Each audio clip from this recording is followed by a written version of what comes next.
1 minute. Members, we're getting ready to start, so if those are in the break room, give you a little heads up before we take off. Make your way in here so we can get ready. Next to the item on our agenda is Committee of the Whole, so please, you got, well, Chris, if you want to go ahead. We're good. All right. Members, we are back. Next item on our agenda is Committee of the Whole. Our good majority floor leader will come and help us get there. Mr. Speaker, I move that the House resolve itself into Committee of the Whole. You have heard the motion of the good majority floor leader. All those in favor signify by saying aye. All those opposed, no. It's going to be a long night. Representative J.T. Larson, please come to the chair.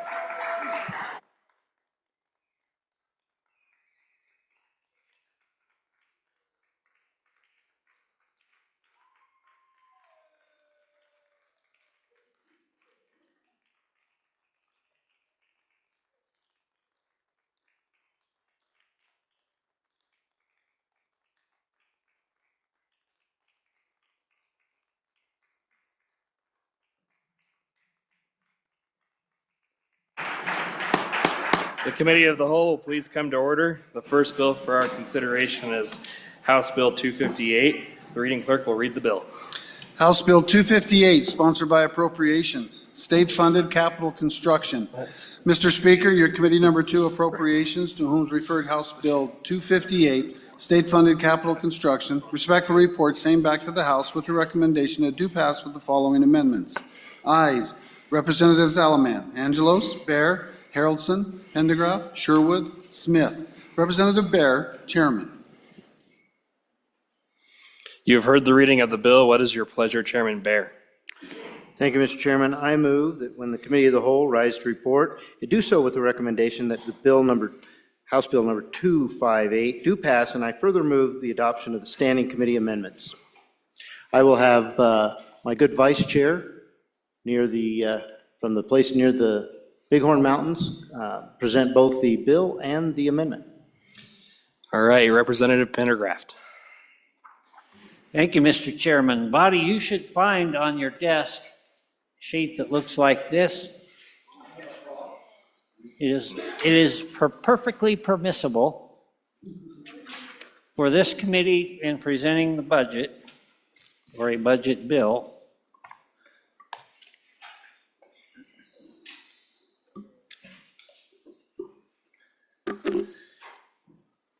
Body, I bring you House Bill 258, which is capital construction.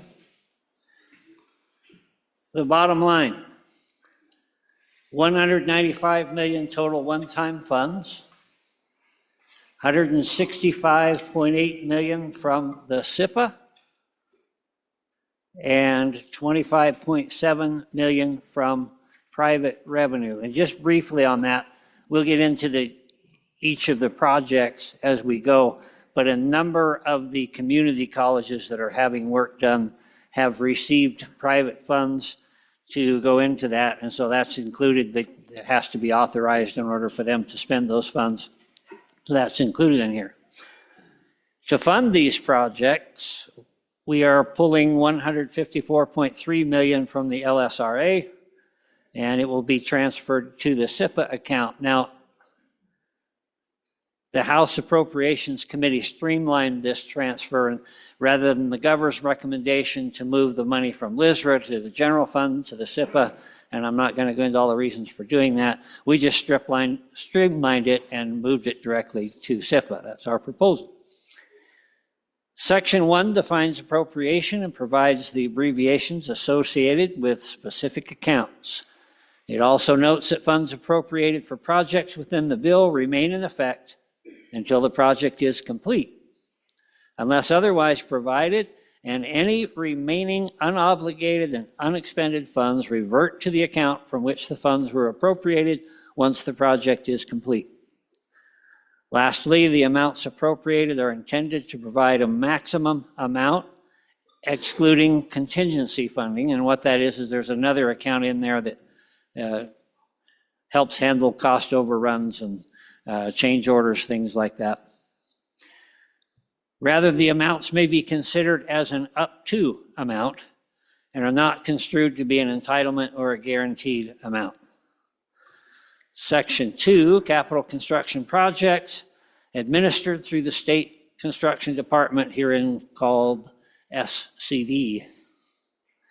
This section contains recommendations for 13 of 14 projects presented by the State Building Commission. The committee concurred with the chief executive denying funding for the Silver Arena at the State Fairgrounds in the amount of $27,041,438. And you'll see that on your handout. We'll just work our way down the handout. And as I do that, I will point out what the amendment does, the Committee of the Whole Amendment number 1, which has been moved. So if you look at that sheet that you've been given, the first section there says SCD Enterprise Level 1, Level 2. There are 3 or more projects in there. There's an office building in Jackson, some dormitories at the State Fair, and Forestry Department has some facilities. Those are explained in the budget book in slightly more detail. Their ask is for a total of $712,000, and amendment number 1 that we have before us and that we'll vote on here in a moment would remove those funds. The reason that that is in amendment number 1 to remove those funds, again, these are level 1, these are level 2. Folks, cash starts to get tight in a hurry. And it does not make sense to the committee to start more projects before we finished some of the others. So we're, again, you know, the same effects. We don't know exactly what our position's going to be, and we're just pumping the brakes a little bit. Line number 2 is a contingency fund.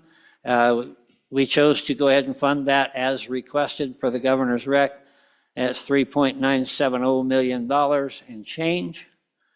And that is a contingency fund that takes care of emergencies. Something comes up and we need to get it repaired when we're not here to authorize that, give some discretion. There also have been instances when a piece of property came up and it was just a deal too good to resist, and that is also permissible to be purchased with those monies. The next item is the Silver Arena down in Douglas, and the governor has denied those funds, and we concurred with the governor's rec there. The next 2 items are, I guess I should probably refer to the county and not the city. These are at the training facility for our highway patrolmen, for our peace officers. The first one is called an EVO complex, and basically what this is a great big parking lot where they can do evasive driving maneuvers and practice on that. They have one that is there now that is in pretty rough shape. And it's been expressed that, you know, one good rainstorm, whatever, could disable it. And it's also not necessarily where it needs to be in conjunction with what they want to do, a new shooting range, which is the next thing. The first one there in the amount of $4.3 million, the committee chose to go ahead and leave that in and get this driving range repaired and fix it. The firearm range, however, at a price tag of $36 million, the committee in amendment number 1 is asking to remove those funds, at least for the time being. Any questions to this point? Comments? Representative Haroldson. Thank you, Mr. Chairman. Just kind of a clarifier on the 15-1 and the 15-2. Those are the State Law Enforcement Academy, not Highway Patrol. Highway Patrol's at LCCC here in Cheyenne, where those are at up in, up at the actual law enforcement academy. So it would be our, basically all of the post-certification other, I guess, can I be saying that during a budget bill? I think we can, can't we? Anyways, it's, the certification is all done there for police, sheriff, and our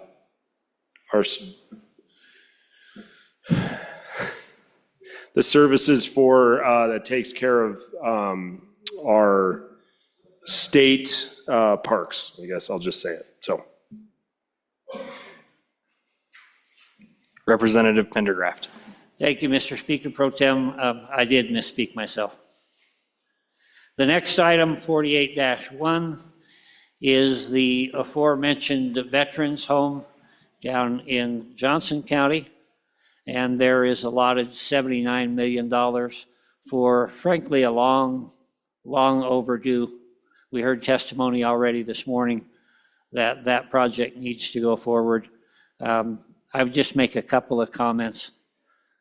Visiting that facility, they have a serious problem with the air handling. And it is, if you have some sort of an airborne disease or that, it really compromises that situation. There are ramps within, carpeting within. The hallways are long ramps. This has been something that's been in the works for a long time, and committee decided that it was high time to get this done. Item 57-2 through 57-3. Yes, these are projects that are essentially already in progress. We have, in many cases, we have contractors already on the site. Obviously, it makes no sense to pull a contractor off of there and then try to get him back in any sort of time. So we did sustain those items. And the other thing too, you know, the committee's attitude about major maintenance is if we're going to slow down or deny new building projects, then we really need to take care of the ones that we've got. And so that was part of the focus and the thinking there. The last two items are for the Department of Corrections. The first one being a security system. A lot of these facilities have aging systems that need some work. They need to be tightened up. They were asking for 18 million. Amendment 1, which you have before us, cut that in half. We did ask the Department of Corrections if that would severely curtail or affect their safety, and we were assured that they could make do with that for now. It just gives us a little bit more time to put together the cash. So we would ask on that amendment, and I'll review that in just a second. I will say that you can expect a couple of other amendments, or at least one other amendment on that on second reading. This committee has come into some information that we didn't have in the first place, and so I think this is going to be taken care of. The last item, 80-2, is an HVAC system for the Department of Corrections in the amount of $8,427,000, and the committee did choose to sustain that, to keep that going. So the amendment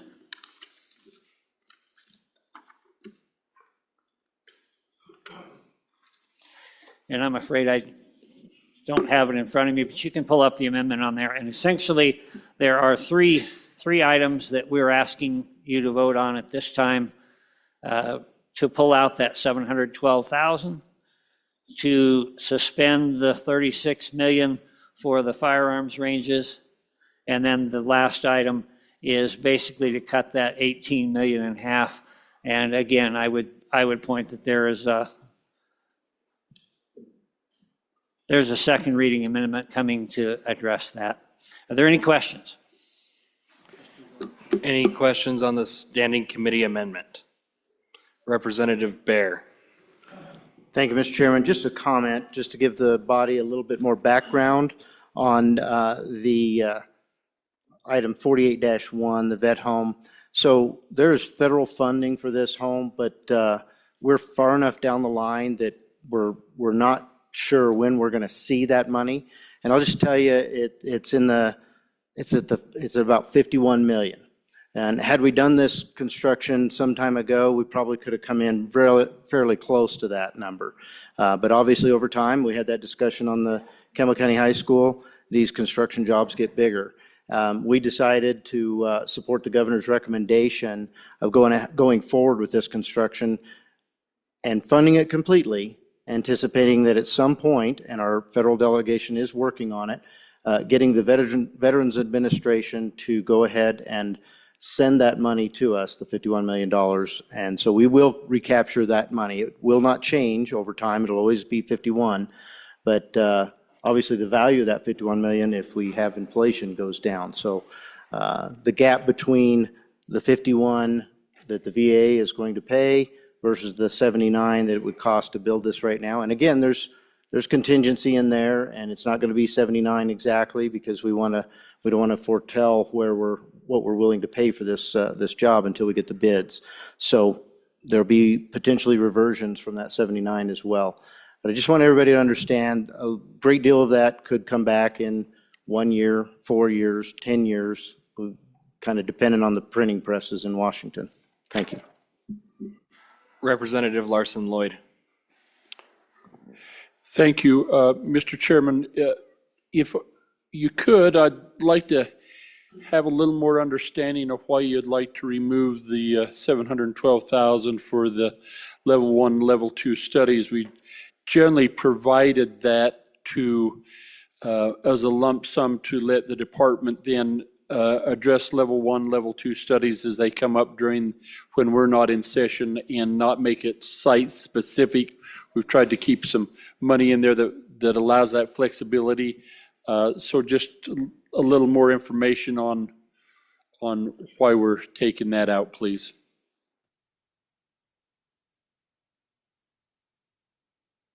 Representative Thayer. Thank you, Mr. Chairman. I am on and against this amendment for line 19, taking out on the original bill $9,000 to the security system at the Department of Corrections. 9 million, thank you. These are our state employees, these are our family, and these are our friends. Every day, these people put their lives in these locations, their safety is at risk. And for not having an upgrade, we talked about that this is for the locking controls of the doors, for personnel, for man down alarms. I think that if there's something would happen, what would our payout at the state level be for insurance claims? Thank you. Chairman Bear. Thank you, Mr. Chairman. Just to answer one of those previous questions brought by the previous appropriator about the 27-1, again, I'll just reiterate that these level 1 and level 2 is where we take on new construction, and we're asking that department to hold off on that until we get our funding under control. I'll just remind the body that if you look at the goldenrod right now, and I'll just give you a little update, we're underwater $500 million right now. So the governor's recommendation was to remove $105 million from our savings account to fund his initial budget. This body and the body at the other end of the building have taken action that are in addition to that $105 million to the tune of almost $500 million. So we're looking for ways that we can say, hey, we're gonna do these things eventually, but we're gonna hold off right now. So this $712,000 is for future projects. So we're holding off on future projects until we get our finances in order. Representative Haroldson. Thank you, Mr. Chairman. Just to address the $9 million to the department that takes care of corrections in the state, we had testimony from the head of that department that this appropriation would cover the beginning of that process, and he felt this was adequate at this time and would bring the rest of the ask in the general budget ask. But he said this would address the one facility that they had their most concern on, and that they would be able to figure out and have a better understanding moving into the general, or into the budget session, what the ask would be to bring the rest of it up to speed. So that he felt this was adequate. Representative Davis. Thank you, Mr. Chairman. A question about the L1 and L2 studies. Do those reflect, I guess for better, lack of better words, shovel-ready projects so that if funding is available, we can scoop it up right away? Is that, I was just checking to see how that fits. Chairman Bear. Thank you, Mr. Chairman. I'll deal with the last question first, and then I want to make a comment about the Department of Corrections. And I can use those terms because they're in the bill. But the term shovel-ready would not apply to these because these are not, these have not been conceptually agreed to or thought of. This is just studies that would be done if someone brought a demand to the, or a request to the department. So at this point, no, the answer is no. These are not shovel-ready projects. This is well in advance of that, and the level 1 and level 2 have to do with coming back with conceptual dollar amounts so that we can make those kind of decisions and get them to that stage. They wouldn't be at this stage. Back to the bringer of the bill and the amendments comments. There is going to be a future amendment dealing with the Department of Corrections. So we found another funding source where there are funds available. So at this time, we'll get this one through on committee of the whole, and then we will correct that. I believe we'll have the funds to correct that on second reading. Thank you. Any further discussion on Standing Committee Amendment number 1? Representative Pendergraft. Thank you, Mr. Chairman. So just to recap where we're at, to vote on this amendment, we would remove that 712,000, which is basically design and planning for a new project, actually several new projects. So we're kind of tapping the brakes there a little bit. The firearms range at 36 million, we're suspending that for just a bit of time. They have a range there that is functional, but it does need some attention. It is not necessarily large enough to train the way that they want to do. And I'll leave it at that. And then, like I said, the last item there, as the good chairman pointed out, we have found an additional funding source and anticipate bringing up the rest of that funding here shortly. So with that, I would call the question. Chairman Bear. Thank you, Mr. Chairman. Just want to correct something I said earlier. I said 51 million. It's 51%. And that 51% was from when the project was first begun and the application to the VA was made on the $79 million VA home. So the 51% equates to just over $40 million. So just want to make sure you had the right dollar amount. The dollar amount is $40 million that we would receive from the VA when the printing presses start working. Representative Yin. Mr. Chairman, I'm going to move to divide the amendment. Members, if that's appropriate, Mr. Chairman? What are your divisions? My division number 1 would be numbers 4 through 6, line 4 through 6. And then division 2 would be everything else.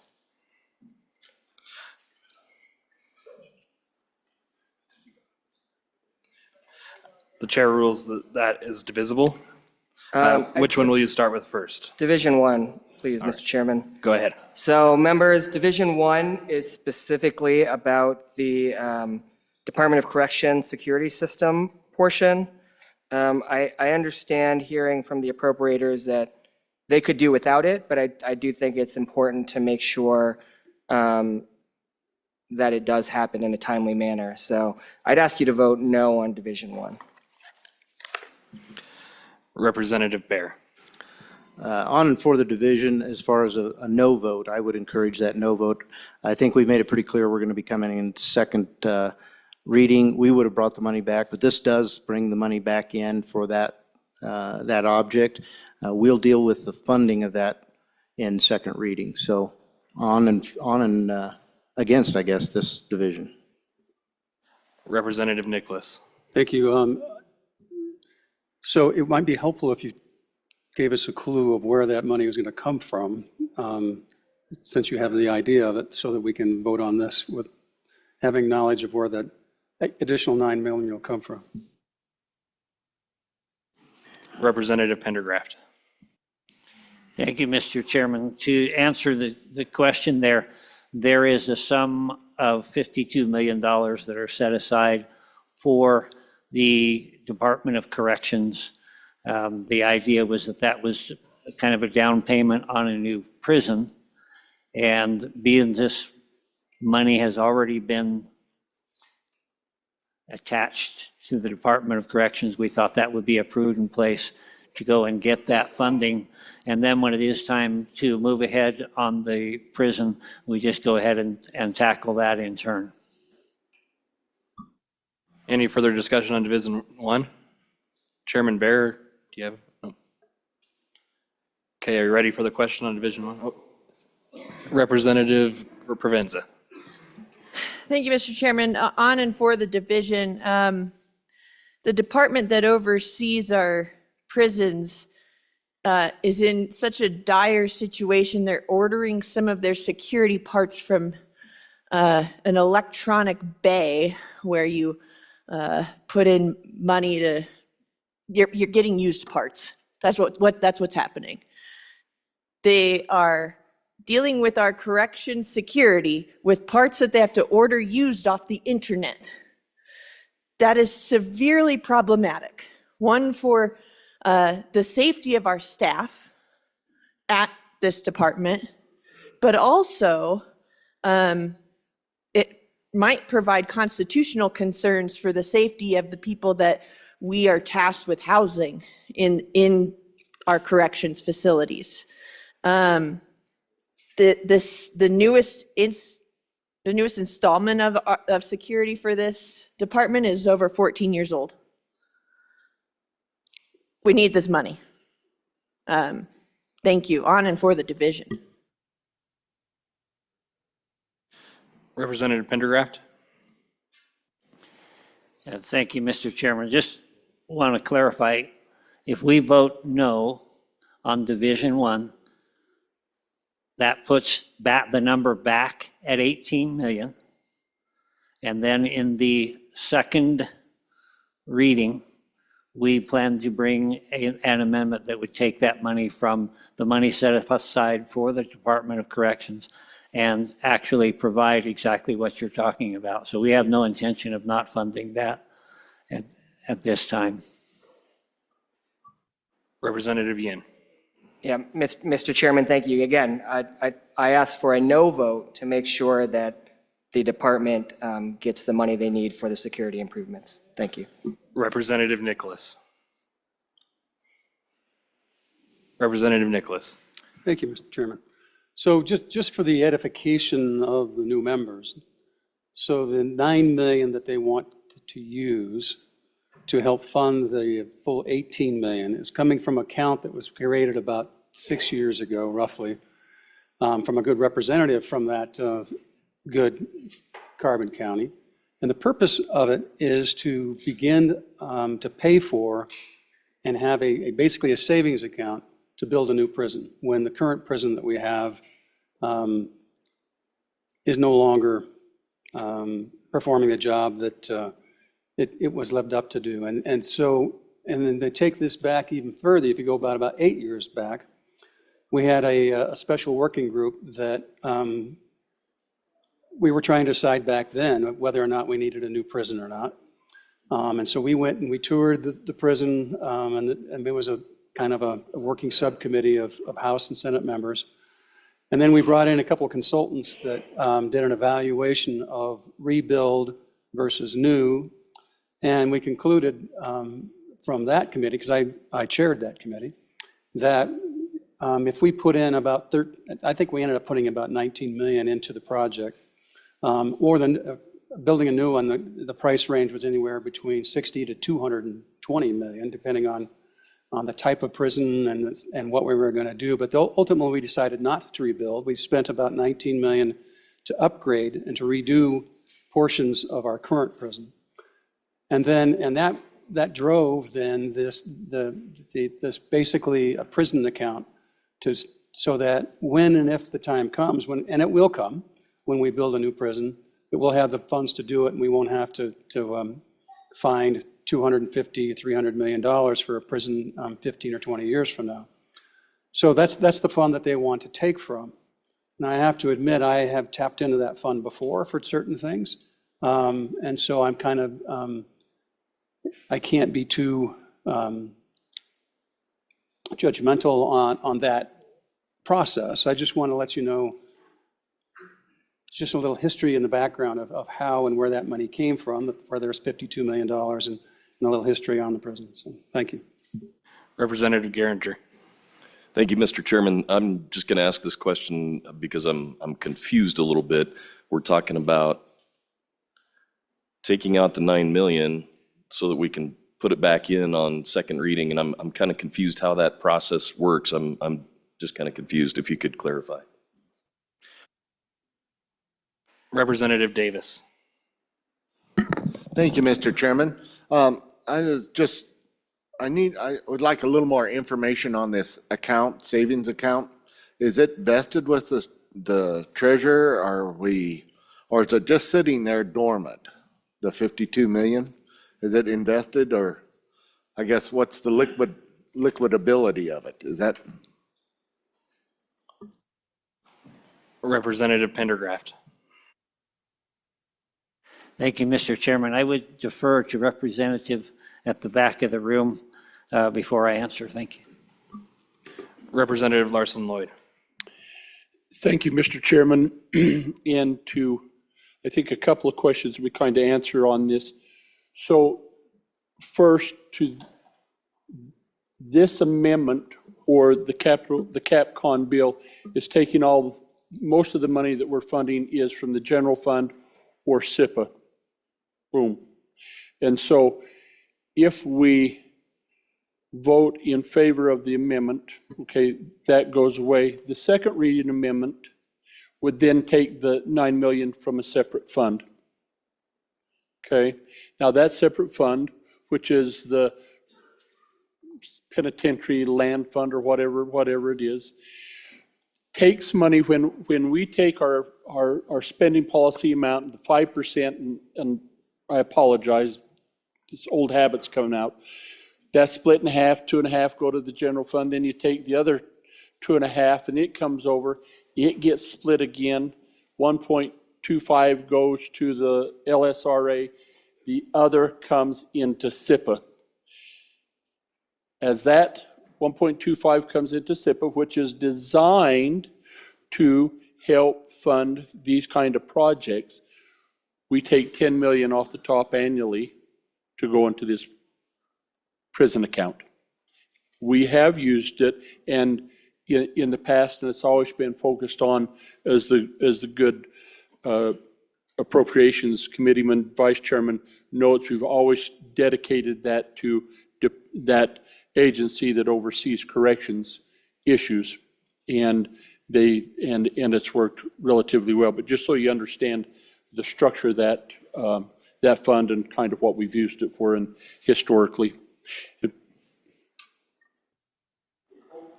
Chairman, I apologize, I forgot to answer part of that. And so yes, it's invested. I think it's in Pool A, it's invested by the treasurer. Can we access it? Of course. Representative Pendergraft.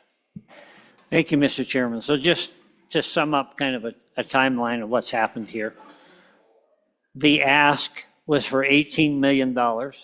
When they came before the committee, we asked them, could they get by on half of that, bring the other half in later? They said they could.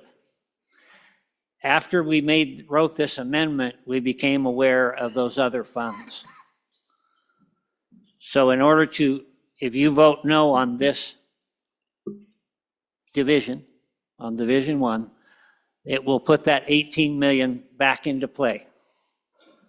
And then when we bring a committee of the whole amendment, that would be to take the money from the money designated for the Department of Corrections and fully fund this need. Does that make sense? Any further discussion on Division 1? Question being called on Division 1. All those in favor of Division 1 on Standing Committee Amendment Number 1, please say aye. All those opposed, say no. Division Number 1 to Standing Committee Number 1, Amendment Number 1 has failed. We're now on Division 2, Representative Yin. Mr. Chairman, thank you. No comment on Division 2 vote, however you think for those. Thank you. Representative Pendergraft. Thank you, Mr. Chairman. I urge an aye vote on Division Number 2. Any further discussion? Question being called on Division Number 2 to Standing Committee Amendment Number 1. All those in favor, please say aye. Opposed, no. Division Number 2 has been adopted. We're back on the bill. We have Standing Committee Amendments, or Committee of the Whole Amendments, sorry. Representative Larson Lloyd.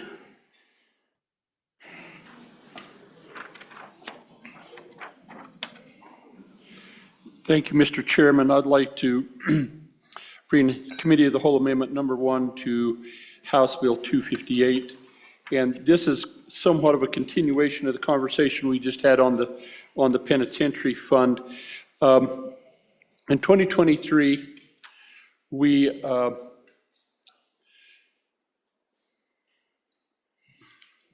trying to think of historically to where I don't take too long up here. One of the things the state has not done well in its capital construction exercises is we build good buildings, but we don't often get rid of the bad buildings. We leave them standing. We don't go through the demolition process. We have in the city here where there's lots of carbon and where our state penitentiary is located at, we have we call it the North Unit. It's a part of a penitentiary that was built, and because of the subsoil, it failed prematurely. And has been vacant since 2001, I believe, and is this complex is sitting there that the state has an obligation to that community and to the county to get rid of, and we just haven't done it. So a few years ago, when we've been doing some of this, we decided that we was going to focus on that, and also at the Honor Farm in the community up in the Wind River country. And so in 2023, we went into not sure quite what those demolition projects were going to take. We took 10 million of that fund in that permanent fund, or not permanent fund, but that construction fund for the penitentiary. We took $10 million to be applied, and that agency wanted to take care of the Honor Farm, administration building demolition, and read stuff first, then start on the north penitentiary, the north unit of the old state penitentiary. So we've got the stuff at the Honor Farm taken care of. We knew that after that done, we'd probably have to come back. So if you look at this amendment, you'll note that it says Section 3, 2023 Wyoming Session Law. And as the good chairman of appropriations noted, when we appropriate funds to a project, those funds stay there till the project's done. And so we want to take another 10 million to complete the demolition of the north unit, which is under design, getting ready to go out to design. and add into that. So when you look at this and it says $20 million, that's including the previous amount that was appropriated. We're adding 10 million. So if you're saying, okay, old guy from the center part of the state, so what's the total impact on that? So you'd be looking at 10 million for the demolition of this project. And if I understand, it's going to be a second reading amendment to take care of the security issues, be another 9 million. We put 10 million in there a year, so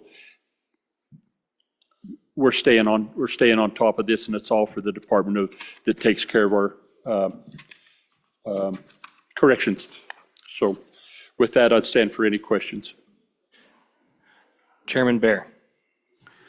Body, I would urge a no vote. We didn't get a request from the agency on this, asking for this, and I'll just remind you where we're at financially.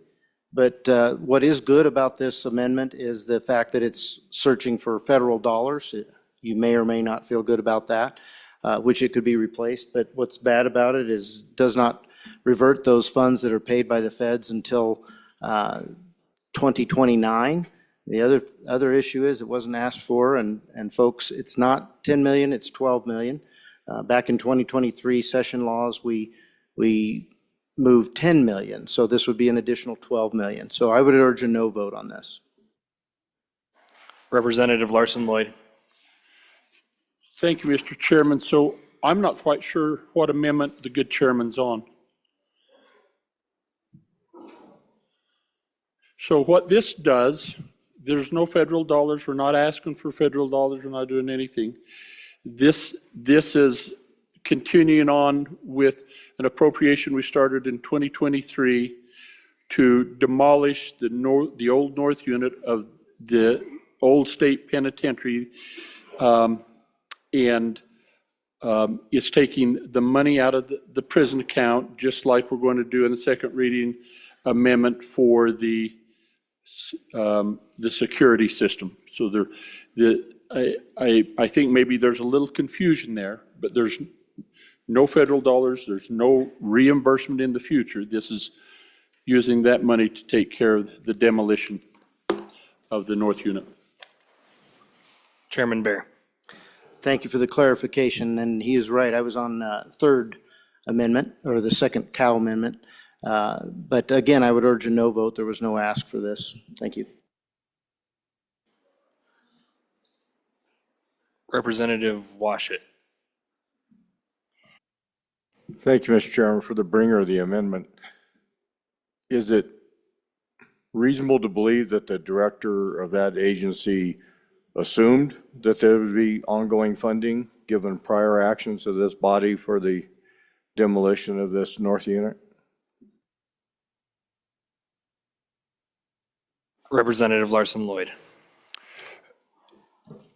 So the answer to that is yes, but it's also important to know that this doesn't, although it involves facilities under the jurisdiction of, at one time, of that agency, the responsibility for getting rid of it goes into Agency 227, which it deals with construction. And in the conversation with them this morning, where they're at in the design process is getting ready to get that into place. I would really, we don't want to get this design process and then find out that we're not going to have the funds to move forward with the demolition. This is a cleanup. We owe it to that county. We owe it to that community. And so it's not an impact on the general fund. I'd encourage an aye vote. Representative Nicholas. Thank you, Mr. Chairman. So, ladies and gentlemen, I'm in favor of the amendment. So we've been trying to demolish this the old pen, which is not the one in town, it's the one out of town. But it's built on subsisting soils. They have water pooling up, and so it is basically condemned. When we built the new state prison. And so it's been sitting there since then. And it's kind of a rat-infested little, it's a mess. We tried to get this demolished about 4 years ago, 5 years ago, and the cost was around $4 million. That's the cost of construction or of demolition as it's changed from 4 or 5 years ago. And we had the same problem at the Good State Hospital down in Uintah County. There's still a couple buildings there that are standing that are simply an eyesore. And it's just the state of Wyoming not taking care of its business. It's just like taking down the school up in Campbell County. Part of our responsibility is to clean up the mess that we're leaving behind, and don't leave a bunch of archaic old buildings that just continue to rot and are an eyesore, and it just costs more and more and more to fix. And so, and this is a wise use, I think, of those funds, because they're set aside for the Department of Corrections, and it's going to happen someday, and we have funds to do it, and no impact on our budget, and so it's just a wise use of our funds, and it's the right thing for us to do. Representative Thayer. Thank you, Mr. Chairman. Again, thank you for the bringer of this amendment and also for the good representative from this fair city we reside in. Again, this is just finishing up a project. I just ask that the liability to the state with that empty building sitting there, it does run very near one of our major thoroughfares that go through this state, east and west, and just thinking what could happen and liability. So get this cleaned up. Let's get this brought home and finished. Thank you. Any further discussion on Committee of the Whole Amendment number 1? Question being called on Committee of the Whole Amendment number 1. All those in favor, please say aye. Aye. Opposed, no? No. Committee of the Whole Amendment number 1 has failed.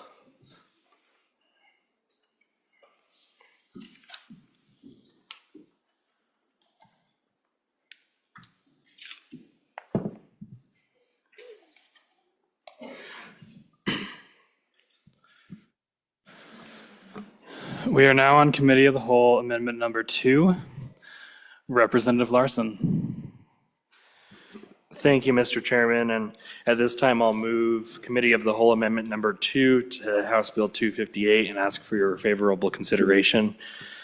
Members, since I can say the town and since it's in the amendment, City of Rock Springs has been trying to deal with the floodplain issue going through the center of our town for many years now, and the costs continue to escalate to the tune of where we're going to be seeing a total project cost after all the phases are completed of near 100 or over $100 million to bring people out of the floodplain in Rock Springs. And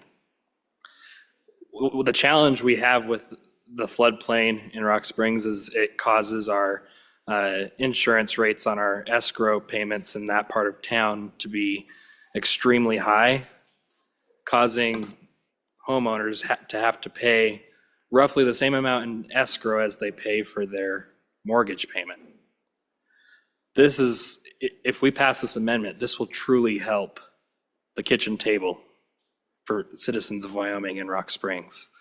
And so what this does is appropriates $22 million from the LSRA to go towards this project. And the city has been working on getting federal funds, and they've also committed $1 million of their own savings to go towards this project.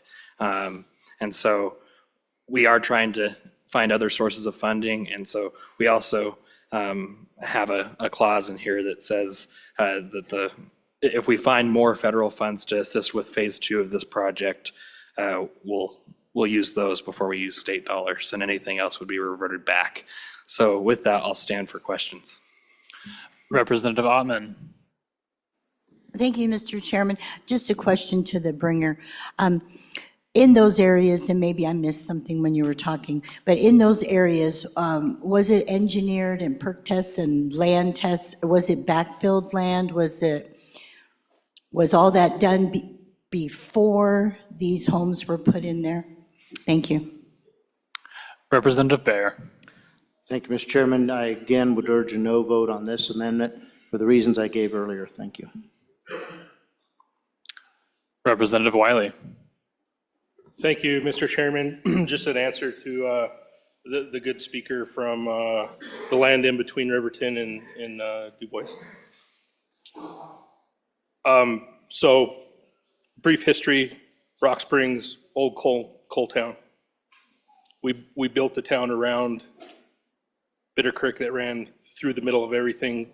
At times, UP's filled it in, different mining has filled it in.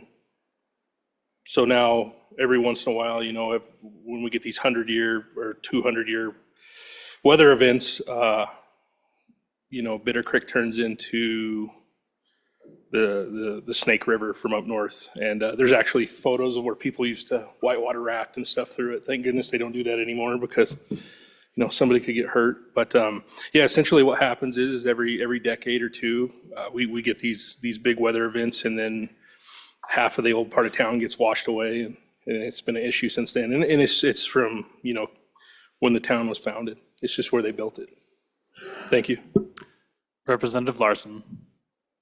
Thank you, Mr. Chairman. And just to go into a little more detail, in the past, the city has tried to apply, since this kind of was impacted by the mining and coal mining industry, they have tried to apply for AML funding, and that department continues to decline the funding. And so we are just trying to find other sources of funding to get this project done. And I think that if we want to help the people of Wyoming, people of Rock Springs, this will go a long ways in helping them, cutting their mortgage payment in nearly half. That's what the state should be doing. So I encourage you to vote aye on this amendment. Representative Pendergraft.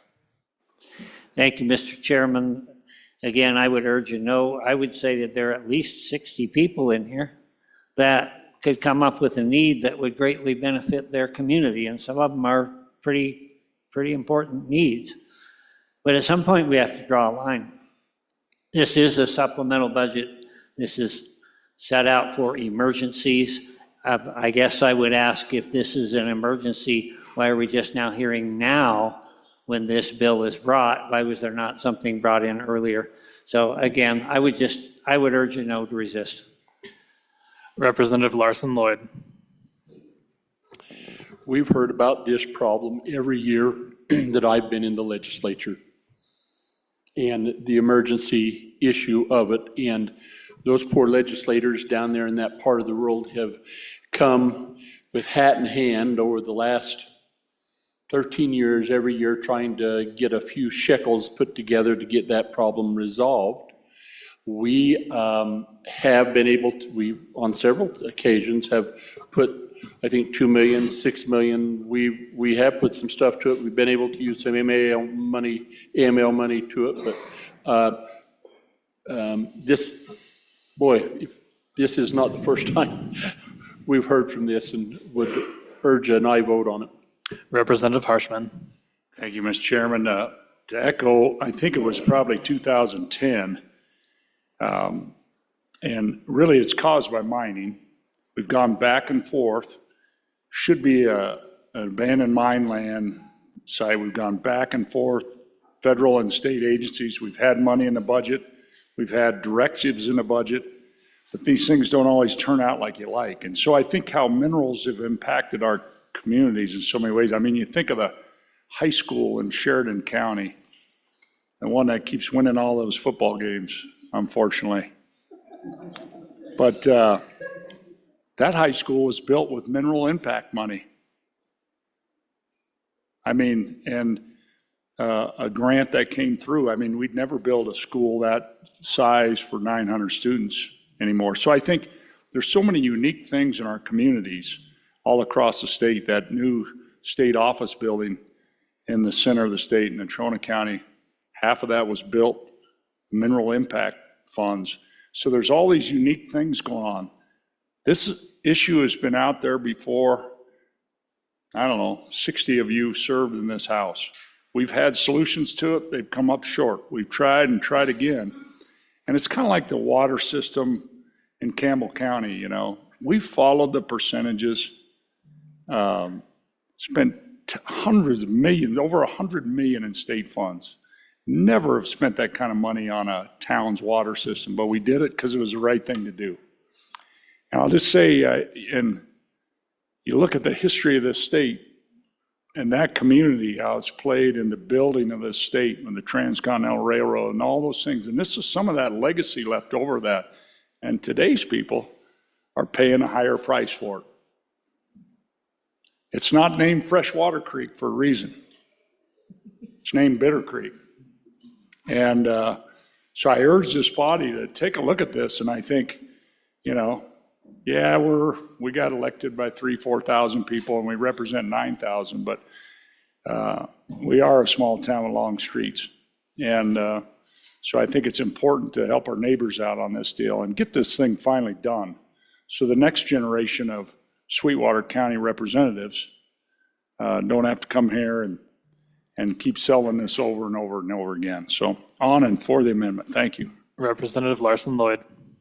Thank you, Mr. Chairman. I'd just like to go back, and perhaps my colleagues from that part of the world can educate me, but because I've heard this story a number of times,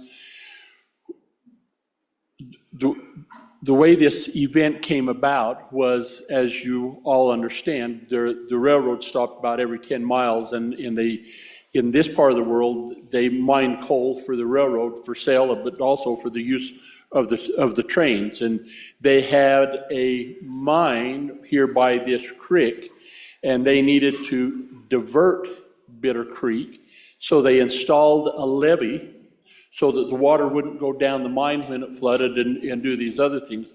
Well, if you're in that part of the world and see those soils, pretty soon it created its own channel via the levee. And then that went down through, and in that community, of course, as you also know, really started out in a bunch of little communities built over the mines. So Jamestown, and when you ask those old timers there, where do you live? They say, well, do you know where number 19 was or whatever? It's these mines, because that's where they live. But Point of then order. What's your point? We're getting well off the topic here, giving a history lesson to the community. We really just need to know why there's a request for these funds. And that doesn't need to go back to the early 1900s, late 1800s.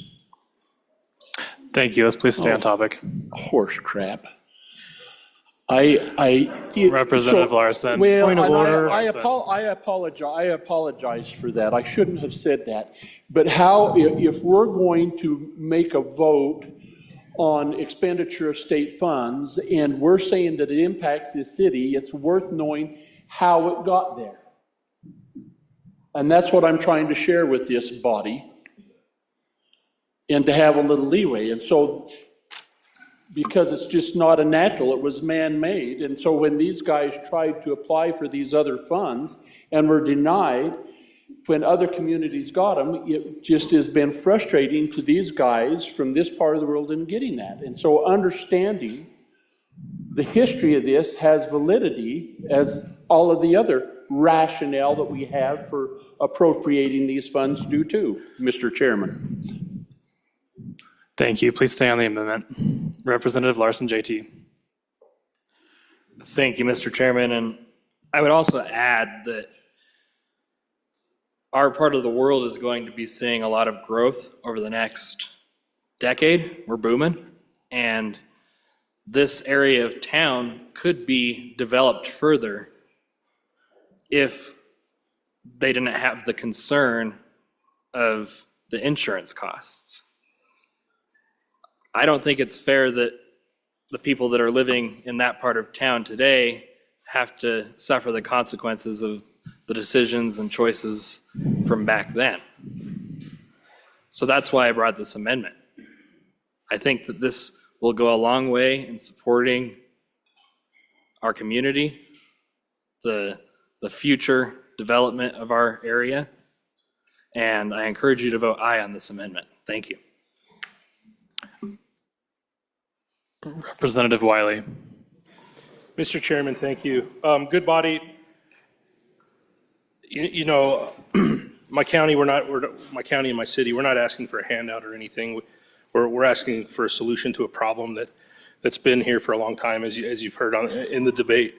And, we're talking about budget and balances and stuff. And I urge you to look at those coffers, because my county, we contribute number 3, number 4 annually to fill these coffers.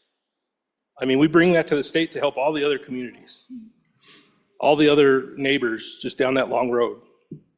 We are Wyoming. We're just coming back here and pointing out a problem that we have. We're trying to solve it ourselves. We apply for several different grants and things. We look for other avenues of funding. We've tried this. We've tried this for decades now. But we're coming to this floor now. We want to bring this question about and just say, hey, we help contribute to all the funding to the state. We help contribute to build schools. We help contribute to all these different coffers. But here we are with a problem. Like I said, every other 10 years or so, every other decade, we get half a town washed away, it seems like. So now here we are, trying to come up with a solution. Help us continue to generate for those coffers. Thank you. Is there any further discussion? Representative Nicholas.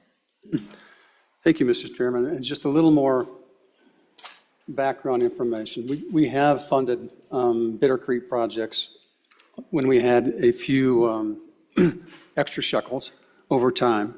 At least 3 or 4 different times we've done direct appropriations. But there's, I think, to a little bit more history on it, I think this is just stage 2 or step 2 of this plan. There are at least 4 or 5 different steps to do it, and the fully funding amount of that is in the hundreds of millions of dollars, over $100 million to do all the projects. And we help fund the part of the evaluations of how to reclaim Bitter Creek and what the cost would be. And one of the prior representatives from that county had that stage 1 through 4 on the back shelf back here, so anyone could go back and read it and see how much it costs and what work was being done. So it's, and I would suggest perhaps maybe we see that again so people fully understand the impacts of what happened and the causes of it.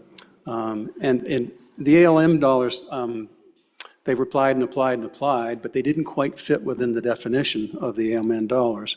And they tried to modify that or correct that language over one period of time, and that didn't pan out. But I would directly, I'm in favor of doing help for this community.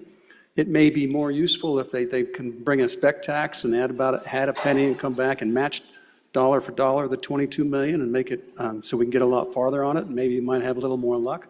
But it's a worthwhile project, and it's one of our obligations. And by the way, we spent roughly $210 million on a water project up in Campbell County that we paid through over the years to have so that county community could have enough water for its largest city. And we did it in part because of the severance taxes that we received from coal. And so it was just, okay, you do a lot for us, and so we're going to do something back for you. So I think we always have to keep that concept in mind. Representative Washut. Chairman Washut. Thank you, Mr. Chairman. So 2 questions. Number 1 is how many homes are affected? How many Wyoming people are we talking about in this area? And number 2, how far does this appropriation get us towards final resolution? I just don't want the body to be misled to think that this solves the problem. If you'd answer those for me, please.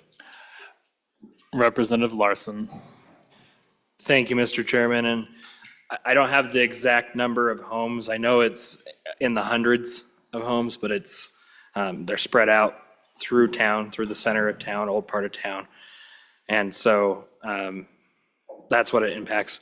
This funding would get us halfway through the total phases of the project. There's 4 phases.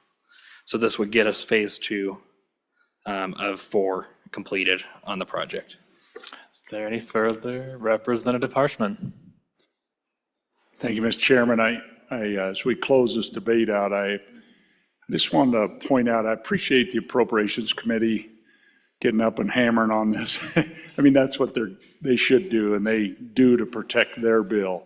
Just like if any of us had a bill, we would try to protect it and keep the same. So I just encourage I guess, folks, to the appropriators, wait till the budget bill hits the floor. And every amendment that comes, they'll oppose every one of them, as they probably should, and trying to protect their bill. But with that said, so I appreciate the appropriators, the work you're doing. But with that said, we're all appropriators. And that's, we can and should change these bills to keep building our Wyoming. So thank you, and on and for the amendment. Representative Larson. Thank you, Mr. Chairman. And I'd like to just push back a little bit. While the supplemental is technically for emergencies, this is a bill. This is separate from the budget. This is our capital construction budget, which doesn't have that requirement for emergencies. It's just what we generally do to support the operations of government. And so I just like to push back against that and urge an aye vote on this amendment. Thank you. Is there any further discussion? Seeing none, are you ready for the question? Question having been called, all those in favor of the Committee of the Whole Amendment Number 2, say aye. Aye. All those opposed, say no. No. Amendment fails. Division having been called, all those in favor, please stand.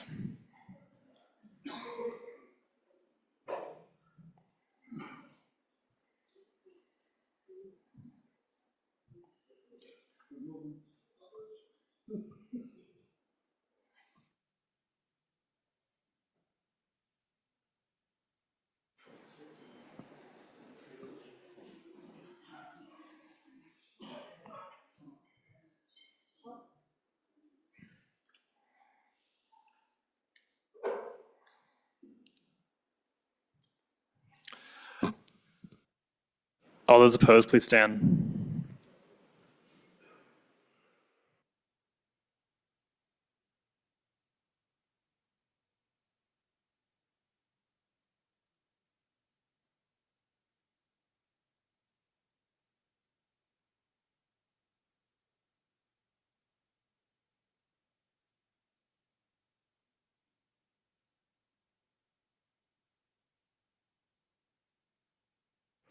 Amendment fails 35 to 22. The amendment has not been adopted. Is there any further discussion on the bill?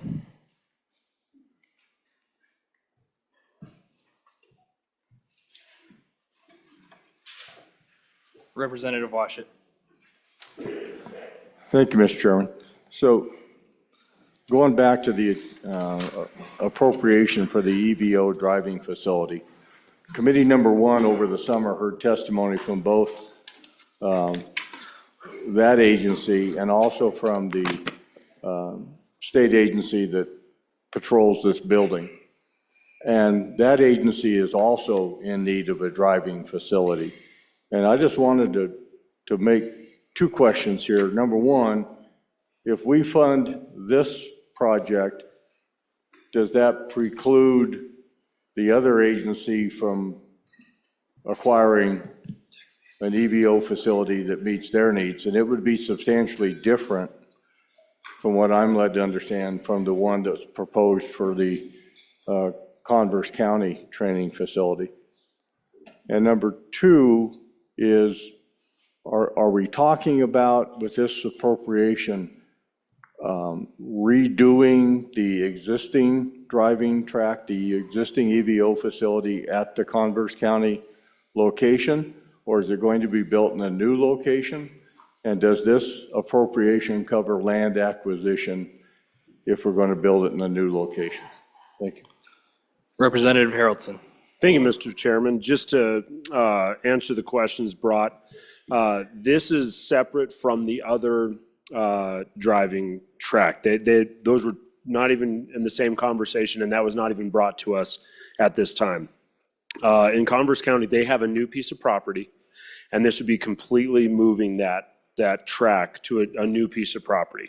Because currently, we've got an issue with where the rifle range is and the driving track. They cannot run the track while they're shooting, because you're shooting over the track.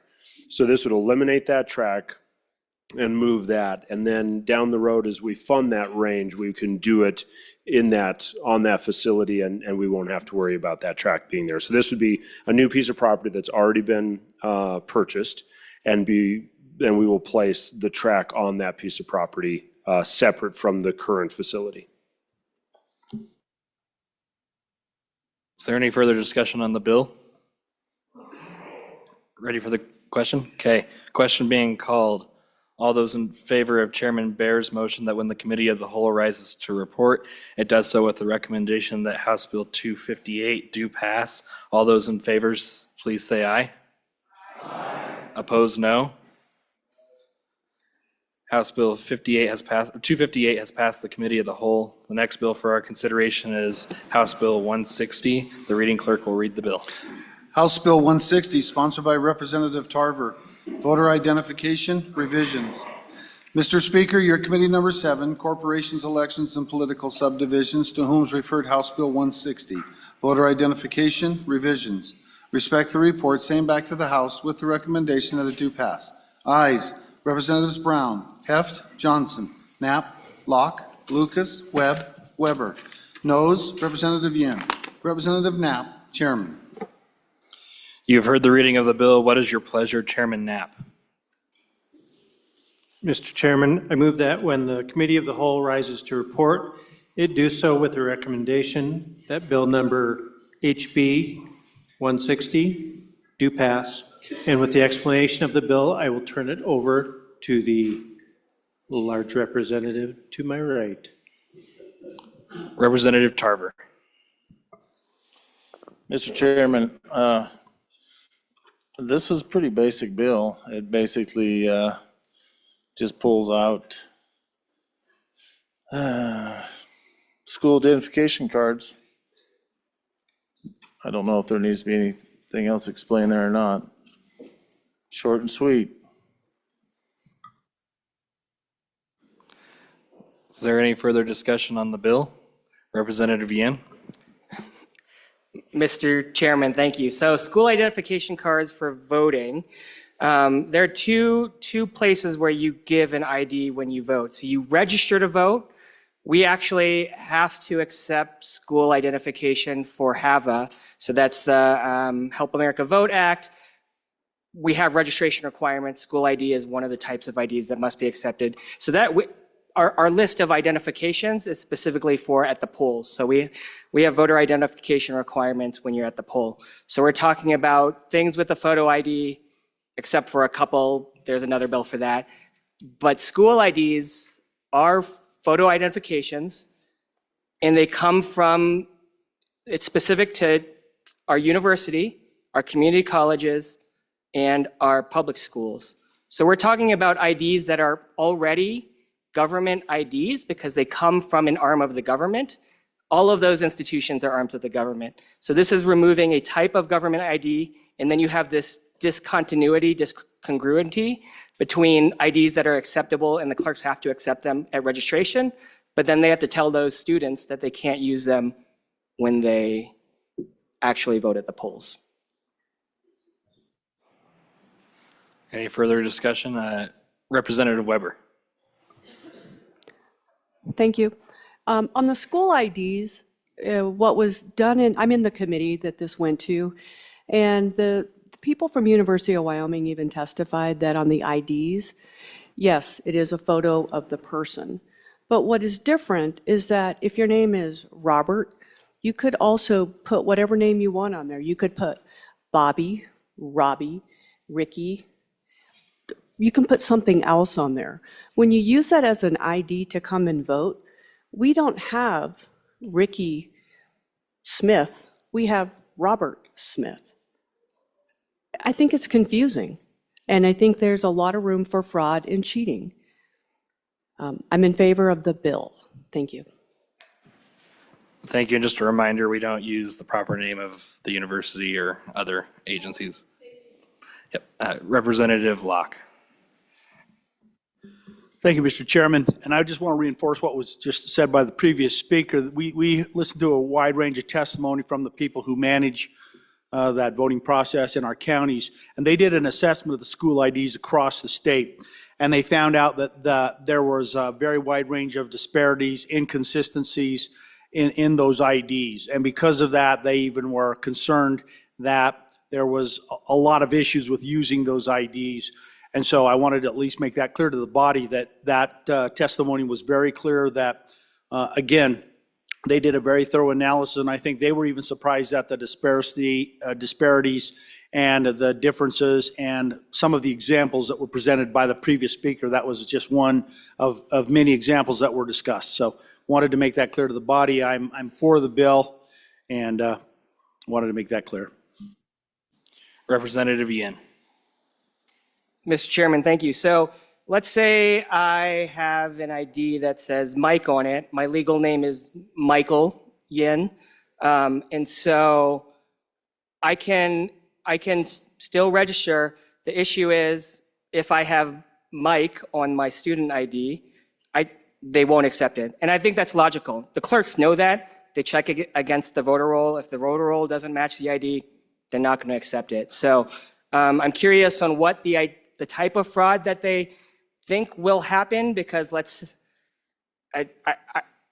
you're going to have a student ID that has somebody else's name, but then you have the student ID that has somebody else's name. Why would I get that so I could commit voting fraud when I have to use that student ID as my student ID in my school, right? That is a high bar for someone to commit voter fraud. And for the university, you do require another government-issued photo ID to even get that. So we heard from university students. We didn't hear from anyone from the university. We heard from university students.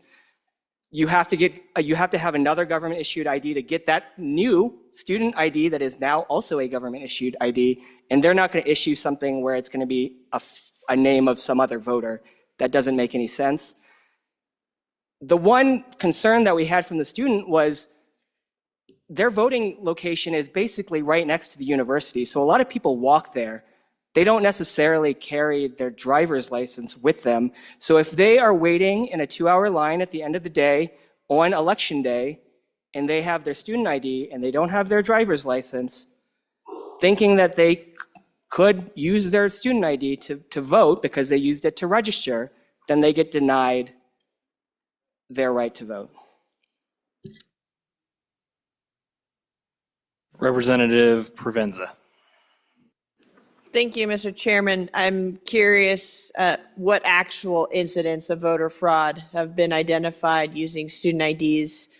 Any documented cases of Wyoming students that have committed voter fraud with their student ID would be greatly appreciated. Thank you. Chairman Knapp. To the last speaker, I'm not aware of any, but we've always said, you know, if the bank next door got robbed and yours hasn't, that doesn't mean you don't have security. So I would like to point out that we try to make it as easy as possible for people to vote. That student can use their driver's license. That student can have a Wyoming ID. The IDs used at universities are some of the easiest to duplicate. And even though it's a government entity that they have their ID for at the university, it's not an official ID. So that same student that got in line at the very end of the day to vote could be in line at a liquor store. And if he forgot his ID, his driver's license, he would not be able to buy liquor with his government ID that is a student ID at the university. So we're trying to look for official IDs that are commonplace used with your photo. That person could also have a nickname on a student ID that doesn't match his name at all. So it's important to weed this out. I think we offer various forms of ID to vote. We're trying to get it narrowed down to an official photo ID. Thank you. Representative Locke. Thank you, Mr. Chairman. And to 3 speakers ago talking about the fact that some of the IDs require government IDs, that was one of the topics that was brought up by our folks who run the voting, was the fact that that varies quite drastically between schools. between the different schools we have across the state and other types of things. So that's another one of those variables where there's no consistent approach to it, and therefore it was one of those variables that they were concerned about as well. Thank you. Any further discussion? Okay, question being called. All those in favor of Chairman Knapp's motion that when the Committee of the Whole rises to report, it does so with the recommendation that House Bill 160 do pass. All those in favor, please say aye. Aye. All those opposed, please say no. House Bill 160 has passed Committee of the Whole. The next bill for our consideration is House Bill 173. The reading clerk will read the bill. House Bill 173, sponsored by Representative Haroldson. Independent candidate requirements. Mr. Speaker, your Committee Number 2 Appropriations, to whom is referred House Bill 173, Independent candidate requirements, respectfully report same back to the House with the recommendation that it do pass with the following amendments. Ayes, Representatives Alaman, Angelos, Baer, Haroldson, Pendergraft, Smith. Noes, Representative Sherwood. Representative Baer, Chairman. You've heard the reading of the bill. What is your pleasure, Chairman Baer? Thank you, Mr. Chairman. I move that when the Committee of the Whole rises to report, it do so with the recommendation that House Bill number 173 do pass, and I further move the adoption of the Standing Committee amendment. And I will leave the bringing of the amendment, or bringing description of the bill and the amendment to the sponsor. Representative Haroldson.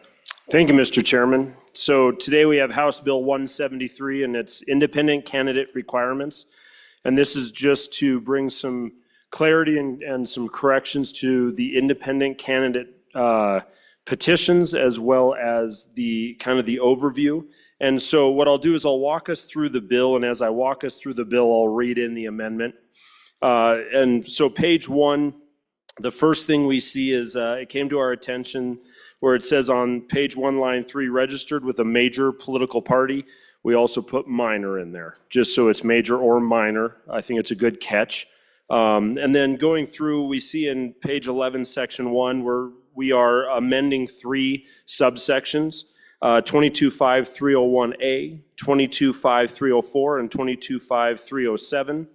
If you turn the page to page number 2, you're going to see that that first subsection, it is the actual candidate form, and the really only correction we did on the candidate form is on page 2, line 16, where it says that I am an unaffiliated voter or otherwise not registered in a major, and then we amend it again, or minor political party. What does that mean? It means that you have to be an independent. Because what we've seen in the past is non-independents running as independents later in the election cycle. So this is just saying you got to be an independent. We move ahead, it goes through the rest of that and it's in there, but then we go to page 5 and we get to see kind of the next change that we have in here. And that is we are moving from 2 to 5%. We then amended that down to 3%. So looking at what other states do around the country, they are pretty much all between 3 to 5% for these petitions. And how this works is if you're an independent and you want to run for a position, you need to go out and get a signature, a petition signature to get on the ballot. So what does this look like? So the top 2, subsection A and B, go from 5% to 3%, and we leave subsection C at 5%. What does that mean? I just pulled some numbers. So 3% of a statewide race, if we were to take the 2024 race, your petition number for a statewide race, so this would be for our chief executive or one of our federally seated reps or senators, we would be looking at needing to have 8,133 signatures. So that would be that 3% on the statewide, a countywide partisan office. So this would be for us, that would be between 140 signatures and 1,300 signatures, depending on the county and depending on where it's at. And then finally, the final one at 5%, that would be anywhere from 34 signatures to 216 signatures.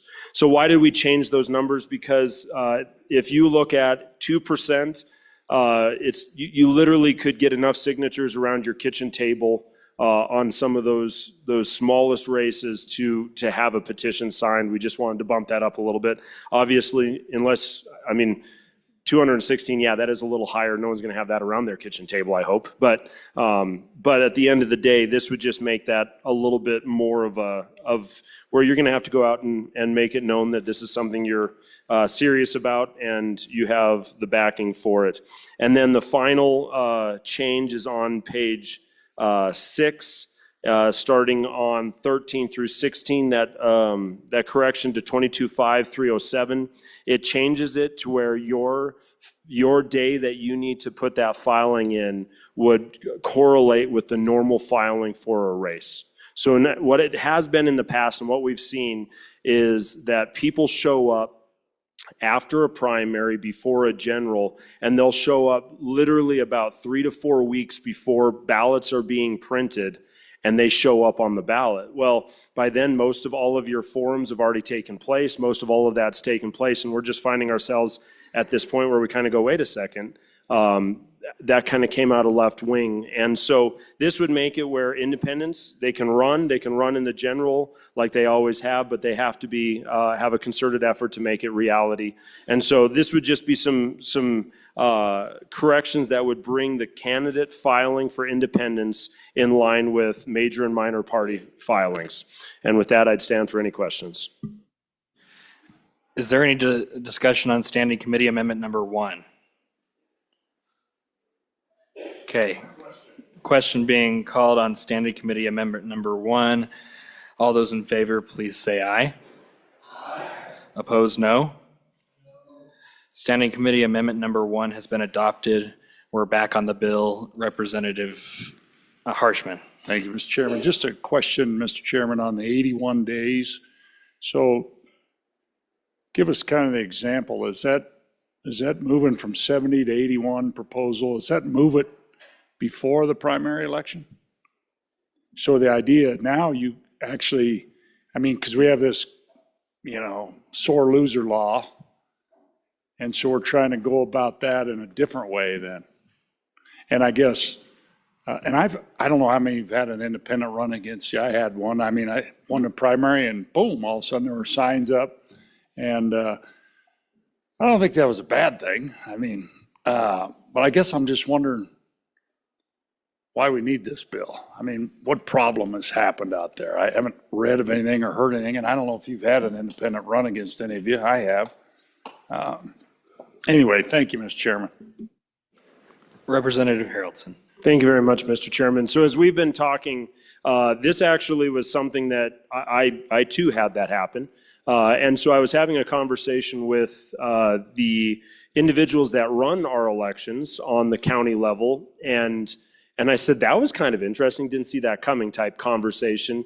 And they said, it's really frustrating because we've got people that by the time they actually do the petition and get their name on the ballot, we're having to send out the ballots to our law enforcement, or not our law enforcement, but our military and those early voting situations with a very, very small turnaround. It makes our office have to go through a lot of frustration. And there was an angst from them going, we want it to be a deal where there's clear communication. We have a lot of people come into our office going, wait a second, we didn't know this person was even running, what happened? And so they actually said that they wanted to see a clear communication on this. And so this was a conversation that, as I worked this bill, had a conversation with them as well as our executive branch officer of this that said this would be a good clarifier for the candidates to have that opportunity to clearly communicate their intention to run, and so the people are clear on what that looks like. Any further discussion on the bill? Ready for the question? So, Mr. Chairman. Representative Nicholas. I would respectfully say that you didn't answer the question. So does this make it that you have to file before the primary vote, because you only move it 11 days. 11 days isn't going to change the whole world unless there's another reason before it. So I think, could you please answer the question? Representative Haroldson. Thank you very much, Mr. Chairman. Sorry, I nodded at the good representative that brought it, so I thought I answered it. Yes, this moves it before the primary. Representative Campbell Elisa. Thank you, Mr. Chairman. Truly a couple of questions because I don't understand. So just some clarity, I hope.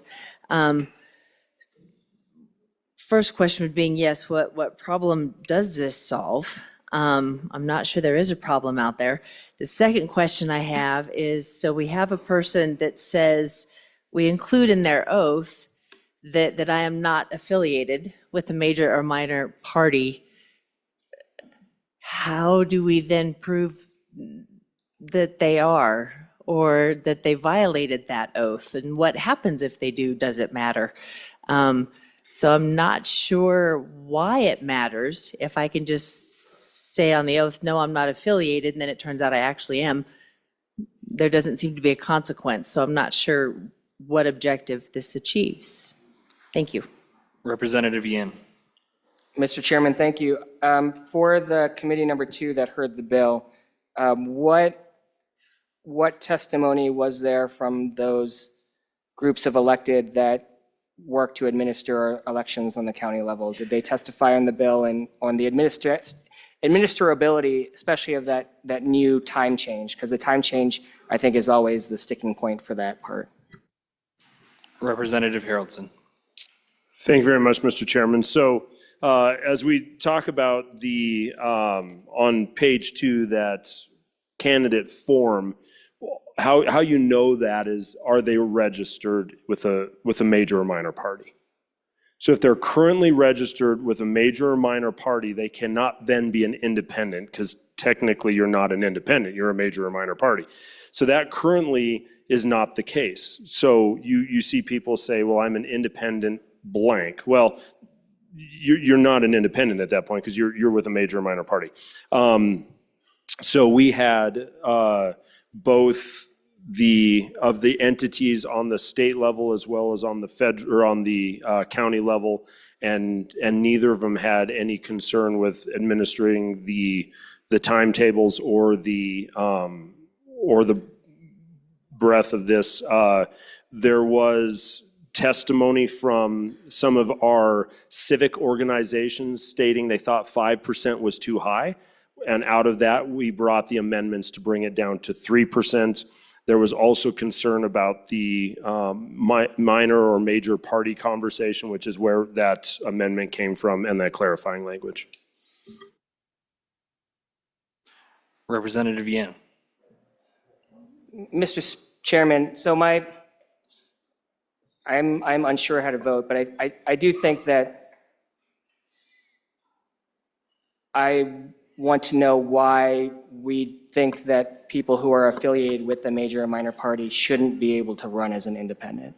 So I have a lot of people that are registered as my party in my neck of the woods, and if they wanted to register as an independent, I'd say more power to them. They don't like the party system, even though they feel like they need to participate in it in the primaries in my neck of the woods, but they don't feel like they are so partisan that they want to run as a partisan label next to them, so they decide they may want to run as an independent. What is so bad about that? Why would we want to prevent that? Representative Haroldson. Thank you very much, Mr. Chairman. So in that situation, what could happen would be they run in a primary, or let's say they have someone run in a primary, that person loses. Then they say, well, we're going to run now, and we're going to run in the general. So they didn't have to go through that process of saying, hey, you know what, I'm putting my name in the hat, this is what I intend to do, I'm going to run. So the sore loser law that we do have on the books, this is a loophole in that sore loser law. Representative Yin. Mr. Chairman, but just to be clear, that person could not have run in both the primary and the general if they participated in the primary and lost. Representative Haroldson. Thank you, Mr. Chairman. You're absolutely right. But it could be a situation where they could find a friend that could, or they could find someone to run and come into the race later to counteract someone who beat them in the primary. Representative Harshman, do you have anything? Okay. Representative Harshman. I didn't want to cut in front of Representative back there. I think he was at the mic first, but that's fine. I guess I'm still, so I think I see what this thing is. I think the 2 to 3%, whatever, it's not that much, but I think are we worried that somebody might bring a lawsuit on the sore loser law that we prohibit primary candidates from filing now as independents? Right, they can't, if they lose a primary, they can't turn around and file and run in the general. We have a law against that, don't we? So what this is then is what I think I just heard would be to prohibit that candidate from having his friend run. I think that's what you said just now. So I guess I haven't seen that as a problem. And I guess my thing is, we got the best election system in the country as well. We do. I mean, there's zero fraud, 100%. We all know it. We've all been there, and we've all participated in years. I guess I just want to make sure we're trying to solve a problem and not maybe get out and inadvertently make it harder for people to vote, participate in the process. Hey, I didn't have a problem. My independent ran against me. I didn't have other large party run against me, so I would have been unopposed in the general. And so I think it was good for the process and for the voters in our in House District 37. So I urge just caution on this deal. Again, we've got really a pretty doggone nice system. It's been here for years and years. We've done a good job. And why we're trying to mess with it a little bit, change it, I'm not sure. So, thank you, Mr. Chairman. Representative Bear. Thank you, Mr. Chairman. So one of the things that really hasn't come up in this conversation that this bill addresses is by moving the 81 days back, as a candidate, you're determining that you're going to run in both the primary, or if you don't have to primary, at least through the primary season and into the general as an independent. What happens is we have major and minor parties that have these candidates that run for positions in the party. This would preclude someone for running as a party member in one race and a non-party member as an independent in another race on the same ballot. So just wanted to clarify that this does solve even more problems than what we're discussing right now.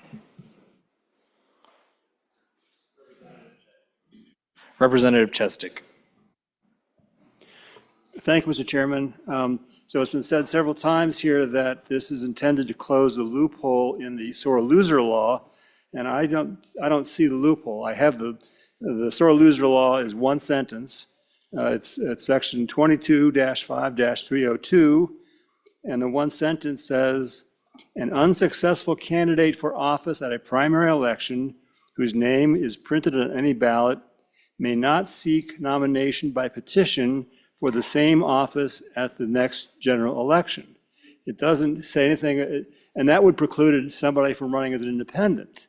It doesn't say that you shall. I don't see where the loophole is. And what you're trying to prevent is already prohibited, I believe, by the sore loser law. Representative Haroldson. Thank you, Mr. Chairman. So I think, first of all, let's go back and let's read page 6, 13 through 16. Let me read it just to clarify, because I think there's a little confusion there. Petitions filed with the Secretary of State with the county clerk shall be filed not less than, and we strike 70 days, and we put in 81 days before, strike A, the date of the primary election in the applicable general election year. So that is just like every other major or minor party application. You have to apply. So if we apply for office, they have to have their petition in by that date. So this is just evening out the playing field of of what that looks like. If you want to run independent, run independent. You'll still face them in the general like you normally would. But what we're hearing from our local officers is that we are very much struggling when you do that 70 days before the general, is that by the time they get the petition signed, they actually start campaigning. Like in situations that we've seen, they're not actually having an opportunity to get before the voters with their different forums or whatever it may be. And so then they're getting bombarded with questions of how did a name show up that wasn't on there when I checked last time. And so this would make it where it's fair across the board, and it'd be the opportunity. And then it can't be something that then is an afterthought and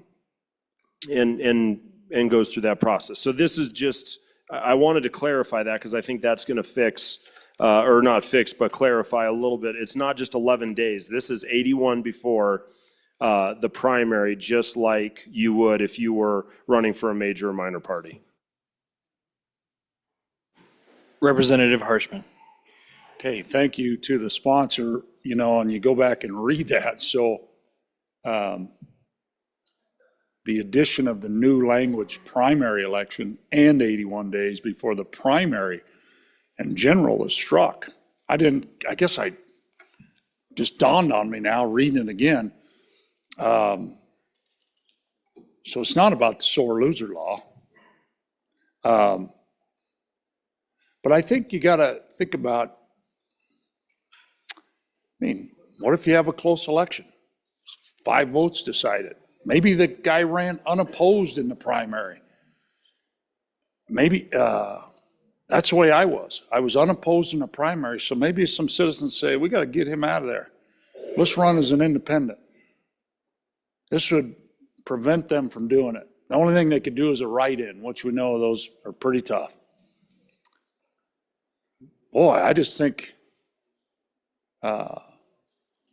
we got to be really careful here. I think things are so different, but I still don't know of any problem that this has caused. And I think we're not moving it 70 days for the general. We're moving it 81 days for the primary. So we're moving it like 100 days before the general or whatever the thing is. It's 3-4 months before the general. So you got to file in May. That's what you're saying, basically. You got to file in May and the general's in November. And where it's been in the past, like when I won a primary, it's been several years back, and then boom, next day there were signs up for the independent. And I don't know. I don't think this thing is broken. So I don't think it needs fixing. And so the clarification with that, it's not a little 11-day change. It's a 5-month change. And so, I urge caution on this bill. Thank you, Mr. Chairman. Representative Storer. Thank you, Mr. Chairman. And it's also my question. Clearly changing the language in 225307 means that essentially you have to decide if you want to run as an independent before you even know the results of the primary. But, not everyone gets all that excited about who wins in the primary all the time. So it really takes away the right of anyone to run based on knowing what the primary outcome is. And that just seems to be a violation of our voting rights. Representative Nicholas. Thank you. On and against the bill, ladies and gentlemen. This is kind of an affront on democracy. If you don't like a candidate that won the primary race, you should be able to get in the race as an independent. It makes the fighter. You may have another fight, but that's the name of the game. That's allowing people to make a choice when they find out who the person is that won the primary. And that's happened to me before. That's just a cross we all bear, but what that is freedom to choose and freedom to express your desires when you know who won the primary. And I think it ought to be our God-given right to be able to do that. When you don't want to seal the door 5 months before you know what's going on, and you're not even paying attention. Just on and against. Representative Geringer. Mr. Chairman, I would push back just a little bit and say all of us in this body as candidates had to make that choice back in May.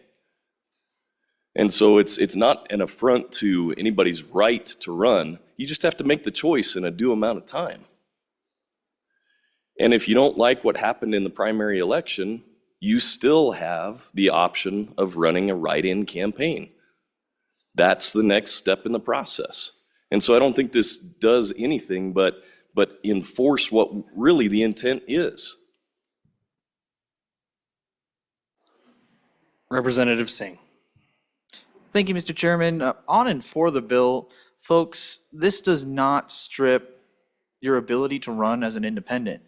Instead, it allows folks that don't want to affiliate with a party, which a political party represents a set of beliefs. That is the point of a party. And if someone is going to run as an independent, they are saying that they do not believe in those beliefs of any particular party. Saying that the candidate that wants to run as an independent should register as an independent and file as an independent at the same time as any of the party members, that doesn't disenfranchise the independent candidates. It does force them to activate sooner and engage with the voters sooner. And honestly, that's a benefit to the community. Thank you. Representative Bratton. Thank you, Mr. Chairman. We have had elected party officials gather signatures to run as independents. I think the law is unclear, and hence this bill. I am on and for the bill. Any further discussion? Question being called. All those in favor of Chairman Bear's motion that when the committee of the whole rises to report, it does so with the recommendation that House Bill 173 do pass. All those in favor, please say aye. Aye. All those opposed, say no. No. House Bill 173 has passed the committee of the whole. The next bill for our consideration is House Bill 43. The reading clerk will read the bill. House Bill 43, sponsored by Representative Lawley. Age verification for websites with harmful material. Mr. Speaker, your Committee Number 1 Judiciary, to whom is referred House Bill 43, age verification for websites with harmful material, respectfully report same back to the House with the recommendation that it do pass. Ayes, Representatives Brady, Bratton, Chestick, Filer, Kelly, Lean, Singh, Washit, Webb. Representative Washit, Chairman. You have heard the reading of the bill. What is your pleasure, Chairman Washit? Thank you, Mr. Chairman. I move that when the committee of the whole rises to report, it do so with the recommendation that House Bill 43 do pass. And I turn over explanation of the bill to the good representative from the land of sugar. Representative Lawley. Thank you, Mr. Chairman. Members of the House, I present to you House Bill 43, age verification for websites with harmful content, and I ask for your favorable consideration. Like many of you, I have long been concerned about the safety of children online. I want to make sure that Wyoming is doing all it can to protect children in Wyoming from online pornography.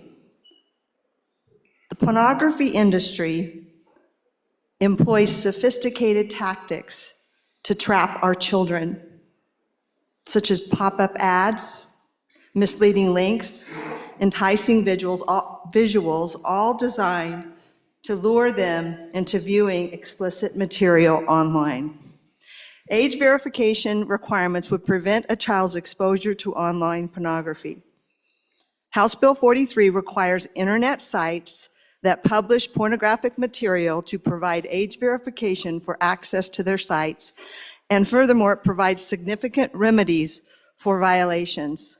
It's really that simple. If you have a site that produces pornography, that publishes pornography, you must provide age verification on that site. Here's what the research shows, Mr. Chairman. It shows us that at the average age of first exposure to pornography is between 7 and 13 years old. By the age of 17, about 75% of adolescents have been exposed to pornography. 58% of individuals exposed to pornography for the first time access the material unintentionally.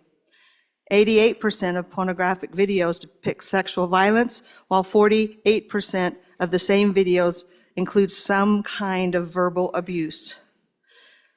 We heard testimony in our committee that there is a strong correlation between pornography, human trafficking, and sexual abuse. Sex trafficking is the supply side of the pornography industry. Make no mistake about it. The information we heard, the testimony we heard in this area was stark, and it was disturbing. Studies reveal that pornography has the same effect on the brain as drugs. Porn is as dangerous as hard drugs and opioids to the brain of a young child. There's been plenty of studies that have looked at the development of a brain of children that have had access or had access to pornography.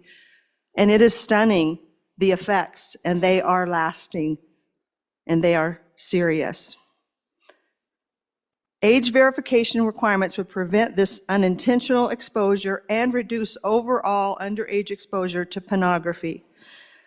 We heard testimony from experts that age verification technology is not new. It's been used in Europe for several years because you see, they didn't have a little thing called the First Amendment. So they're ahead of us in many ways in dealing with access of children to pornography. And age verification, it's not expensive, it's not hard, but it is needed. With that, I want to walk through the bill with you, and then we are going to have an amendment, which I think might be better once we walk through the bill. And then I'll finish up with a few remarks. So I want to just point out a few things. I know you can read, I'm not going to insult your intelligence, but there's some things that were done in this bill for some very specific reasons. Definitions matter greatly in the bill. One of the things that when you enter this space, you have to look at certain constitutional issues and requirements. So we have tried to do that. You'll hear a little bit in a moment. I'll talk about a Fifth Circuit case regarding Texas age verification law that was recently heard. The oral argument was heard in that case in the U.S. Supreme Court of the land. But we are really trying to follow as the law is developing. Some places it's settled, some things are developed, and we've written the bill really in many ways according to that Fifth Circuit opinion. So I will just point out in the definitions, you can read them yourself, but I will let you know that we brought into state statute on page 2 of the bill, lines 21 and 22, and we're using our own state's definition of child pornography. You'll see on page 3 an important definition you might want to familiarize yourself with, but it's of what is a covered platform. What does that mean in this bill?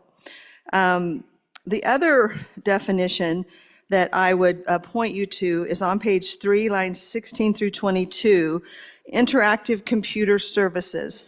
This definition actually comes from an existing federal statute, and that statute is 47 U.S.C. section 230F. I didn't cite the statute because they might change the definition in that statute, but this is the definition. We will use the current definition of interactive computer service from federal law. Moving on to page 4, we have another definition from federal law, and that is the definition of information content provider. And you see this definition from the federal statutes 47 U.S.C. 203F also. So again, we're pulling in that definition, but we're not making the citation, and I just wanted to call your attention to that. And then one of the key definitions is what is material harmful to minors, and you can see that defined in the statute there. There's another place we're bringing in our state statutes, and that is on page 4, lines 14 through 15, where we take the definition of what is obscene, what obscene means within our existing state statute. Beginning on page 4, line 17, you begin to see what are the acceptable ways that one can establish and verify their age. And there's several of them on to page 5, and these are the valid types of things you can use to verify age. Moving on to the next page, page 6. Page 6 begins with some what shall the covered platforms do? What are we asking them to do? It says, any platform shall perform reasonable age verification methods to verify the age of all persons accessing or attempting to access the materials and shall prevent access by minors to the materials. This is kind of the heart of the bill. This is what we are requiring of these platforms, that the full responsibility is on them. There is a concept in life, but also in the law, of putting the solution closest to the harm. And that's what this bill seeks to do. We go straight to the source of the harm, those who are publishing the material, and we put those restrictions on them. And then we see that, and this is important for those that are concerned about protection of personal information. Let me first just point out that there is a distinction between age verification and identity verification. And why that's important is that you can verify someone's age without verifying their identity. And technologically, that's what they do. We're in the age verification area. But if any private information were to be transferred, it requires these, typically a company will get another vendor to do the age verification, or they can do it in-house. But either way, if they keep any data, which is prohibited explicitly in the statute, then they are responsible. And there's actually some very significant liability that occurs to them if they retain any personal information. And there's a couple of different places it's mentioned in this statute. It's that important to protect people's personal information. And you do not put your personal information at risk through the use of basic age verification technology. So we move down on page 6, and we start talking about things like who could represent a minor that is affected by this statute. In other words, age verification did not occur, and a minor received access to the harmful material.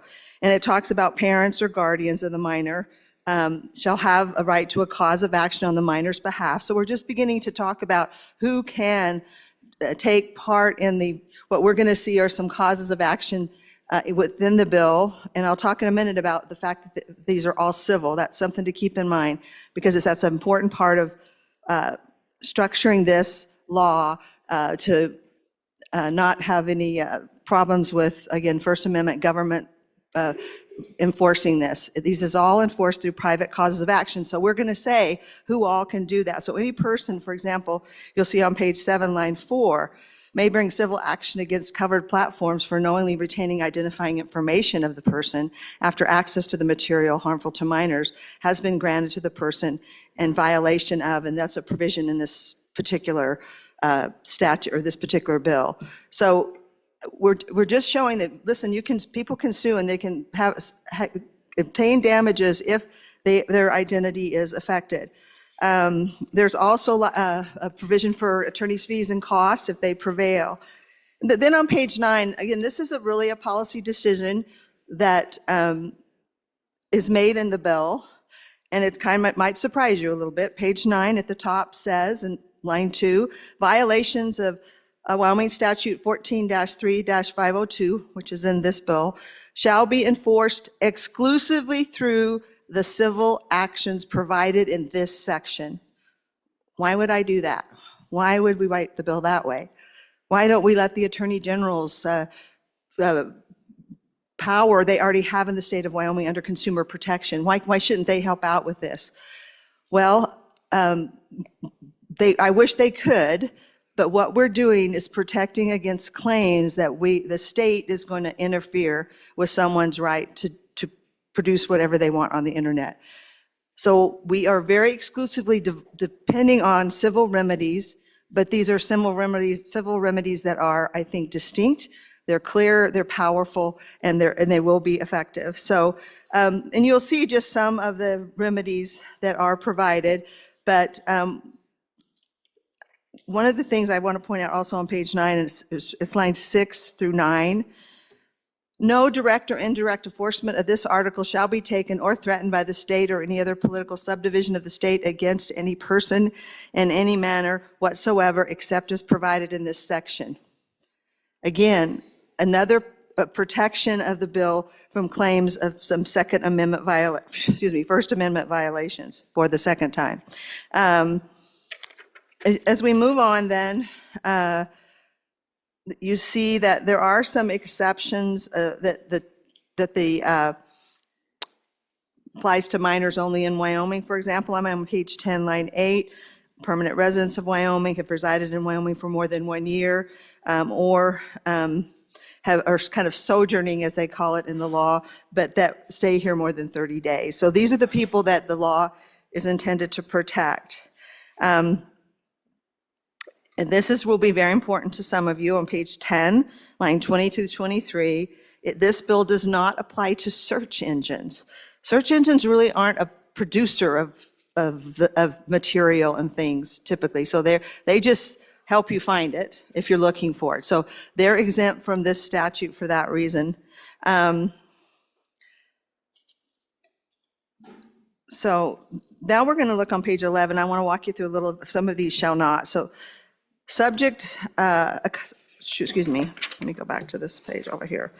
On page 10 at the bottom, it says, again, doesn't apply to search engines. And then it says, subject a covered platform to any cause of action or liability to the extent covered platform is protected from the liability by federal law. So these are where we're not doing that. If there's a protection somewhere in federal law, then they're protected under federal law. Then Romanet 3 is, shall not excuse any person from any other legal action or duties arising from the compliance of this article. So just because you act under this statute to get remedy, if you are a minor, a guardian, or minor, a parent of a minor, or even a person whose information was misused, that you could have other remedies. It's just simply saying you could have them, and this bill doesn't prevent you from acting on those. And we shall not apply in this shall not apply in cases to the extent that the article would violate the Commerce Clause of the U.S. Constitution. So the next provision I want you to be aware of is on page 11, lines 15 through 18. And this is basically says that someone can't make an agreement to violate this and it be held up in court. So make an agreement with someone to violate it and that be held up in court. It will be declared void if you enter into a contract to try to get around these provisions. It will be null and void in court. And then the final one on page 11 is just that if there are previous things in place before this becomes law, those are exempt. We are not binding on those, especially for that last provision concerning if it violates the law. So, and with that, Mr. Chairman, let me just, before we talk about, well, let's maybe go ahead and do the amendment and then I'll close. Thank you.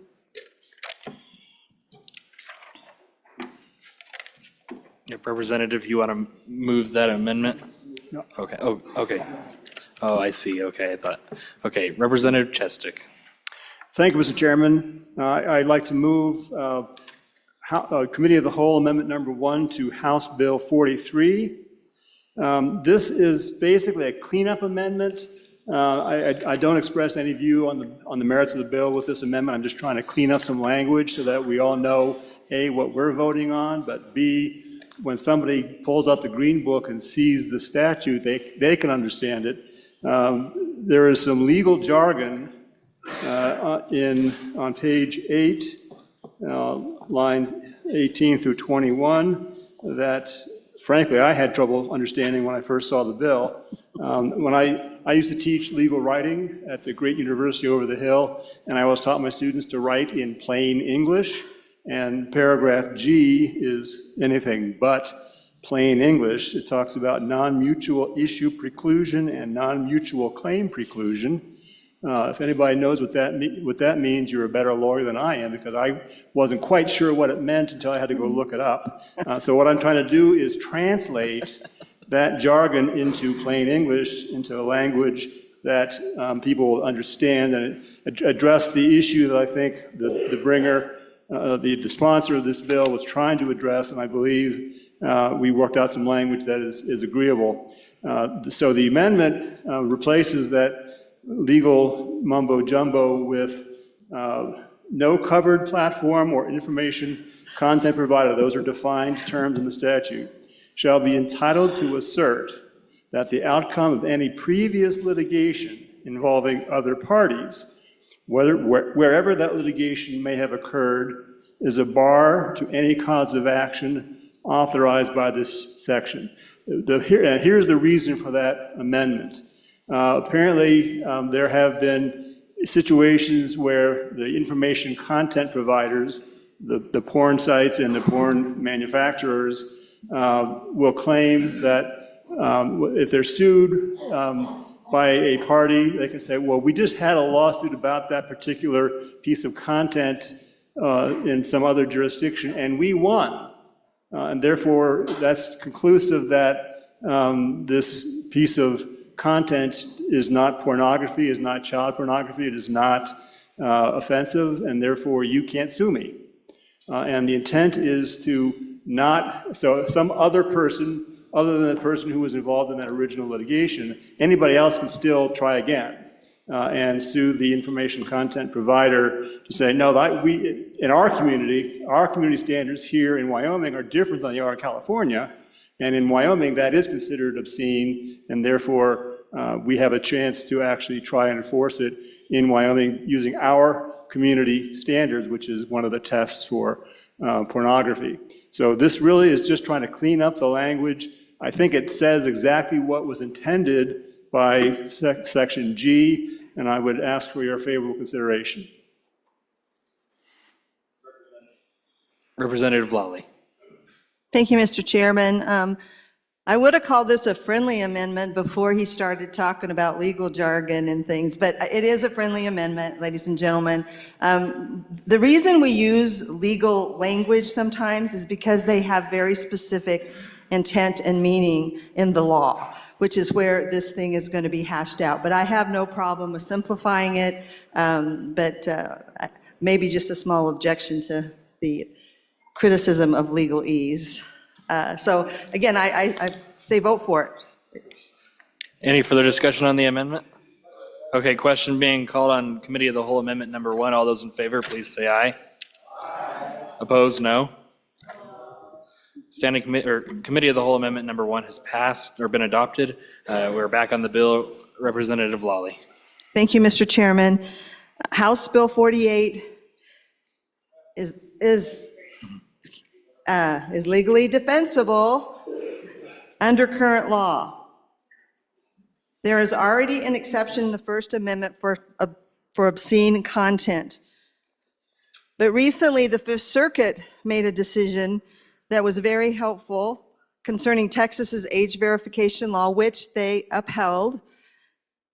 And they determined these 3 things that are very important. And we, in many ways, crafted this particular bill around these findings. What is obscene to minors is different than what is obscene to adults. The state has an interest in maintaining age-appropriate access to certain content. And number 3, it is not too burdensome to require the ID of adults to purchase pornography. Obscene content, ladies and gentlemen, has no exception in the First Amendment, has no First Amendment protection. Age verification is the least restrictive means for adults and most effective protection for children. And with that, I stand for questions. Any further discussion on the bill? Representative Provenza. Thank you, Mr. Chairman. So I have some questions about the bill relating to, well, a lot of things. So one question is, so websites that aren't just pornography, but maybe pornography is posted. So a website that has read it in their title, has threads. Most 99% of the discussion has nothing to do with obscene material. Is this a website, or even the social media platform that's named after a letter?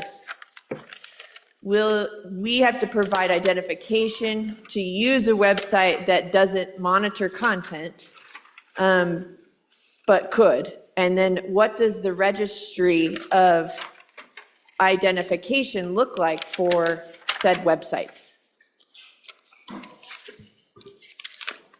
Representative Lally. Thank you. The bill requires that anyone any platform that's basically in their course of business, that they produce this material, they publish this material, is covered. We don't have there's some states that have put in, for example, 30%. You have to have over 30% of pornographic content to come under regulation. I don't think that's good policy. And I don't think there's anything that requires that at this time in the law. So they would have to be monitoring that, and ultimately the producer of that and publisher of that would be liable. And so it would very much kind of depend on circumstances. If this is in the normal course of their business, then yes, they're going to have to provide age verification. Representative Provenza. Thank you, Mr. Chairman. Another question I have then is, who monitors the website? So, I mean, it takes 2 seconds to upload a new website and copy the one you had before.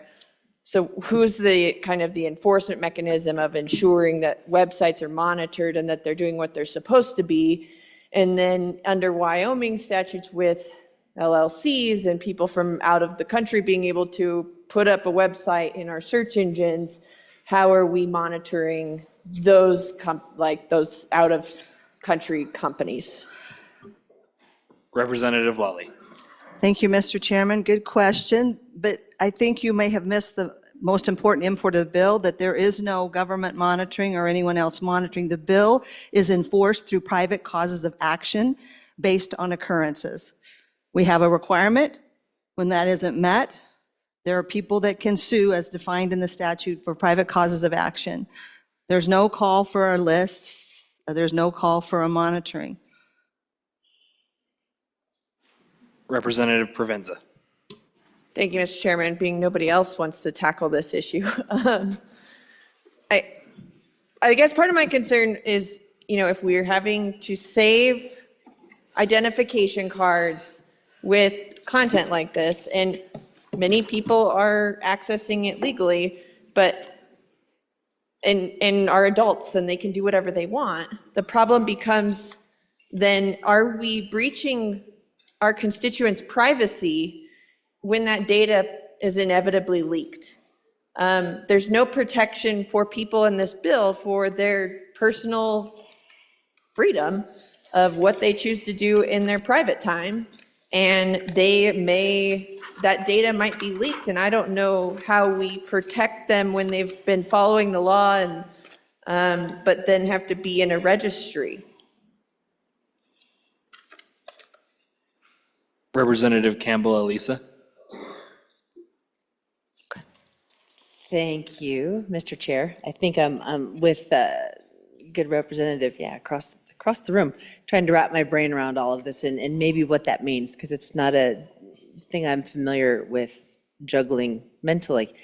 So what I hear the bringer of the bill saying is that this just provides recourse to me as a parent if I determine that my minor child has been on a website that didn't require age verification.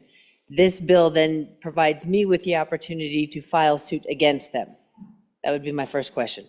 So my second question is, in understanding this, if, let's say, my 16-year-old mean, my kids are way older now. So my 16-year-old were to use my driver license as age verification,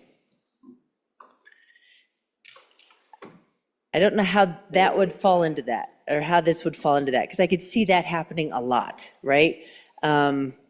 If kids want to access it, they'll figure out a way to do it. Maybe I borrow my older sister's, whatever. Maybe I borrow dad's passport. Maybe I borrow whatever to log in. So how would that be determined, and what recourse would there be?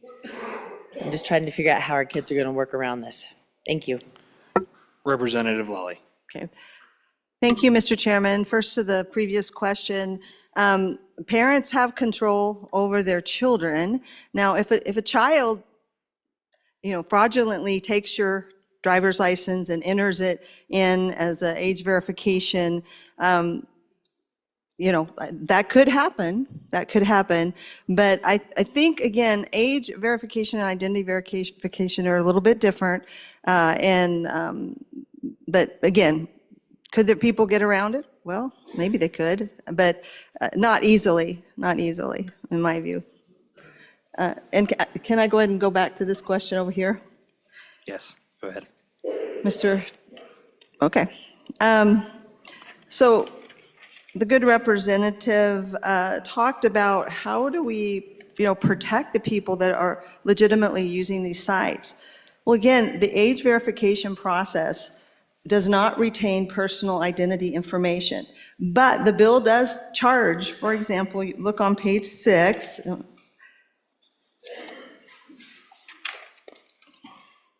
We start with page 6, line 14.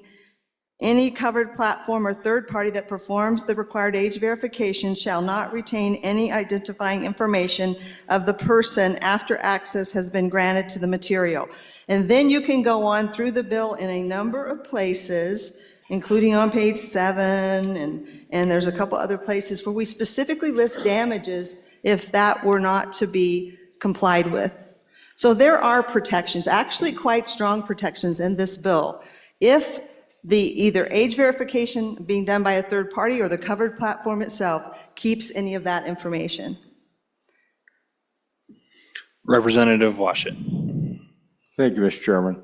In committee, we heard from one of the foremost experts in the world about the software that's being used to do age verification.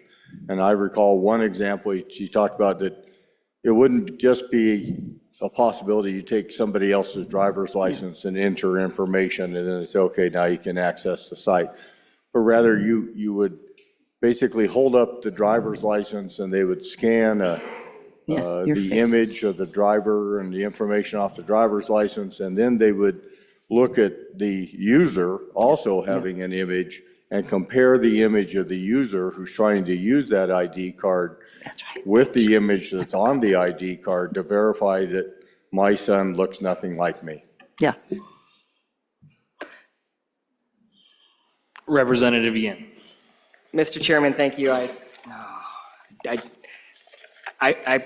This might be the only time I talk on this bill, but I'm the type of person that literally, so you have, if you go to the airport south of us, you go to the airport in the state with the Beehive State, they have these, at the checkpoint, they have these cameras that look at you to verify that you're on your ID. I actually opt out of that because I hate that, because I frankly, I don't trust my federal government to not keep track of me when I'm doing that. Even though they might say they're not doing it, not sure if I trust that. To say that I'm gonna let a private company take a picture of me, say it's to verify that it's me on the picture of the ID that I also present them, I understand the civil protections in there, but if I'm already worried that I don't want to publicly let everyone know what site I'm visiting, why would I sue the company? Because then everyone's going to know, the whole world's going to know. Companies are selling our data. I am worried about the privacy protections.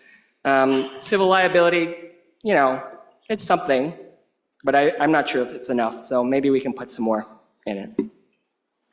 Representative Lally. Thank you, Mr. Chairman. previous speaker, I guess my response would be, the bill clearly says that they cannot keep that information, and there are stiff penalties for doing so. I love to know more about your concern about things like that, but I just think that that is not, we've done all we can do, and to say because of that fear, you don't think we should, basically protect children from online pornography, just doesn't quite balance out for me. Representative Provenza. Thank you, Mr. Chairman. I guess to that last comment from the bringer, I just don't think this bill's going to do it. It's going to regulate some people, but it's not going to stop and protect children from these instances. We have too many websites from somewhere else. What we're doing is potentially, so I guess to the good representative from the Pointy Mountains, it's not really a penalty, it's a civil action. So I have to take my concern, my dirty laundry, potentially to a court and put it on public record and talk about how my identification was stolen and that my adult use of content was legal, but that my data was leaked. And potentially, we're talking, if we're giving driver's license numbers as well, these people might be selling those. Identity fraud is a serious concern. So I take some offense, quite frankly, to saying that we don't want to protect children because we have legitimate concerns about privacy and data for our constituents. We all want the same thing.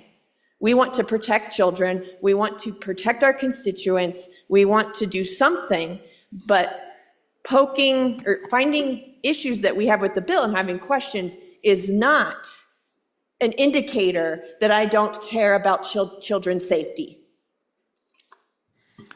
Representative Washit. Thank you, Mr. Chairman. So again, in committee, most of this age verification is being done in Europe, where it's very popular, by a third party. So you're not showing your identification to the pornographic website, you're showing it to a reputable company that is well-renowned for doing identity verification or age verification for a wide variety of uses, not just access to pornography. And so when you show your ID to this company, you're not actually showing it to the website where you're ultimately seeking access. The big part of this bill is the deterrent effect for young people, that young people won't be able to access these websites and they just won't go there. And that's the big value of this. And I think the law does work. It just makes us a little uneasy because it's new and different than what we've seen before, but it's really well tested across Europe. I am for the bill. Representative Lally. Me? Yep. Okay, I didn't hear you, sorry. Sorry. Thank you, Mr. Chairman. So I want to respond to the previous speaker, one speaker ago. There was a lot there. I'm not sure kind of how to follow some of it, but I will tell you it started with, this just won't work. Well, there's been a number of states that have passed this law. Louisiana was the first, Texas soon after, and there was a profound change. In Louisiana, Pornhub left the state. They quit operating in the state. They didn't want to comply. Oops, sorry, yeah, somebody did that. So to say it's not effective with no evidence of that, other than hope maybe it won't be effective. I don't know what we're going for here, but there is great privacy protection in this bill. It was built with strong privacy protections. In fact, if you count the causes of action and the ability to recover, there are more related to privacy protections than there are to the original exposure. It's there too, but we have a couple different ways that we've attacked the privacy protections. So it is not correct to say that it's just there's no protection and it's not good. We must protect kids online. And this bill is legally defensible. It's been done in other states, and it has been extremely effective, and it's time for Wyoming to protect our kids from online pornography. Representative Kelly. Thank you, Mr. Chairman. I thought I'd weigh in here because I shared some of the same concerns as the good rep earlier. I came in on this bill as an extreme skeptic against it and sat in through the entire committee meeting. I researched the technology, the ability to do age verification with hand movements and AI, to do age verification anonymously, the protections of personal data and property are all fantastic, and I understand this is not a cure-all. As a former teenage boy, I understand if there's a will, there's a way. But this is to protect kids who unknowingly click on a link on social media and bring them to something instantly. It is a method of protection for children. If there's that extra step to have to get on the site, we can protect kids from seeing stuff they didn't want to see either. So I stand for this bill. Representative Connolly.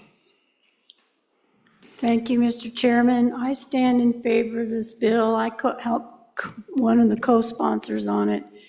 And even though it may have, make us scared about what can happen, I think it's better than not doing anything at all. And I urge a vote for yes on this bill. Representative Lally.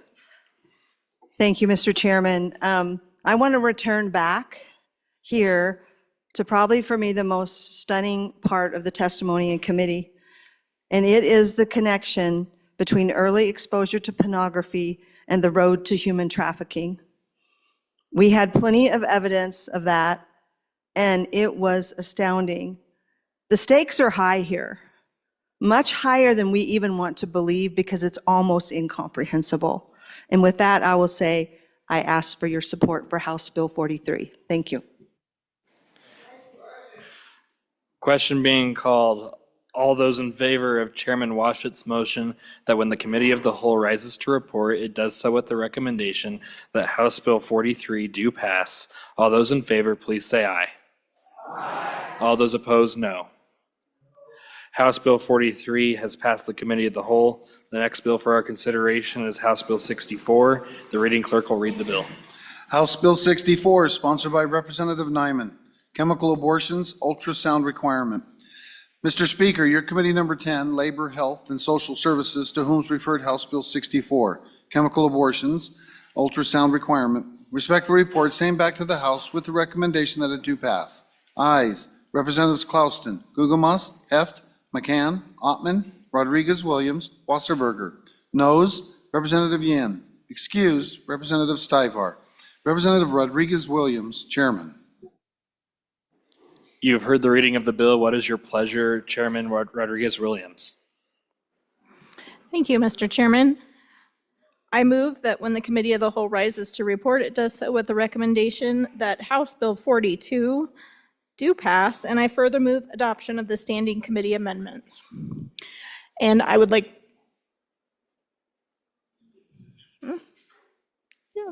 oh, did I say, House Bill 64. And there's no amendments, no amendments. No amendments. Okay, let me do this over again. I move that when Committee of the Whole rises to report, it does so with the recommendation that House Bill 64 does pass. And I turn the explanation to the good speaker. Speaker Nyman. Thank you, Mr. Chairman. Ladies and gentlemen, I bring to you today House Bill number 64 and would ask for your favorable consideration. Many in this body saw this piece of legislation last year, and it was actually, we didn't actually get to hear it in its entirety in the House, but it was amended into another piece of legislation that did pass and was then passed through the Senate or through the body to the west, and then also went on to the governor's desk and was then vetoed as a what's that? Thank you. Was then vetoed, and so I felt like this was an important enough piece of legislation based on what we're facing, what the current legislation that is in our high, or headed for our high court, I believe. And I wanted to bring this back for consideration for the body because I do believe that this is an important issue that we need to address. And I will tell you this, and I know that there's people that are probably going to want to give some pushback on this, but I do believe this is a piece of legislation of compassion. And we talk a lot about health, and we talk a lot about, in the abortion realm, of how important it is, to be able to have this opportunity. Well, sadly, ladies and gentlemen, I'm not going to bring you a bill that is designed necessarily to prevent an abortion. That is my hope. I will tell you that. But actually, this piece of legislation is designed to be able to provide safety to the woman that is in that situation and would decide to end the life of her child in this manner. If you open the bill and look through it, going on to the second page, what we've done is we've just done some definitions for you so that you kind of know how everything lays out in the bill. Moving down to page 3, this is the big part of the bill that all of us are going to want to probably discuss. On page 3, beginning at line 20, not less than 48 hours before a pregnant woman procures the drugs or substances for a chemical abortion, or before a physician or pharmacist dispenses the drugs or substances necessary to provide chemical abortion, whichever is earlier, the pregnant woman shall receive an ultrasound in order to provide the pregnant woman the opportunity to view the active ultrasound of the unborn baby. The reason that I'm bringing this piece of legislation to you, ladies and gentlemen, is because chemical abortion, which is an ever-increasing number and percentage of the actual abortions that take place in the United States, in fact, 64% was the good information I just got yesterday from an institute that studies this and keeps information. 64% of the abortions being performed in the United States right now are chemical abortions. And so the issue that I saw, and the issue I believe we need to address, is that chemical abortions are designed to only be procured and only be advised up until 10 weeks of age of the child, of the baby.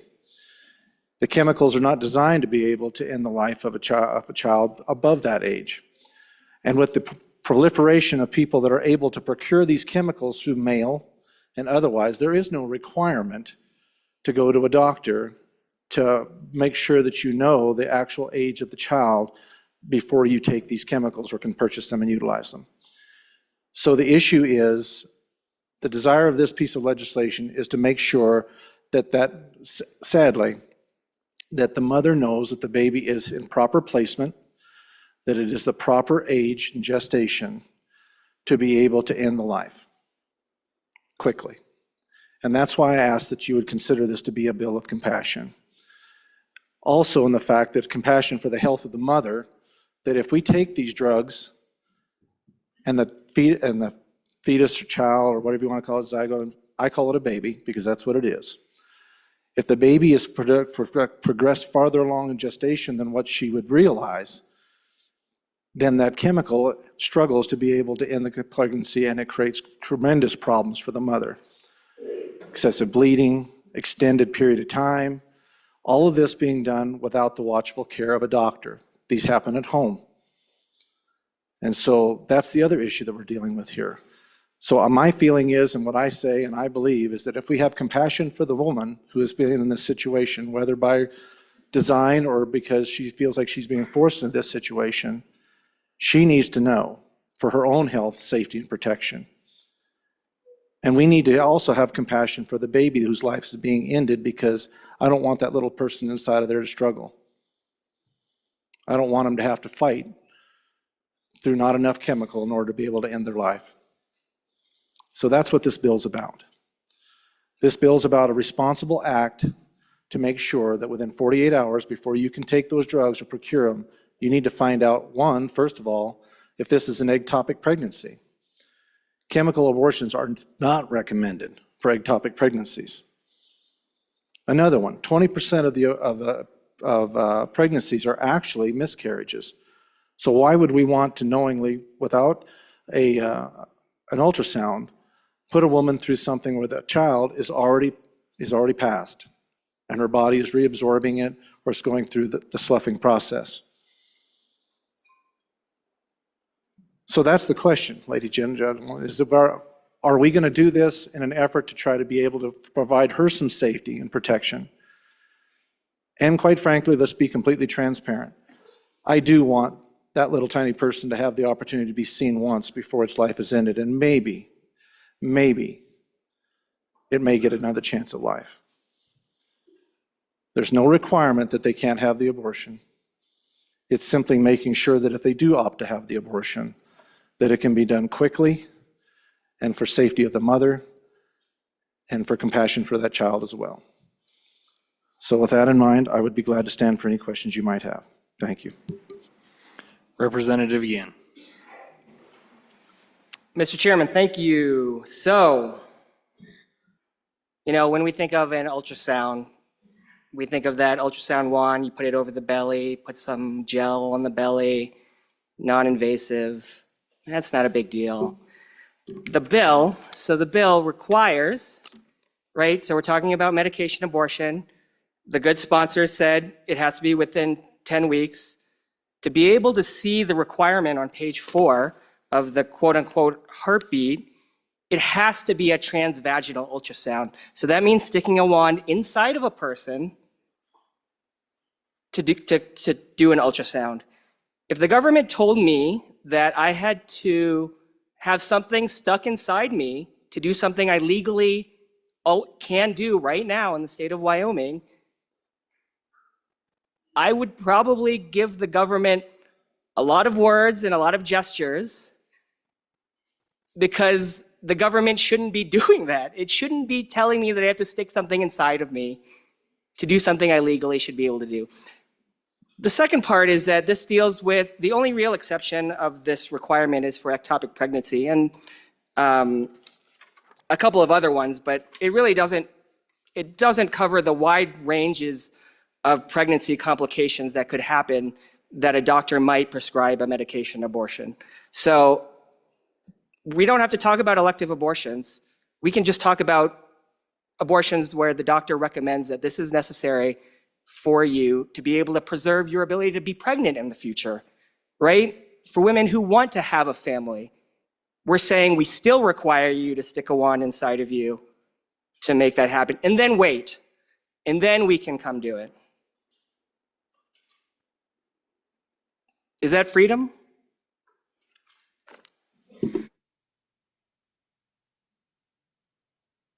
Representative Campbell Elisa.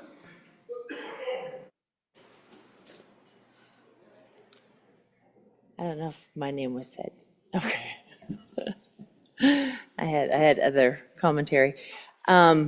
Here's the challenge, and it really is. And I appreciate how this was presented. I don't think any of us wants to be in a position when we very much are pro-life and then having to explain, and how do we argue this without some of the heavy accusations that may come later. So this is how I will preface this, Mr. Speaker, from the overwhelming amount of my constituents that have reached out. And I'm going to follow up closely with what has already been presented.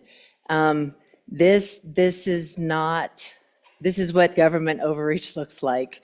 So this truly is the government saying,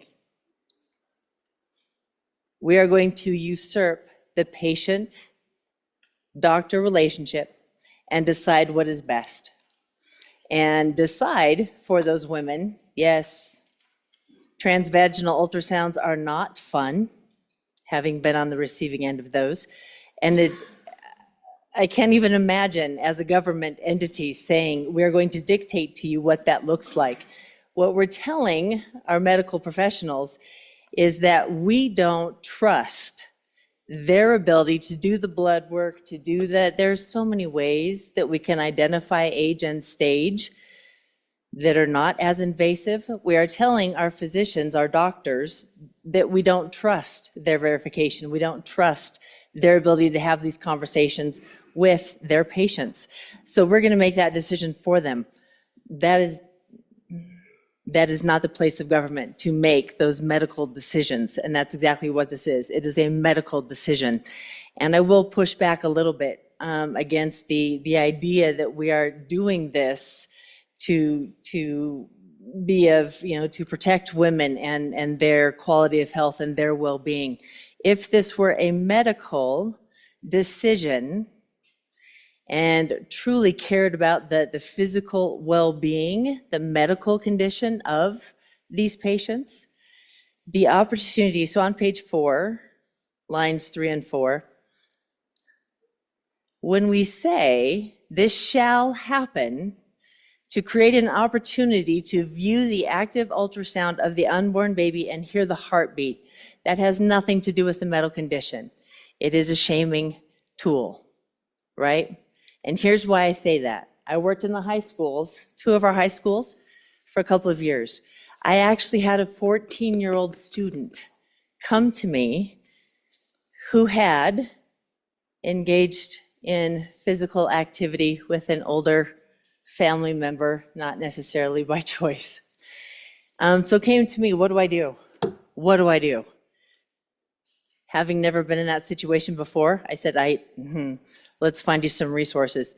So in those situations, right, where the situation medically between patient and doctor has been determined, this is the best course of action, then to follow up with that individual and say, oh, and by the way, in addition to all of this that you've already experienced, the state now mandates a transvaginal ultrasound. The state has no business mandating that. Thank you. Representative Chestic.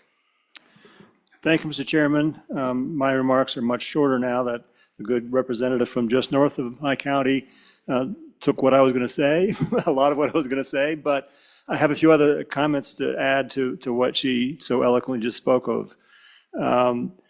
This bill is unconstitutional, like every other of these abortion bills that have passed in the last 2 years.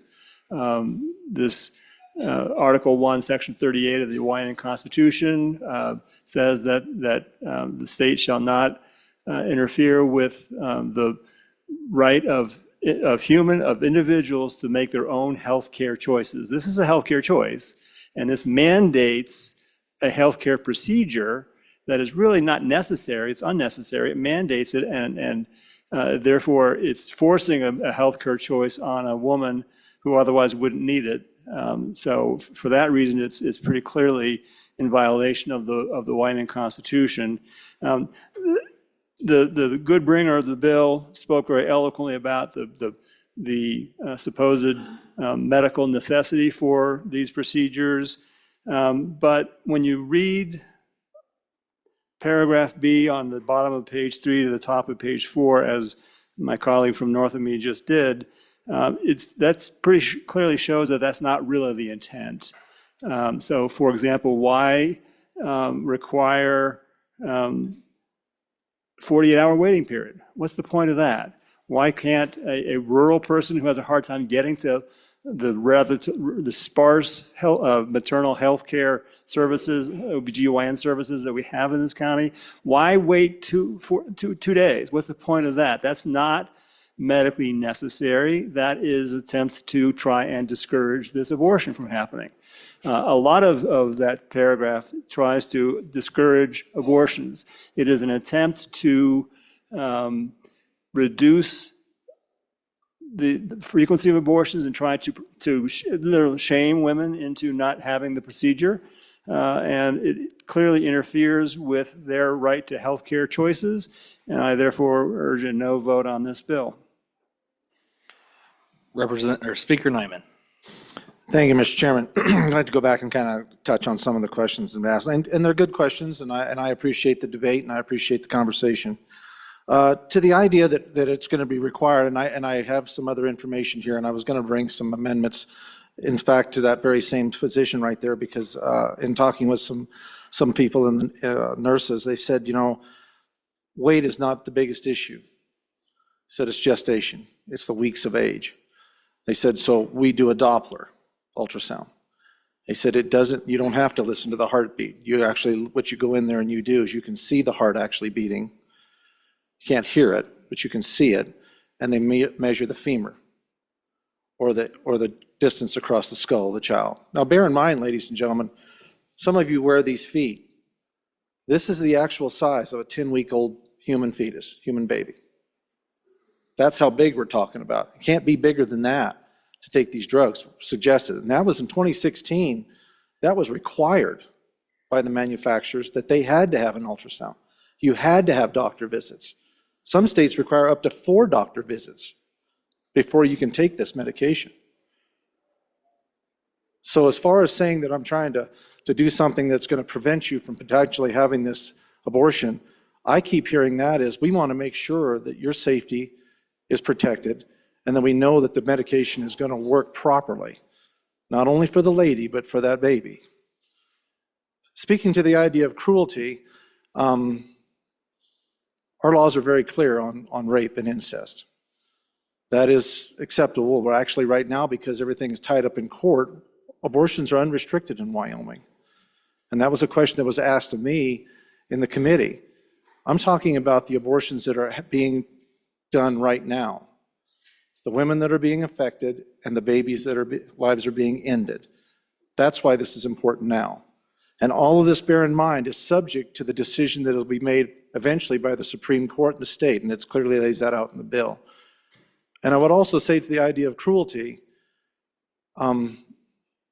let's think about that little tiny person in there that doesn't get to be able to shout loud enough to be able to be heard. It's a life. That's where I'm at. That's a human being who's not being asked whether or not, nor was it asked whether or not it wanted to be conceived. So that's the other part, what I say is compassion. Insofar as why wait the 48 hours, yeah, bang, you got me.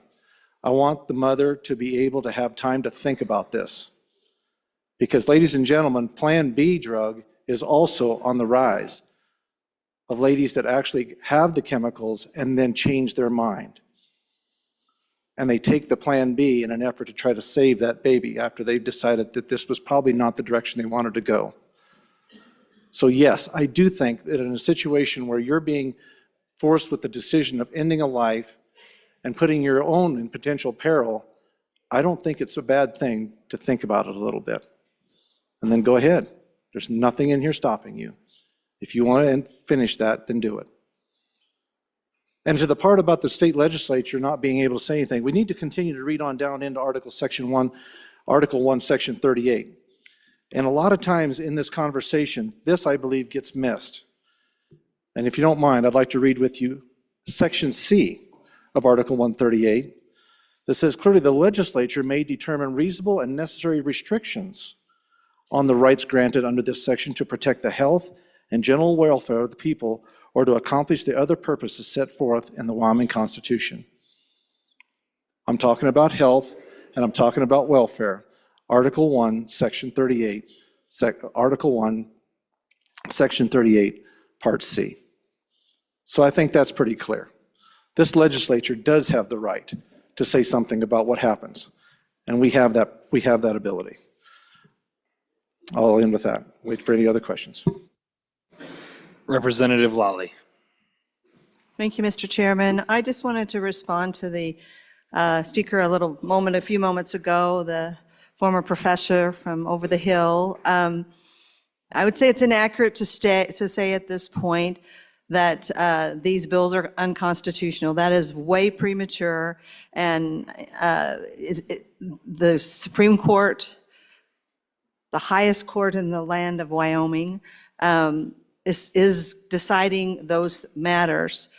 So it's just inappropriate at this point to say these are like on their face unconstitutional. So I just want to dispense with that argument. And I want to go on to his argument about whether or not kind of questioning the state's ability to regulate. Well, let me say this, that there was a time under Roe versus Wade, because that ruling, in my view, incorrectly decided that there was a constitutional right to an abortion, that put the states under some restrictions on regulations, pretty strict ones. In fact, it's going to explain to you my bill in a moment, why we needed it, why we weren't regulating abortion in Wyoming, because there was a certain type of constitutional standard in play under Roe versus Wade. When the Dobbs case was decided, things changed in many ways. And one of them was changing the idea of what the state can do to regulate, because there was no longer recognized a constitutional right to an abortion.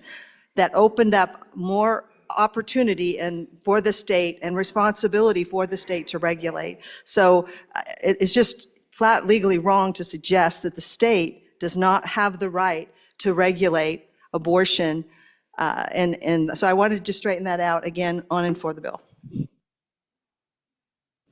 Representative Connolly. Thank you, Mr. Chairman. I want to just move on a little bit on like page 5 and the physicians that I've visited with, where it talks about a big fine. So, except as otherwise provided, any person who violates this section shall be guilty of felony punishable by a fine not to exceed 20,000, imprisonment for 5 years, or both. And that would be, I guess my question is, that would fine would, or imprisonment would be for the doctor or the pharmacist. Is that correct? And so you can imagine my physicians are like, wow, that's might be a little excessive. So anyway, I'm just bringing that up for my physicians that I visited with. Representative Brown Gary. Mr. Chairman, as a father who's had two of my children taken from me by a person of trust,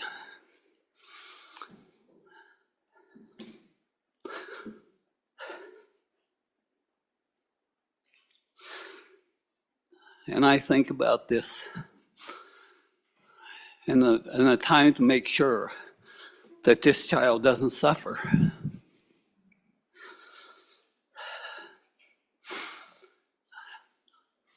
I think this is very important. Many of you here don't believe in the death penalty for someone who has taken a life. And those of you that do, we've also heard how certain types of execution is inhumane.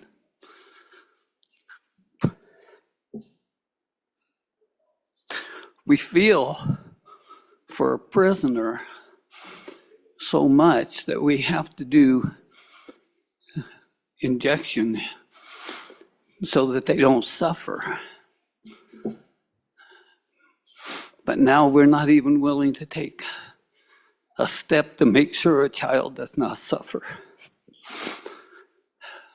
On and for this bill.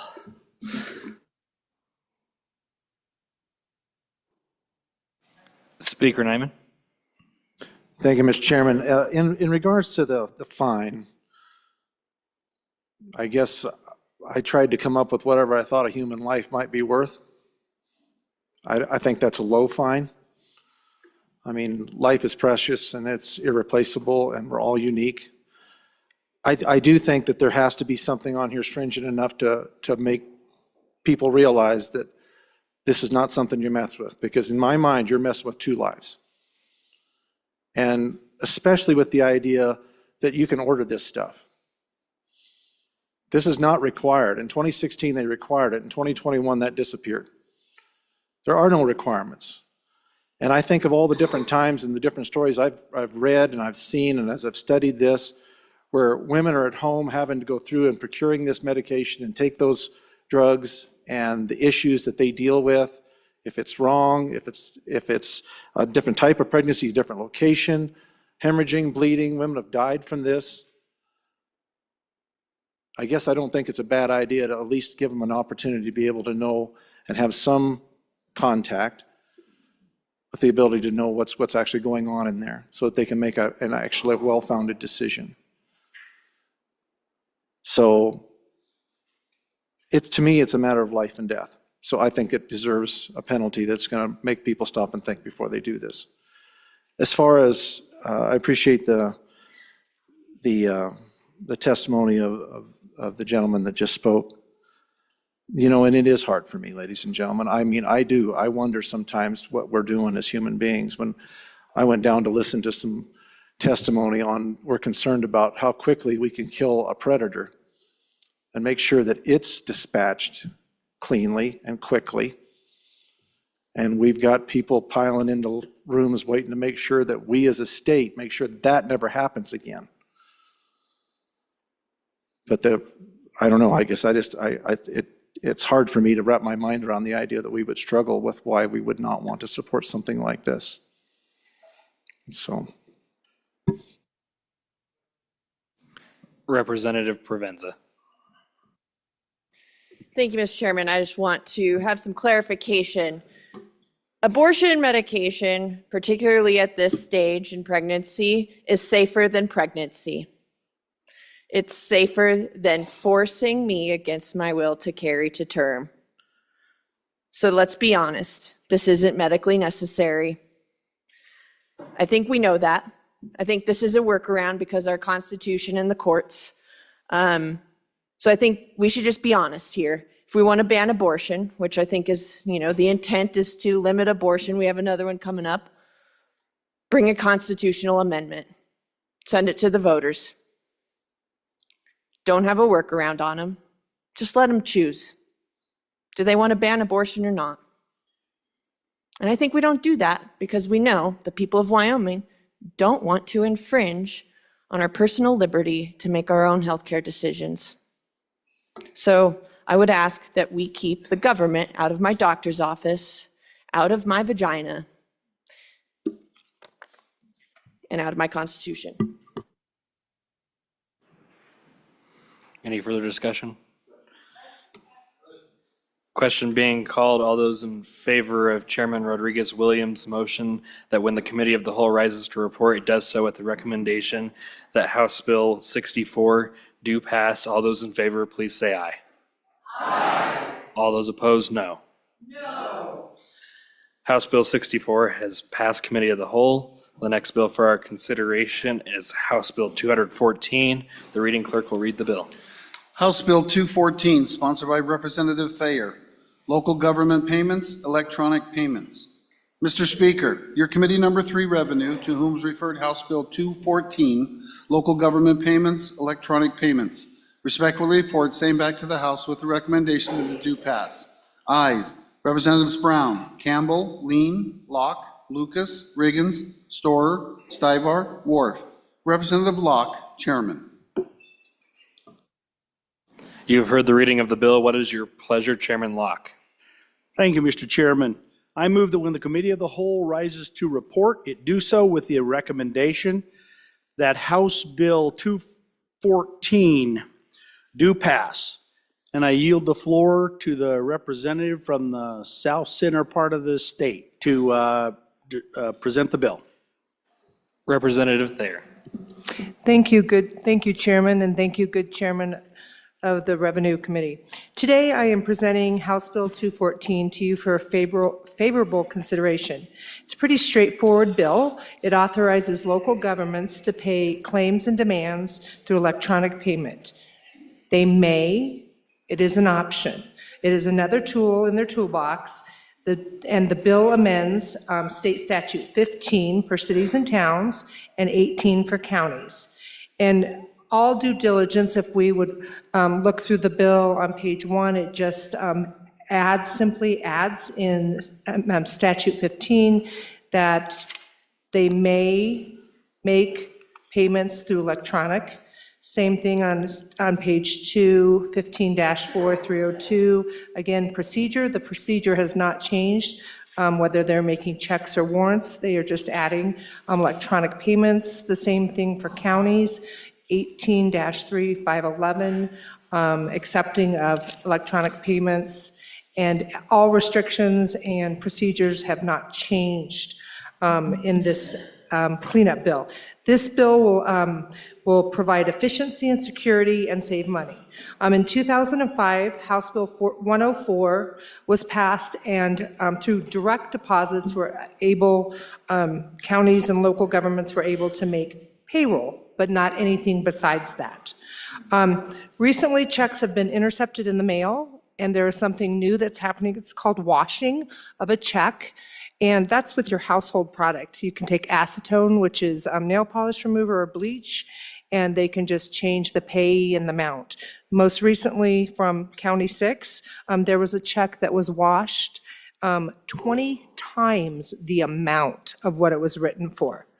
The county's organization that take care of our funds support this bill.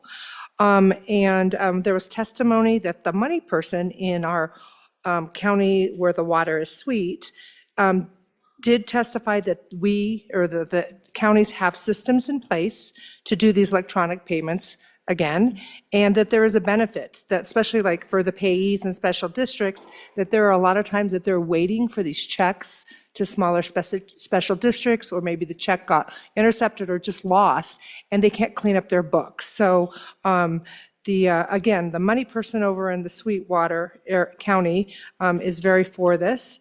And then also an example from our county money person suggested that it wouldn't happen for like election judges or the people who help us during our elections. Those are just 1 or 2 time payments. These are for monthly payments. Also, the county's organizational leaders also support this bill. Our local governments, our local businesses, in our financial institutions support this. It'll actually save time and resources, and then they will be able to spend more time helping local small businesses. I stand for any questions. Any questions on the bill? Ready for the question? Question being called. All those in favor of Chairman Locke's motion that when the Committee of the Whole rises to report, it does so with the recommendation that House Bill 214 do pass. All those in favor, please say aye. Aye. All those opposed, say no. House Bill 214 has passed the Committee of the Whole. The next bill for our consideration is House Bill 42. The reading clerk will read the bill. House Bill 42, sponsored by Representative Lawley. Regulation of surgical abortions. Mr. Speaker, your committee number 10, Labor, Health, and Social Services, to whom is referred House Bill 42, Regulation of Surgical Abortions, respectfully report same back to the House with the recommendation that do pass with the following amendments. Ayes, Representatives Klauston, Gugemas, Heft, McCann, Ottman, Rodriguez-Williams, Wasserberger. Noes, Representative Yin. Excused, Representative Stivar. Representative Rodriguez-Williams, Chairman. You have heard the reading of the bill. What is your pleasure, Chairman Rodriguez-Williams? Thank you, Mr. Chairman. I move that when Committee of the Whole rises to report, it does so with the recommendation that Bill number 42 do pass, and I further move adoption of the Standing Committee amendments. I'd like to turn the explanation over to the good representative from where there's lots of sugar. Representative Lawley. Thank you, Mr. Chairman. Since the standing amendment has been moved, I'd like to go ahead and address it because it's a typo that LSO discovered on page 8, line 1. You'll notice that instead of a period in that 1,000, there's a comma. And so we corrected that typo. So it doesn't change the amount. It's still $1,000, but the number had a typo in it. So again, I think that's been moved, and so, yeah, thank you. Question being called on Standing Committee Amendment number 1. All those in favor, please say aye. All those opposed, no. Standing Committee Amendment number 1 has been adopted. We are back on the bill. Representative Lawley. Thank you, Mr. Chairman, members of the House. I present to you House Bill 42, Regulation of Surgical Abortions, and ask for your favorable considerations. I'm going to try to give a little background here. I think most everybody knows it, but there's new people here, and I think, again, context, because some of the comments have come up that maybe show some need for context. So in June of 2020, the highest court in our land issued a landmark ruling overturning Roe versus Wade's case in Dobbs versus Jackson. The court concluded that the U.S. Constitution does not protect the right to an abortion, and therefore each state has the right to decide matters related to abortion in their state. In 2023, many of you were here, and we passed a prohibition on abortions in Wyoming with limited exceptions. However, as most of you know, that case is now pending before the highest court in our state for determination. So as we sit here tonight, abortion remains legal in Wyoming. And as long as abortion remains legal, we have the responsibility to protect the safety of women getting abortions. House Bill 42 provides basic common sense regulations for surgical abortions to protect the health and safety of women who choose to get surgical abortions. House Bill 42 requires that each surgical abortion facility in Wyoming shall be licensed as an ambulatory surgical center in accordance with Wyoming Statute 35-901-914. Surgical abortion is a similar type of medical procedure to other ambulatory surgeries. It is not burdensome. 23 other states have passed laws and policies to regulate abortion in this way, and all apply to clinics that perform surgical abortions. The current definition in our statutes of ambulatory surgical center is that a facility which provides surgical treatment to patients not requiring hospitalization and is not part of a hospital or offices of private physicians, dentists, or podiatrists. This bill amends the definition of ambulatory surgical center currently in statute to include any surgical abortion facility. House Bill 42 also requires that surgical abortions be performed by doctors licensed in Wyoming and those doctors having admitting privileges within a hospital within 10 miles of the surgical abortion facility. This too is to provide for the health and safety of women in the event of something goes wrong in the surgical abortion.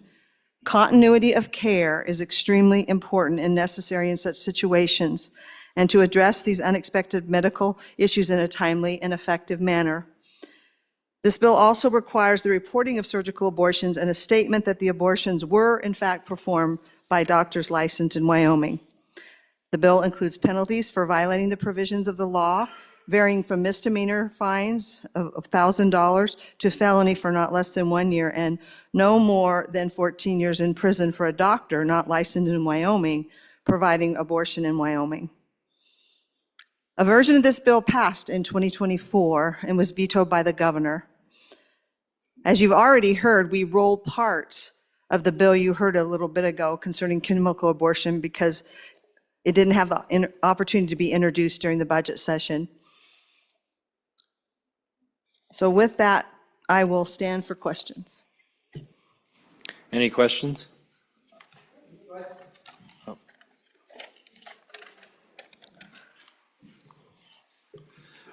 Representative Campbell Elisa.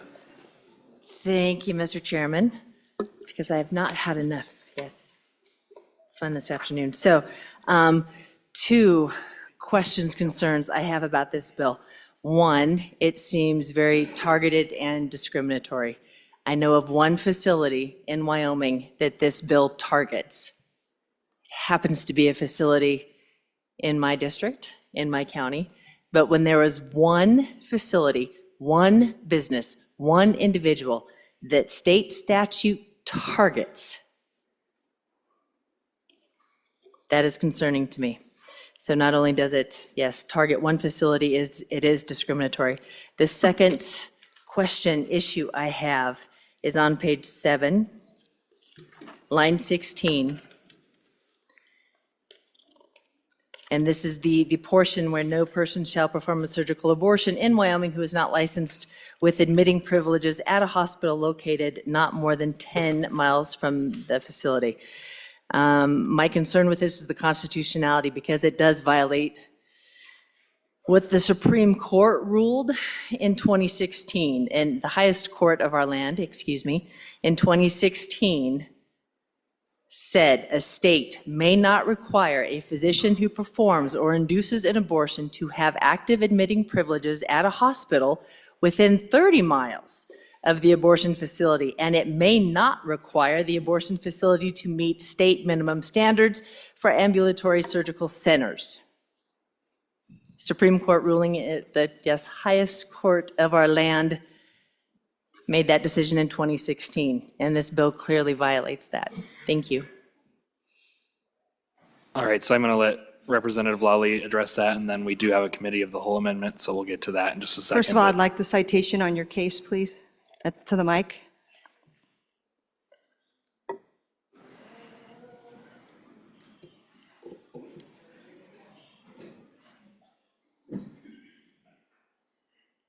Representative Campbell Elisa. Thank you, Mr. Chairman. I'm going to get the last name wrong. Whole Women's Health et al. Versus Hellerstedt, Commissioner, Texas Department of State Health Services. This was June of 2016. So it was argued March 2nd, 2016 through, and then decided on June 27th of 2016. Thank you. Representative Lally. Thank you.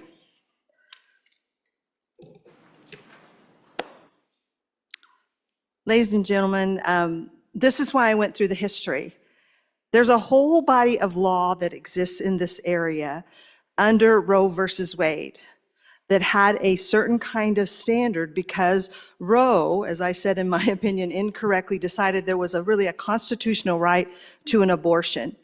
And under that ruling, though, there was a whole body of law that developed after Roe up until the time it was overturned that had a strict scrutiny requirement and unduly burdensome about different types of regulation of abortion. This case that she cited in 2016 was decided under the case law of Roe versus Wade. When Dobbs was decided in 2022, all of that went away because it was all based on this one fact. And that fact was that there was a constitutional right to abortion. And as a result of that constitutional right, certain things had to be done a certain way. States couldn't regulate it if it was unduly burdensome, for example, which is what that case was about.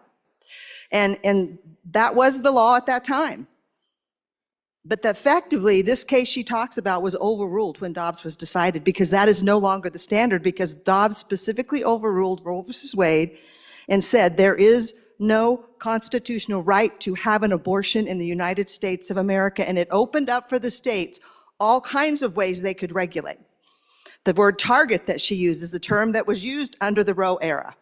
That was the way that they would attack a case. It's targeted. Well, this law is not targeted at a specific facility.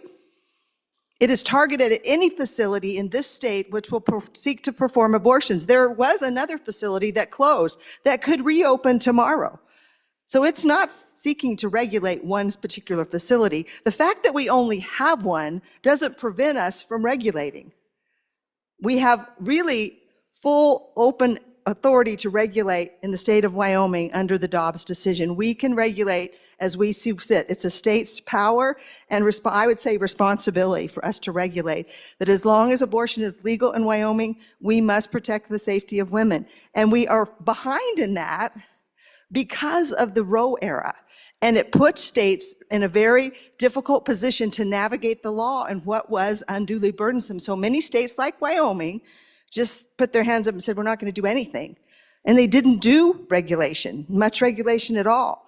And that's why the reason for this bill, quite frankly, is because we now have the authority under the Dobbs decision and we have the duty to act in order to protect the safety of women.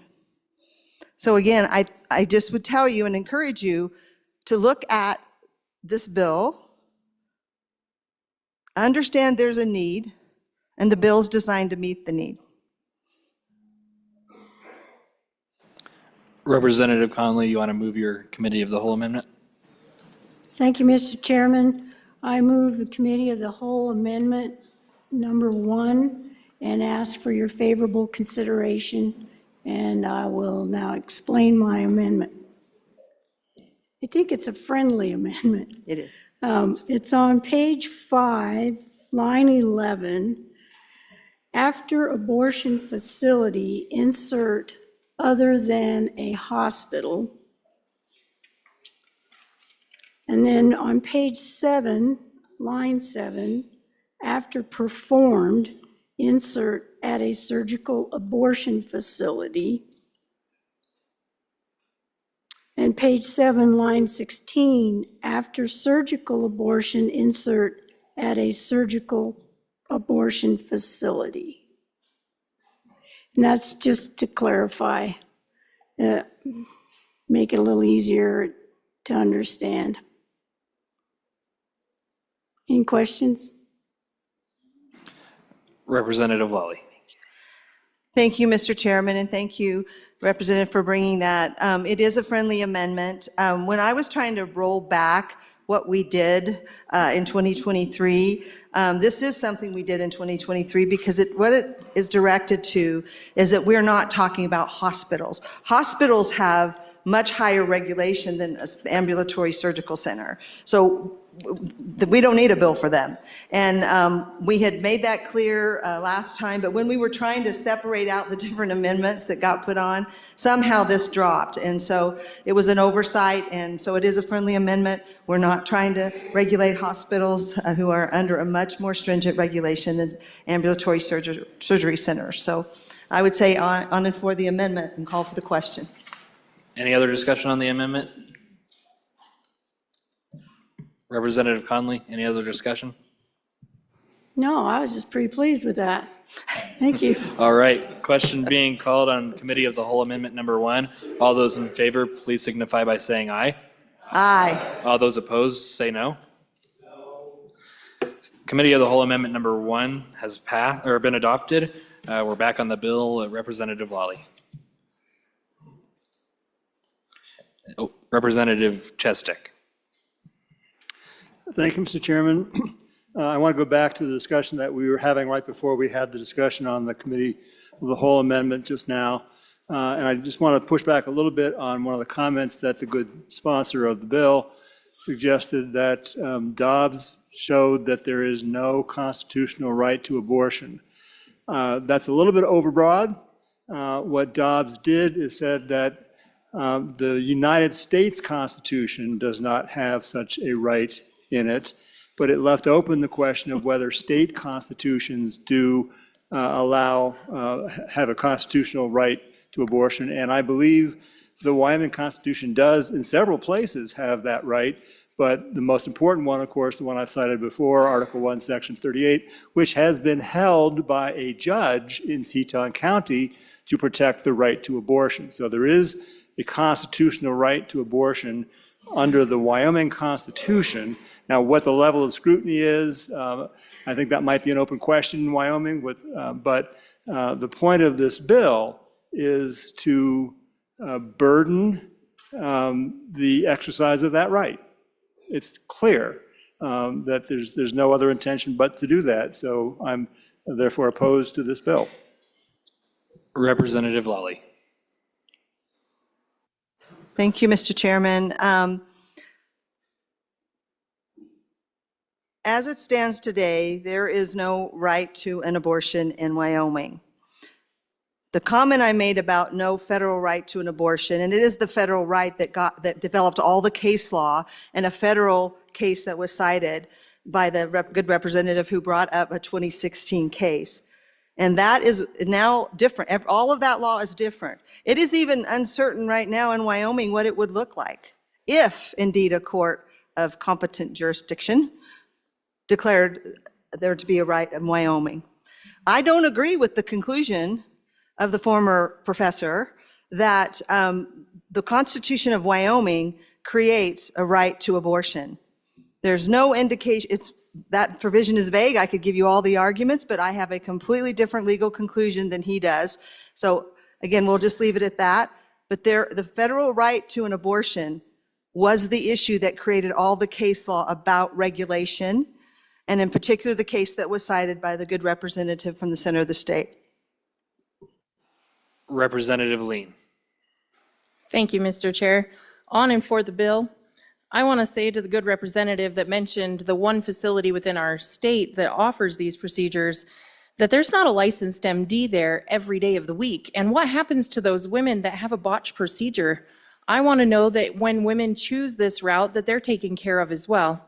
I am pro-life. I am also pro-women's health. I want that to be very clear. For you see, my 4th child is adopted, all because a teenage mom chose to not have an abortion.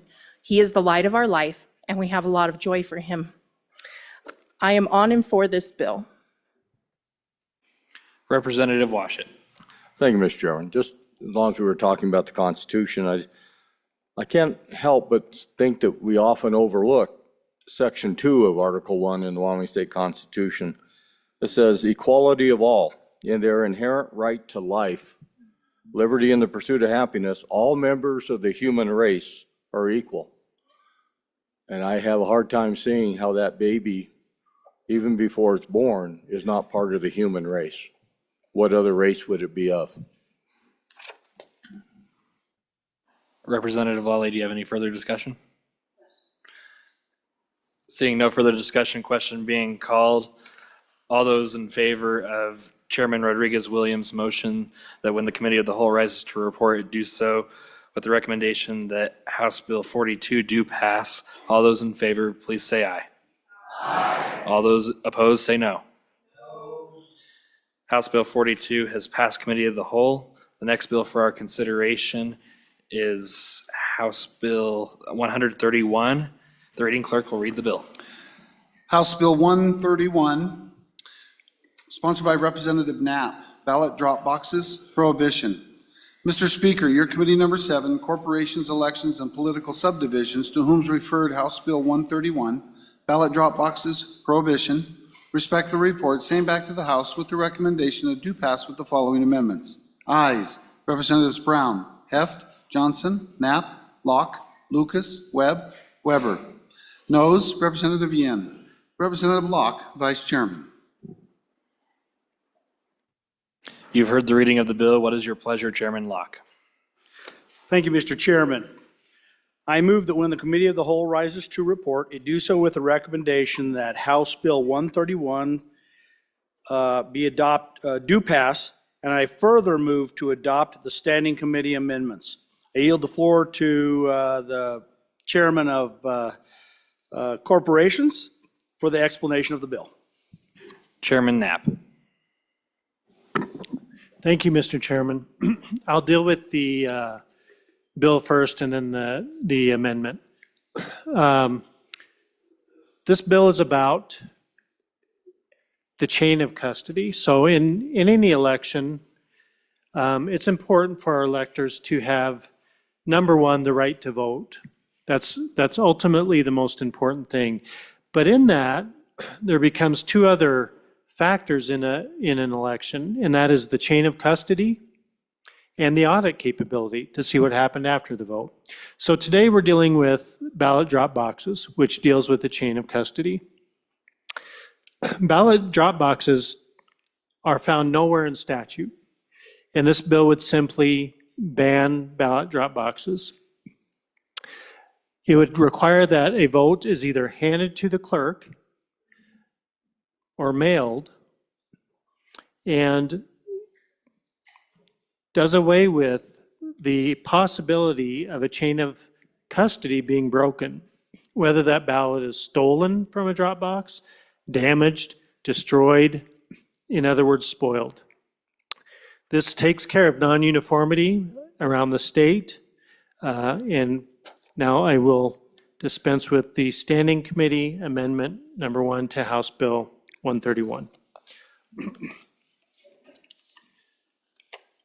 So this basically did two things in this amendment. Number one, the clerks wanted a little more specification on what mailing something in would be. And so we chose the United States Postal Service for two reasons. One is the USPS is, sorry, that's a formal. The organization that does our mail nationally is a governmental entity. And as a governmental entity, it has security involved in mailing. Not only that, the second point is this particular agency also deals with the military.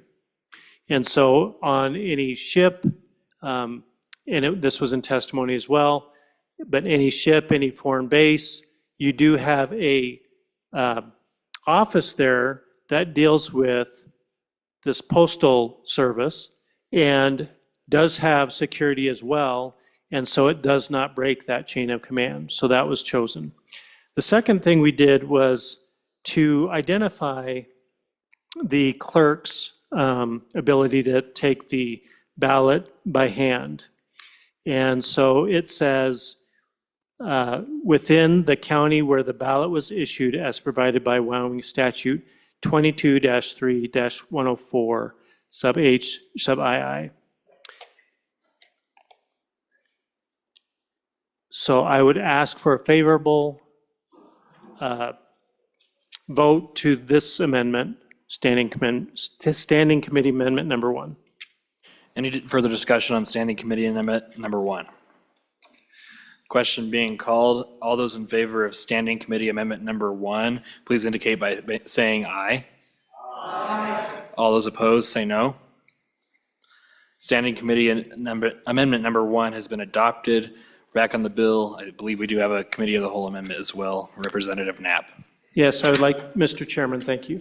I'd like to present first Committee of the Whole, first reading Amendment Number 1 to House Bill 131. And what this did was we realized after discussions with the clerks that when we put in the amendment related to statute, it also included municipal clerks. So there's a problem with that in two ways. One is the chain of custody and security of the ballots. Obviously, if you're not dealing with just the county clerks and dealing with a whole separate entity and a separate building, that involves chain of custody. So the second one is that the gathering of those ballots from both towns and counties would be cumbersome for the clerk. So to address this, this amendment basically says that a county clerk or an election staff of the county clerk, an election official, and on with the statement. So this clears up the concern of the clerks in making sure that this is handled by a county clerk or a designee thereof, an election staff of the county clerk. With that, I would ask for a favorable consideration of the amendment. Is there any discussion on Committee of the Whole Amendment Number 1? Representative Yin. Mr. Chairman, thank you. So the proposal of allowing municipal clerks was something that came from a member of the public. The idea being that we have quite a few rural counties where you have a bit of spread outness of the county, it's rural, that we could solve some of the issue of pain felt by people who live far out in the county by allowing municipal clerks to accept ballots. So you have these municipalities where, the county where the water is sweet has a municipality on the far east end of the county, but the county seat is quite far on the western end of the county. And so the idea was that if you could empower those municipal clerks, they would be able to help some of those rural voters that can't make it all the way to the county seat to give their ballot to the administrator of the clerk, which is in the amendment. To be fair, for the bringer of the Committee of the Whole amendment, we didn't hear from municipal folks whether they really wanted this power or not. So that was the idea behind the original part of the amendment, and then this just goes back the other way where it's only the county clerk. Any further discussion on Committee of the Whole Amendment Number 1? Question being called. All those in favor of Committee of the Whole Amendment Number 1, please indicate by saying aye. Aye. All those opposed, say no. Committee of the Whole Amendment Number 1 has been adopted. We're back on the bill. Representative Yin. Mr. Chairman, so it was a spirited set of testimony in the committee on this bill. Basically, there was disagreement on what was legal or not legal. What the clerks asked of us was basically they don't want to be told that they're doing something illegal either. So they were fine with, making sure that there's clarity around ballot drop boxes. They were worried that there's a couple of other issues around giving the ballot to the clerk. And can we clarify that? So they gave a list of like 6 or so things. We solved one of them in the Standing Committee amendment. So one of the issues was there are other courier services besides the U.S. Postal Service. People send their ballots from that. And so we had an amendment to clarify that it's only the U.S. Postal Service which is now in the bill, and no longer the other courier services that can send their ballots. They asked for a couple of other things, just again, so they don't get accused of doing illegal acts. So there was one around, could they have their election staff? So that's actually solved in the Committee of the Whole amendment. Could the election staff accept it? So we have that. They had one issue where there's, where they could have boxes within the office. So there's the box within the office, or do they have to actually physically hand it to a member of staff? Another open question was,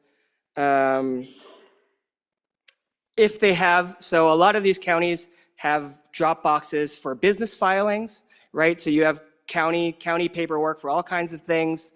If a ballot gets dropped in one of those business filing drop boxes, are they allowed to tell the voter that their ballot is spoiled? Because right now, they believe that they can't do that. So that's another issue that we may have to tackle in another amendment, or maybe not. And the other issue was they also believe that they could use it for special district elections. And so another open question of something that we need to solve within that part.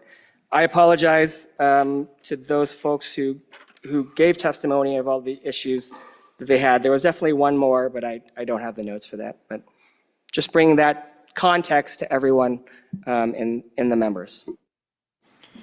Representative Brown-Landon. Thank you, Mr. Chairman. Ladies and gentlemen, you've seen a lot of transportation bills, but the other half of the committee that I chair is military related.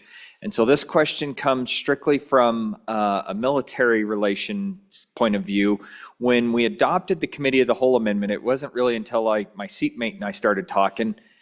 When we say United States Postal Service now, and we've adopted that, and that helps clarify a whole bunch. What does this mean for service members abroad? And what does this also mean for maybe students abroad, right? If we have a student that's at the university here, but they're studying in Spain, or they're studying in Germany or something like that, and they're voting during this time frame, I'm just trying to make sure I understand the mechanics that if they drop their ballot and they mail it to somebody, that chain of custody is broken before the United States Postal Service. So that I'm just trying to make sure I understand where we're at with that, and if there's something that we need to make sure we have done correctly there, I'm willing to work on that. No issues on the bill. Just want to make sure I get that answered. Representative Knapp, we'll go to you, and then we'll go to Representative Wiley. Thank you, Mr. Chairman. That's a good question, because that did get brought up in testimony. When you're overseas, there are actual postal offices within those areas. I don't know if I can say the acronym, but I won't. But they're directly tied as an official postal service. So that chain of command follows you from the moment that you put your ballot in that postal area, or hand it or mail it. It is a chain of custody all the way through to its final destination. So that answered that question on the military. There was some testimony from the clerks to clarify things. I think we've done that with the amendments. And then another issue came up where, does this affect a person's actual right to vote? And keep in mind, ballot drop boxes are only in a handful of counties. Okay, so the one thing we wanted to do was create uniformity amongst our counties, because even those counties testified that some drop boxes are for everything within the courthouse. They put child support checks in there, they put different forms in there, and so you had multiple people actually checking the box. Others were more secure with cameras and a chain of custody paper and everything, but that's, again, a handful of counties that all did it differently. And so we want to create uniformity. The other issue is for somebody to have convenience. And again, there's a couple different things with the right to vote. One is to be able to vote. So you have to ask yourself, are there other options besides a drop box for these people? And those options are bringing your ballot in and handing it to the clerk, or using the postal service to mail in your ballot. And keep in mind, there's also early voting. So those people that say, well, in a hurry, we want to, as a matter of convenience, we want to go put it in the drop box. You have 40 days before a vote to do absentee voting, whether you come into the office that's when I like to vote, because there's nobody in the election office. And it's a very easy time to vote. There's no line, there's nothing like that. So I think as a matter of convenience, doesn't really make sense that there's only a handful of counties that do this. Representative Wiley. Mr. Chairman, thank you. Being from one of these, I think 7 counties that do this, I'm kind of wrestling with this, because now we've said, okay, it doesn't have to be directly handed to the clerk. It can be handed to the clerk's staff. But on the other hand, we trust our federalized mail service for this process to go through. Well, if you're in my town or my county and you mail this ballot in, heck, it doesn't even stay inside the state of Wyoming.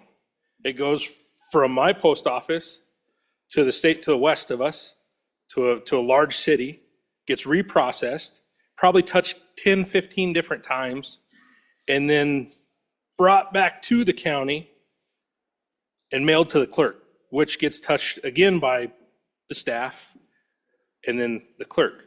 Well, our drop box for Sweetwater says vote. It's got 2 lock boxes on it. It's J-bolted into the concrete in front of the courthouse, and there's a 24-hour feed on it. Can't get much more secure than that. So if we're going to standardize this, okay, that's fine. Let's standardize it. But if we're going to say we don't trust that process, but yet we're going to trust this other process to where you clearly have, all these interactions with different people touching the ballot, it's pretty tough for me to kind of understand why we're wrestling with this right now. Or is it just a good headline? I don't know. Representative Chestik. Thank you, Mr. Chairman. And I apologize if this is a dumb question, but it's a serious question. Where in current statute is there a requirement for a chain of custody prior to the clerk taking possession of the ballot? Now, at the time the clerk takes possession of the ballot, the clerk will then have to match the signature on the envelope that contains the ballot to the registration list. And if that checks out, then the ballot is valid. And from that point on, yes, chain of custody is critical. You have to make sure that there's no monkey business with the ballot after that check has happened.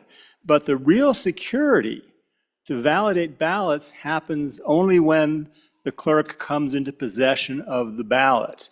And checking the signatures is the way we validate all ballots. I don't really care how the clerk comes into possession of the ballot. Dropbox, hand delivery, mail, doesn't matter if the real security check happens after they take possession of the ballot. So to me, what this bill does is simply tries to make it more difficult to deliver ballots to the clerk, which is not what we want to do. We want to make it easier to vote, and I heard the good sponsor of the bill say that was the purpose. We want people to vote. Yes, we do. But this makes it harder to vote with no added security, because the security will always happen after the ballot is delivered, however it is delivered. Representative Knapp.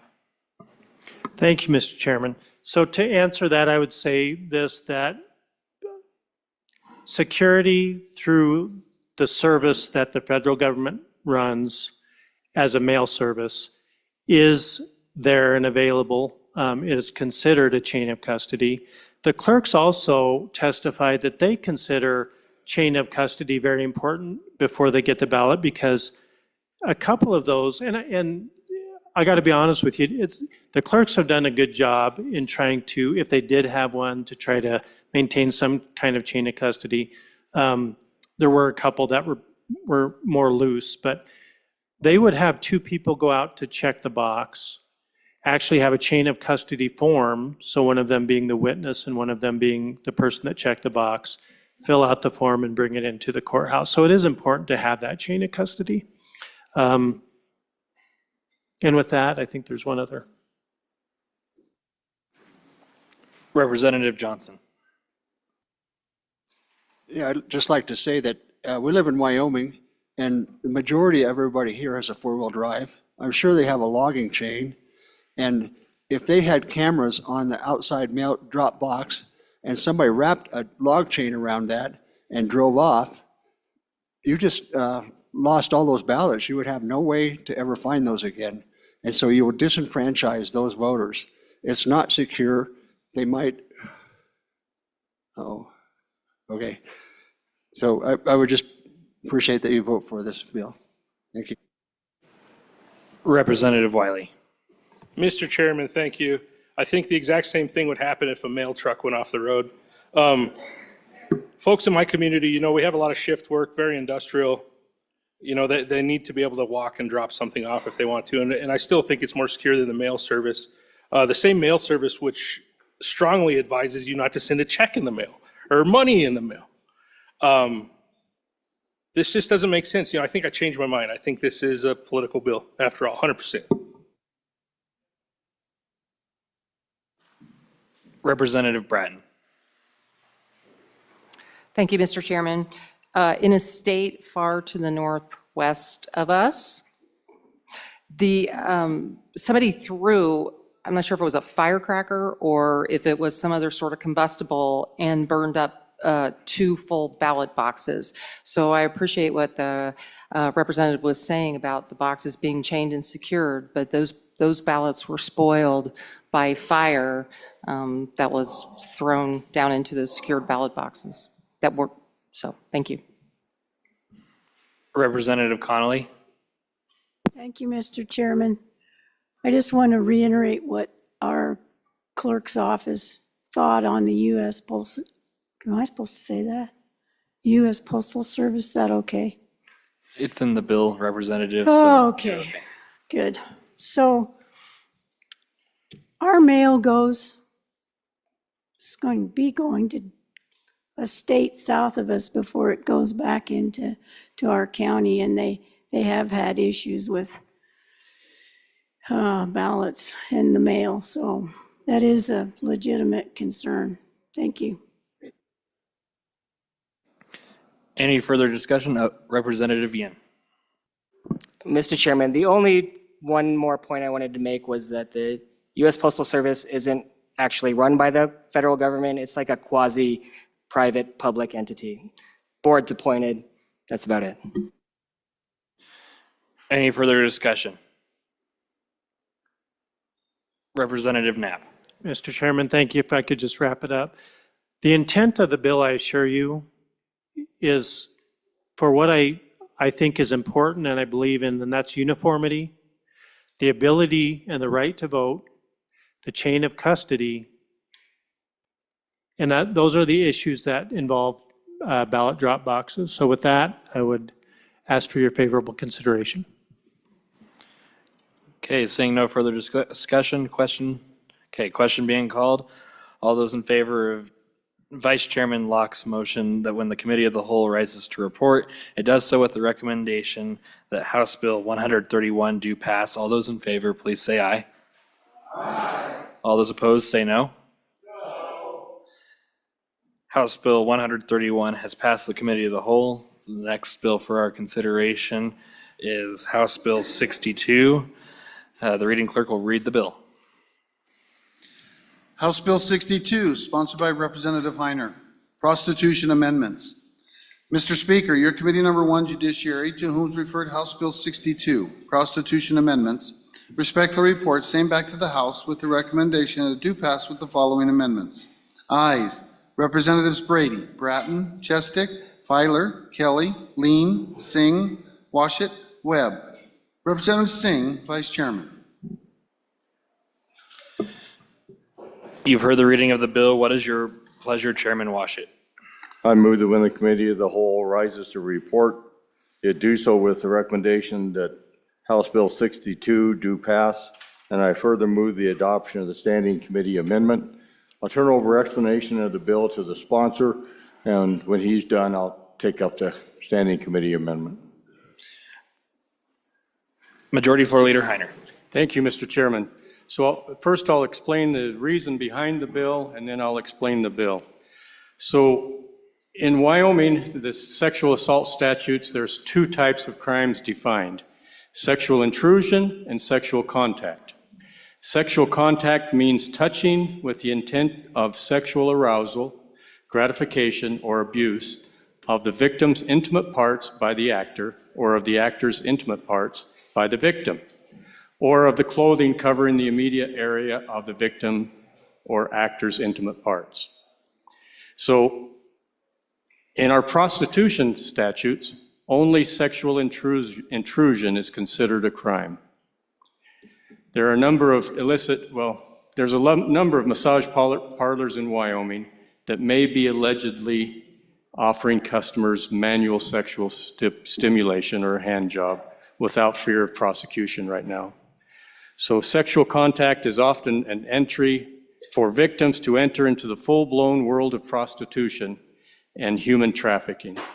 So this was brought by our law enforcement agencies as they were trying to help with the human trafficking issues here in Wyoming, and we lacked the ability to be able to respond to that. The issue came before our human trafficking task force that was ran by our state attorney. And this was more than 5 years ago when the federal department over Homeland Security said they were trying to combat human trafficking by targeting illicit massage parlors, but they were unable to do anything here in Wyoming due to the loophole in Wyoming law. So who are the victims? You may say that we're attacking the victims by this piece of legislation. In Wyoming statute, and it's in 6-2-707, it provides a safe harbor for victims of human trafficking, and I'll quote, "A victim of human trafficking is not criminally liable for any commercial sex act or other criminal acts committed as a direct result of or incident to being a victim of human trafficking."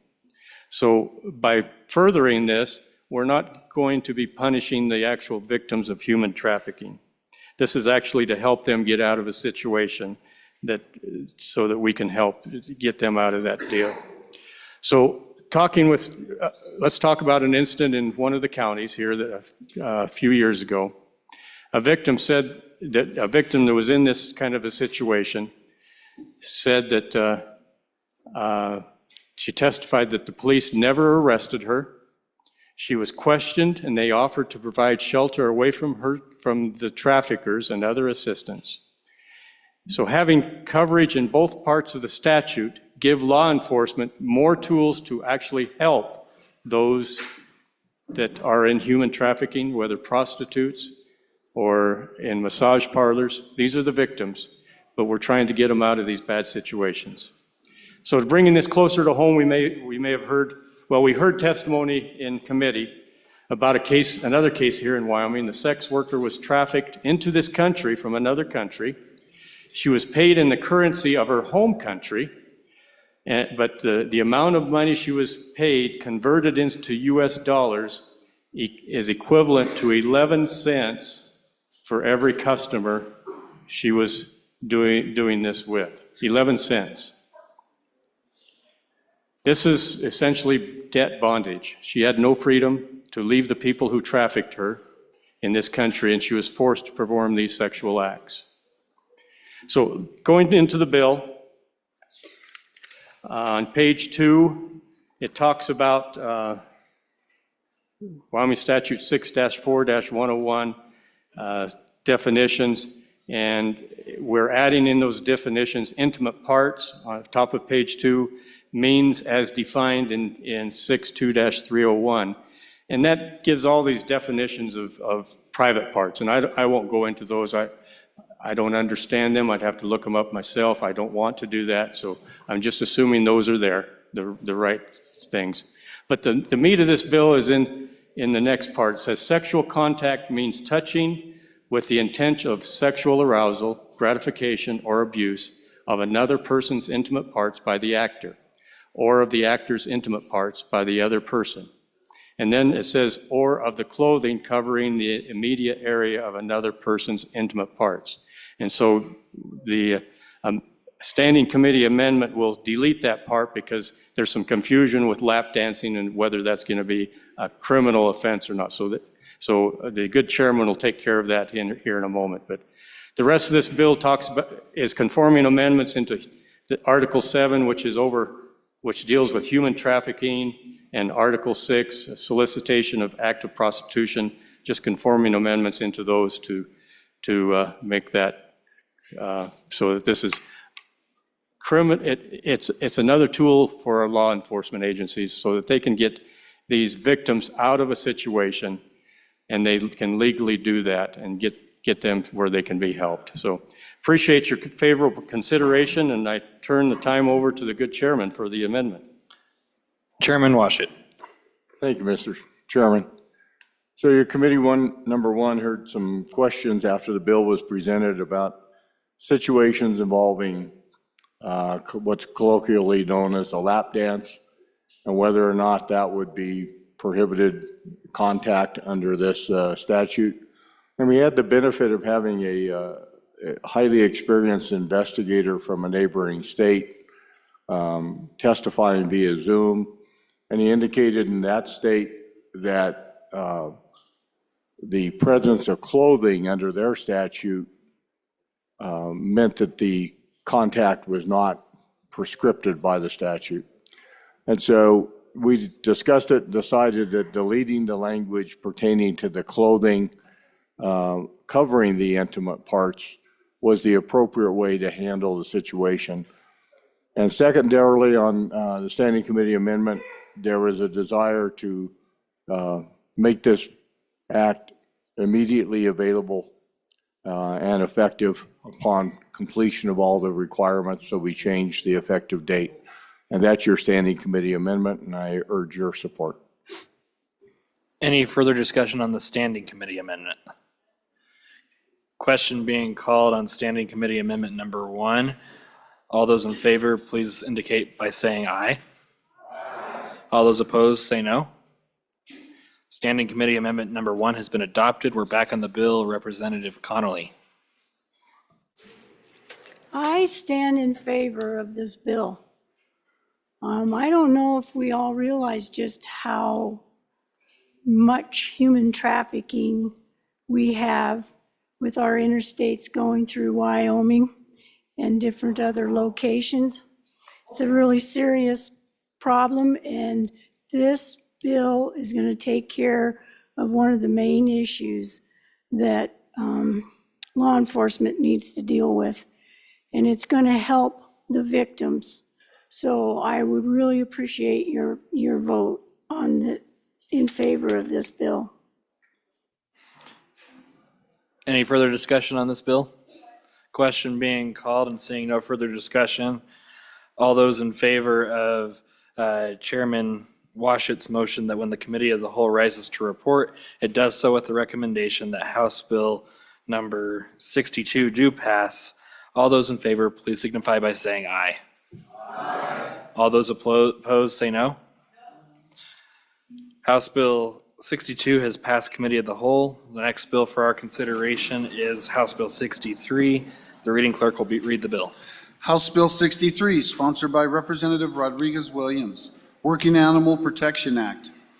Mr. Speaker, your Committee number 5, Agriculture, State, and Public Lands and Water Resources, to whom is referred House Bill 63, Working Animal Protection Act, respectfully report same back to the House with the recommendation that it do pass. Ayes, Representatives Banks, Davis, Eklund, Johnson, Ottman, Schmid, Strzok, Winter. Noes, Representative Provenza. Representative Winter, Chairman. You've heard the reading of the bill. What is your pleasure, Chairman Winter? Thank you, Mr. Chairman. I move that when the Committee of the Whole rises to report, it do so with the recommendation that Bill number 63 do pass. Thank you. There are no amendments.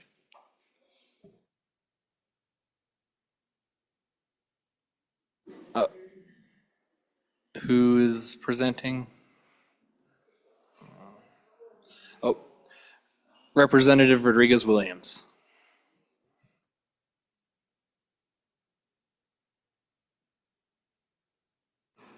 Thank you, Mr. Chairman.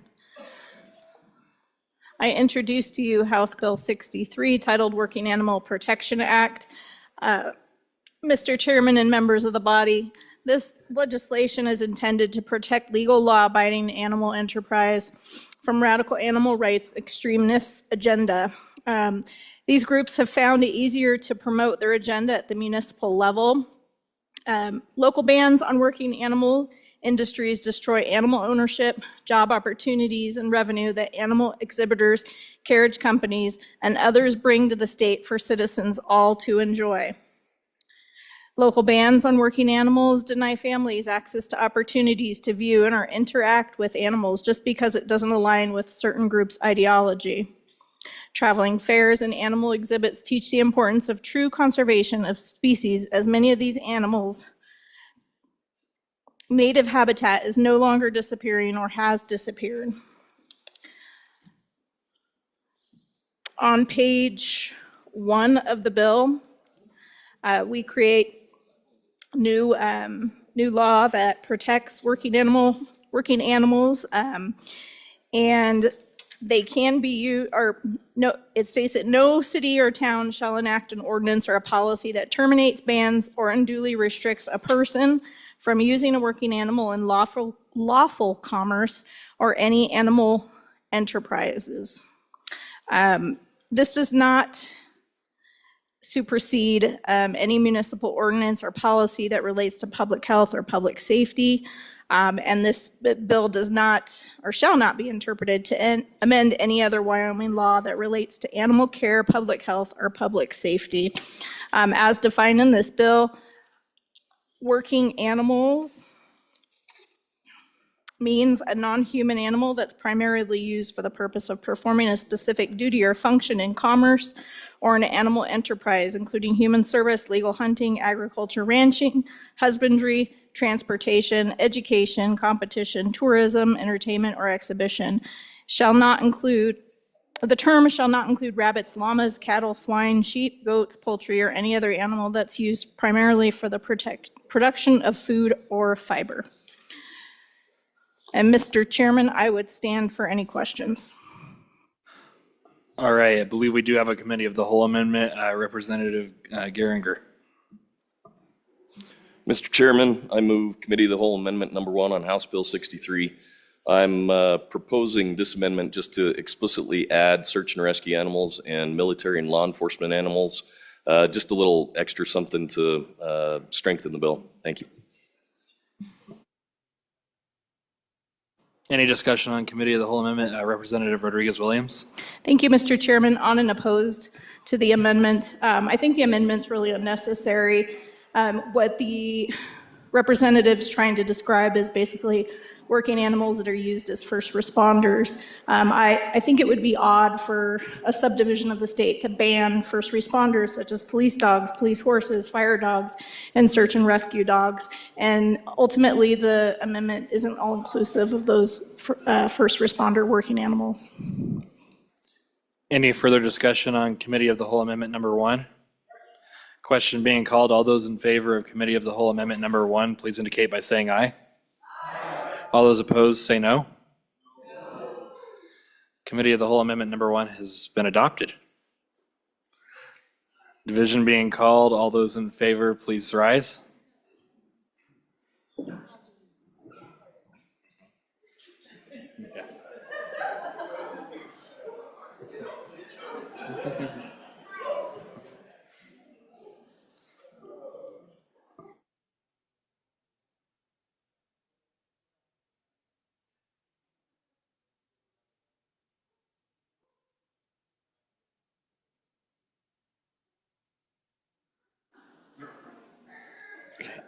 All those, okay, you can sit. All those opposed, please rise.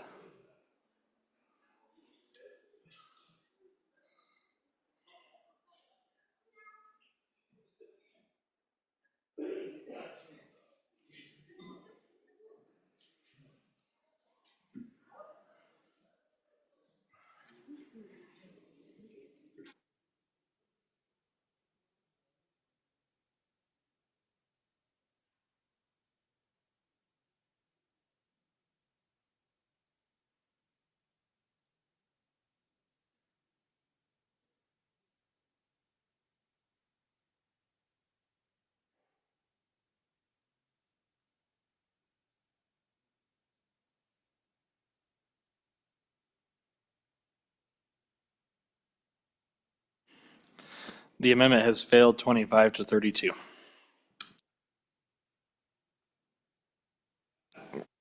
We're back on the bill. Chairman Washit. Thank you, Mr. Chairman. Just a quick question on how this might relate to rodeo. I saw cattle were exempt, and I'm thinking calf roping, those sorts of things. Does this bill have any impact on local regulations on rodeo? Representative Rodriguez-Williams. Thank you, Mr. Chairman, and thank you for the question. So yes, that question did get brought up in committee by the good representative that lives at the base of the Bighorns, because we do know that cattle are used in rodeo. So I actually posed that as a friendly amendment to the committee. They chose not to move it, but I would be open to that as a friendly amendment to the bill. The bill is intended to protect events such as rodeo. Any further discussion? Representative Sherwood. Thank you. Mr. Speaker, on page 2, we have a definition of what a working animal means. And then on the top of page 3, we have sort of exclusions. And I'm wondering if there was reason on why alpaca wasn't called out, either as a pack animal, but then it also could be used for fiber. So like where would an alpaca fall in this bill? Thank you. Representative Connolly. Well, I just had a question about, maybe I'm reading this wrong, but it says prohibiting counties, cities, and towns from enacting and enforcing policies on the use of animals. I don't know if my county commissioners will like the idea of being prohibited from local decisions, if I'm understanding that right. Thank you. Representative Wiley. Thank you, Mr. Chairman. Yeah, just talking about rodeo again, if we do an amendment for an exclusion, can we also think about mutton busting or pig wrestling? I think that'd be a big deal for, fair time. Any further discussion? Okay, question being called, seeing no further discussion. Representative Davis.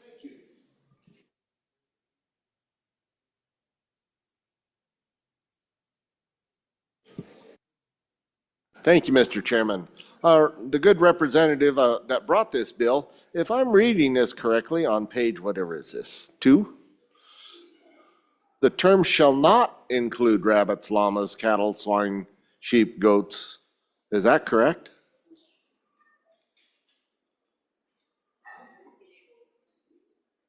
That's on page 3. Just a question.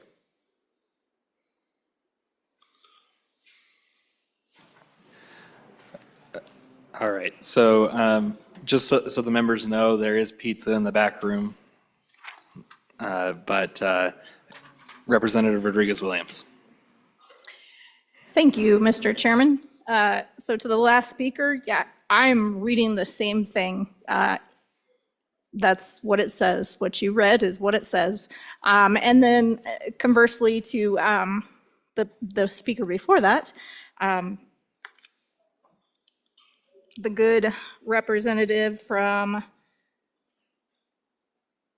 county number 3, I would argue that conversely, local governments are merely political subdivisions of the state, created by the state, and like the federal government, assigned limited governmental duties.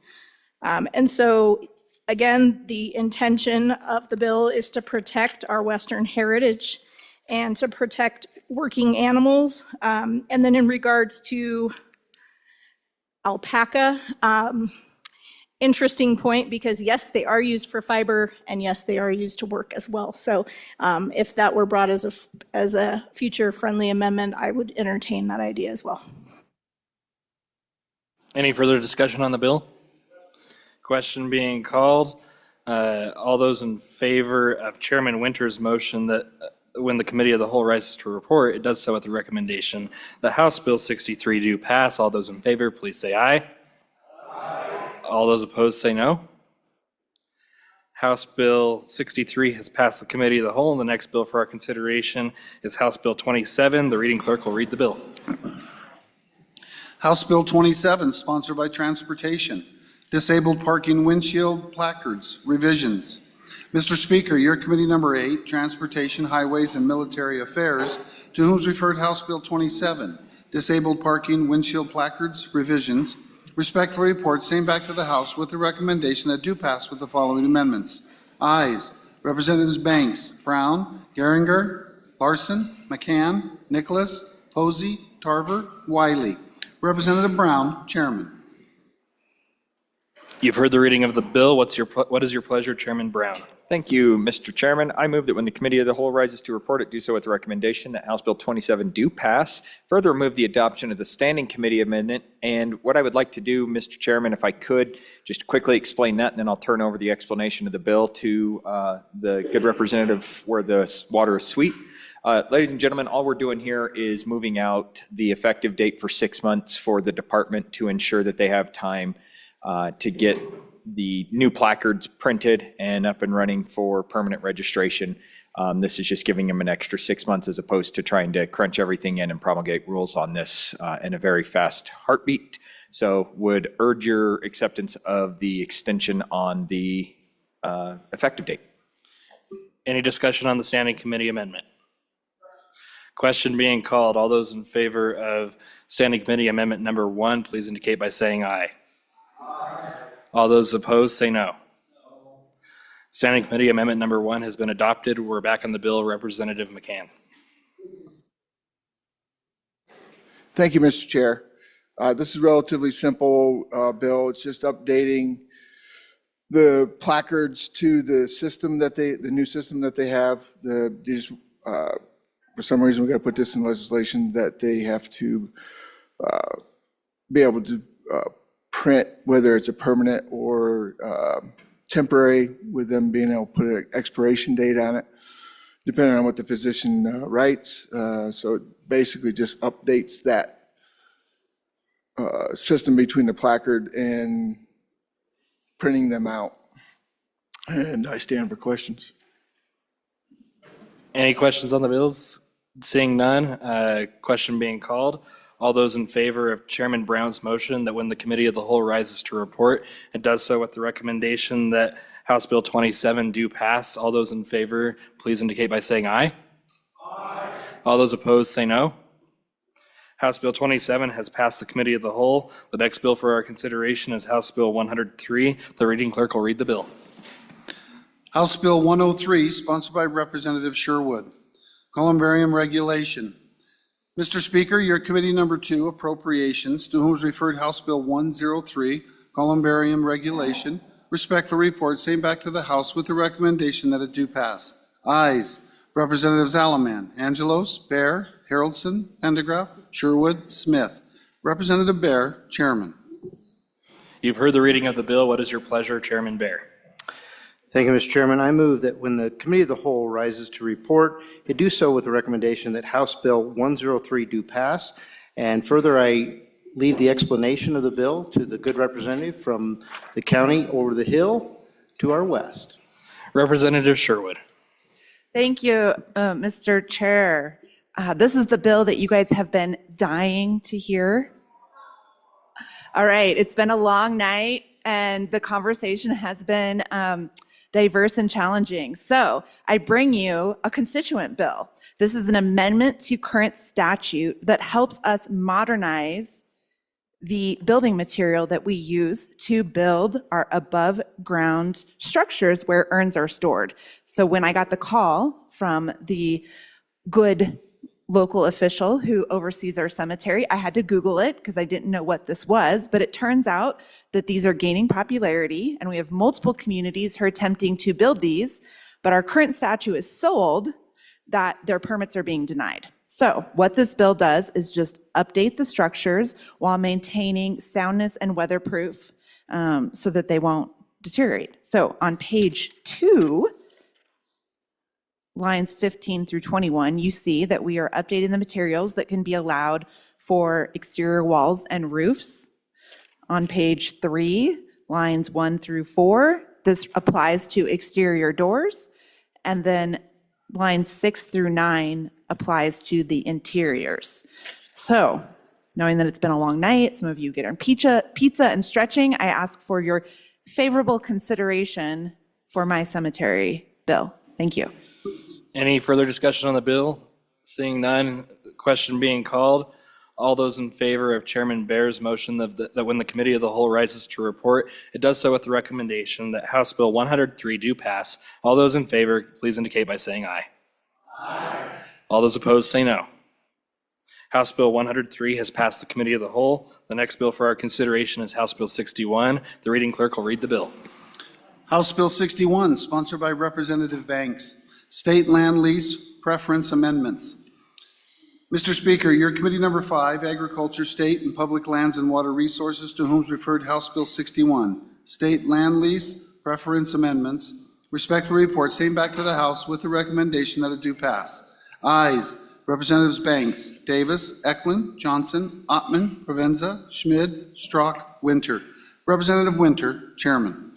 You have heard the reading of the bill. What is your pleasure, Chairman Winter? Thank you, Mr. Chairman. I move that when the Committee of the Whole rises to report, it do so with the recommendation that Bill number 61 do pass. And I don't think there's any standing committee amendments. There are? Okay. I'm sorry. And I move that when the Committee of the Whole rises to report, it do so with the recommendation, well, wait a minute.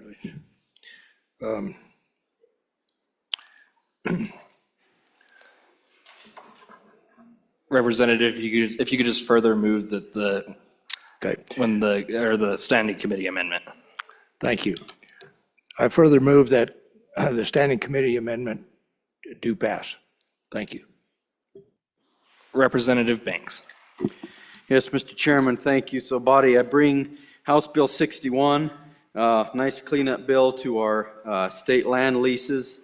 And what it does is simply authorize a person who is not currently in violation of their terms in a state lease the preferred right to renew that lease. And so if they're not violating that term, which is, subleasing without approval, grazing infractions, late payments, that kind of a thing, then they get the preferred right. The office that handles this spoke out, says they would like to have this clarification because if there's a contested case, this would rectify it because to current violations, because right now it can be opened up to, well, have they ever been in violation? And so this would alleviate that issue, give some guidance to our office that handles this. And what the amendment simply does is add in on page 2, right there at the beginning, the word currently, so it would read, is not currently in violation. So this is just a quick cleanup to help the office that handles the leases for our state land. So thank you, Mr. Chairman. Representative Banks, do you have an explanation for the committee or standing committee amendment? Or okay, perfect. All right, sounds good. So all those in favor, seeing any discussion on standing committee amendment number 1? No? Okay. Question being called. All those in favor of standing committee amendment number 1, please indicate by saying aye. All those opposed say no. Standing committee amendment number 1 has been adopted. We're back on the bill. Any further discussion on the bill? Question being called and seeing no further discussion. All those in favor of Chairman Winter's motion that when the Committee of the Whole rises to report, it does so at the recommendation that House Bill 61 do pass. All those in favor, please indicate by saying aye. All those opposed say no. House Bill 61 has passed Committee of the Whole. The next bill for our consideration is House Bill 23. The reading clerk will read the bill. House Bill 23, sponsored by Transportation, Surrender Driver's License Repeal.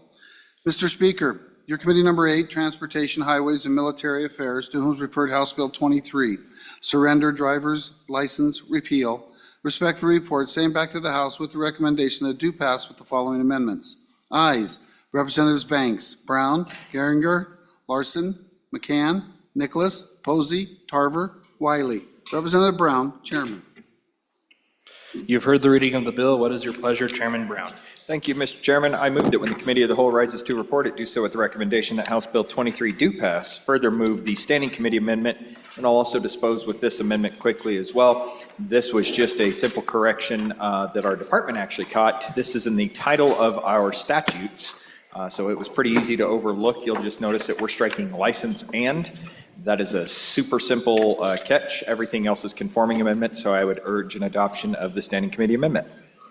Any discussion on Standing Committee amendment? Seeing none, all those, and hearing the question, all those in favor of Standing Committee Amendment number 1, please indicate by saying aye. Aye. All those opposed, say no. Standing Committee Amendment number 1 has been adopted. We're back on the bill. Representative Wiley. Mr. Chairman, thank you very much. Good bill, cleanup bill. Going to go through it really quickly so we can get moving. I know everybody has been here a long time and enjoying pizza right now, so let's get after it. Essentially what this does is it's going to digitize our law enforcement to be able to revoke a person's license 30 days after said event that would create the license being revoked. Another thing it can do is carry over if a minor has been charged with a DWI at .02 or more. So other than that, pretty simple, digitized. Minor carries over to an adult with a DUI at .02 or more. Officer can revoke the license. Please vote aye. Is there any discussion on the bill? Question being called. All those in favor of Chairman Brown's motion that when the Committee of the Whole rises to report, it does so with the recommendation that House Bill 23 do pass. All those in favor, please indicate by saying aye. All those opposed, say no. House Bill 23 has passed the Committee of the Whole.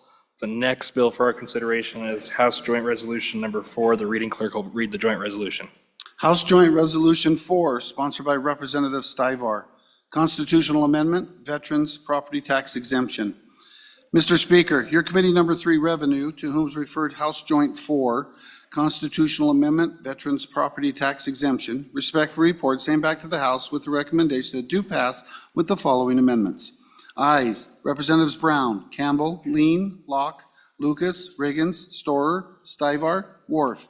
Representative Locke, Chairman. You have heard the reading of the bill. What is your pleasure, Chairman Locke? Thank you, Mr. Chairman. I move that when the Committee of the Whole rises to report, it do so with a recommendation that House Joint Resolution number 4 do pass, and I further move the adoption of the Standing Committee amendments. I yield the floor to the representative from this county on the explanation of the bill. Representative Stivar. Thank you, Mr. Chairman. I'll dispose of the Standing Committee amendment first. All we're doing is page 2, line 7, removing resident, inserting owned by veteran. Also, page 2, line 10, after 100%, put in as total and permanent disabled. Page 3, line 5, after of, insert owned by.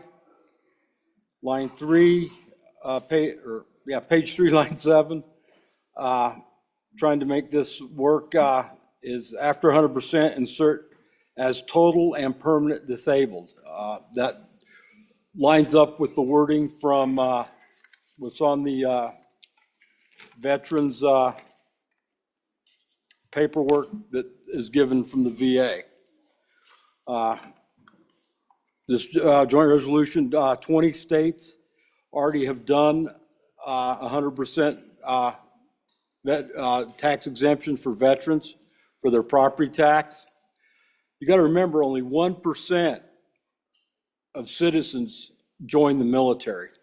These guys have done their time. They've been injured. We need to take care of them. So I recommend an aye vote. Thank you. Any further discussion on the Standing Committee amendment?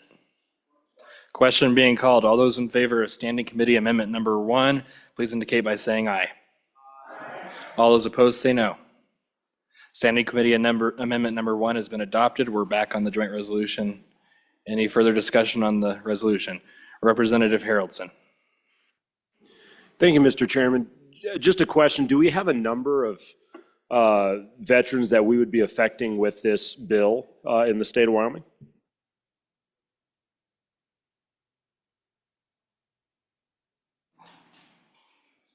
Representative Stivar.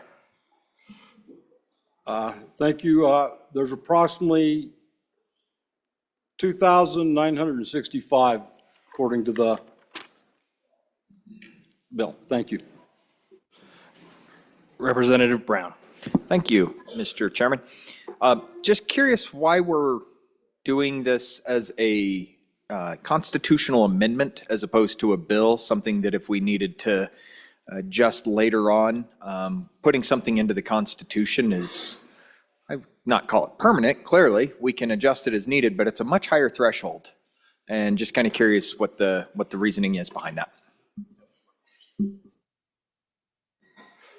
The reason I wanted to do this is constitutional amendment. Representative Stivar, sorry, I should have called Sorry it. about that.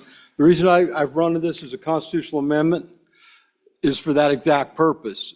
Let's get it in there. Takes a higher threshold to move. In this body, I've seen it in the past, is as soon as it gets short, people start going after the the stuff to pull the money back and take it away from the veterans. This way it's permanent, and it's just for the ones that are 100% total and permanent.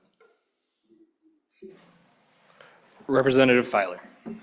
Mr. Chairman, I've been bored all day, so on and for this bill, and I finally get up to talk to y'all. But, you know, this is, I think, true to our Wyoming values. The idea that, you know, we have servicemen and women that go and they fight for our freedoms, fight for that Constitution we all live by, you know, and they up to it giving their lives. So there's many of them that, you know, get 10% disability or 50 or 60, but to be 100% disabled usually means something tragic definitely happened within their time of service. So, you know, it's just, you know, I wouldn't care if the number was 2,000 or 5,000 people. This is just sends a message to the people that serve in our nation's Department of Defense that we do care here in Wyoming. On and for this, Mr. Chairman. Representative Campbell Elisa. I'm going to apologize. Are we on amendment or bill? Bill? Good. Thank you, Mr. Chairman. Absolutely in favor of and support this bill and truly honoring our disabled veterans. A follow-up question to the number of veterans. My concern with this, as with all of our property tax exemptions, is the impact to our cities and our counties and the source of revenue this generates for them. And so my concern, in addition to identifying how many veterans or how many exemptions this would create, is where those exemptions might be. So of those 2,900 and some exemptions, if 2,100 of them are in Natrona County, that's going to be a significant hit to that county, in addition to all of the other exemptions. Where if they're more equally dispersed, maybe, it won't be as significant. So what I would ask is that we identify not only the number of veterans, but maybe where those might be located and the impact to that county. So if it is between the veterans and the 65 and older, the 65 and older exemption, we already have 1,000 claims in Natrona County. So my challenge with all of these exemptions is knowing what the impact will be on our counties and how do we mitigate the loss of revenue to them. That would be my question. Thank you. Representative Larson Lloyd. I'm just curious on the magic behind the 25 acres, how you come to that acreage. Representative Stivar. Thank you, Mr. Chairman. I just chose 25 acres. I looked at some of the other states. They went from 20 acres to 40 acres, and I just chose the number 25. Any further discussion on the joint resolution? Representative Singh? Thank you, Mr. Chairman. I just wanted to speak in favor of this, and even if we do pass this, this would still put the decision on the voters on the ballot, and so by passing this today, we don't effectively make that decision for the people. Representative Filer? Mr. Chairman, there was some questions about like how many, what counties, all those types of things. Well, if we figure out the taxable dwellings for property tax in the state of Wyoming, it's upwards of 300,000. So if we think about the 1%, actually less than 1% that actually join the service is less than 1%. If they all were to own that, pretty much every single disabled veteran would have to move to Wyoming for it to be exempt completely across the board. Thank you, Mr. Chairman. Representative Thayer? Thank you, Mr. Chairman. To the bringer of the bill, I think it's late and I'm reread it. What is it 100% exemption? I'm just confirming. It doesn't say the amount, I'm just confirming. It says exemption. So clarification, please. Representative Stiver?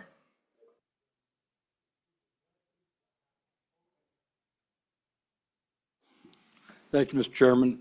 Is for the veterans that have 100% that are totally disabled through the VA.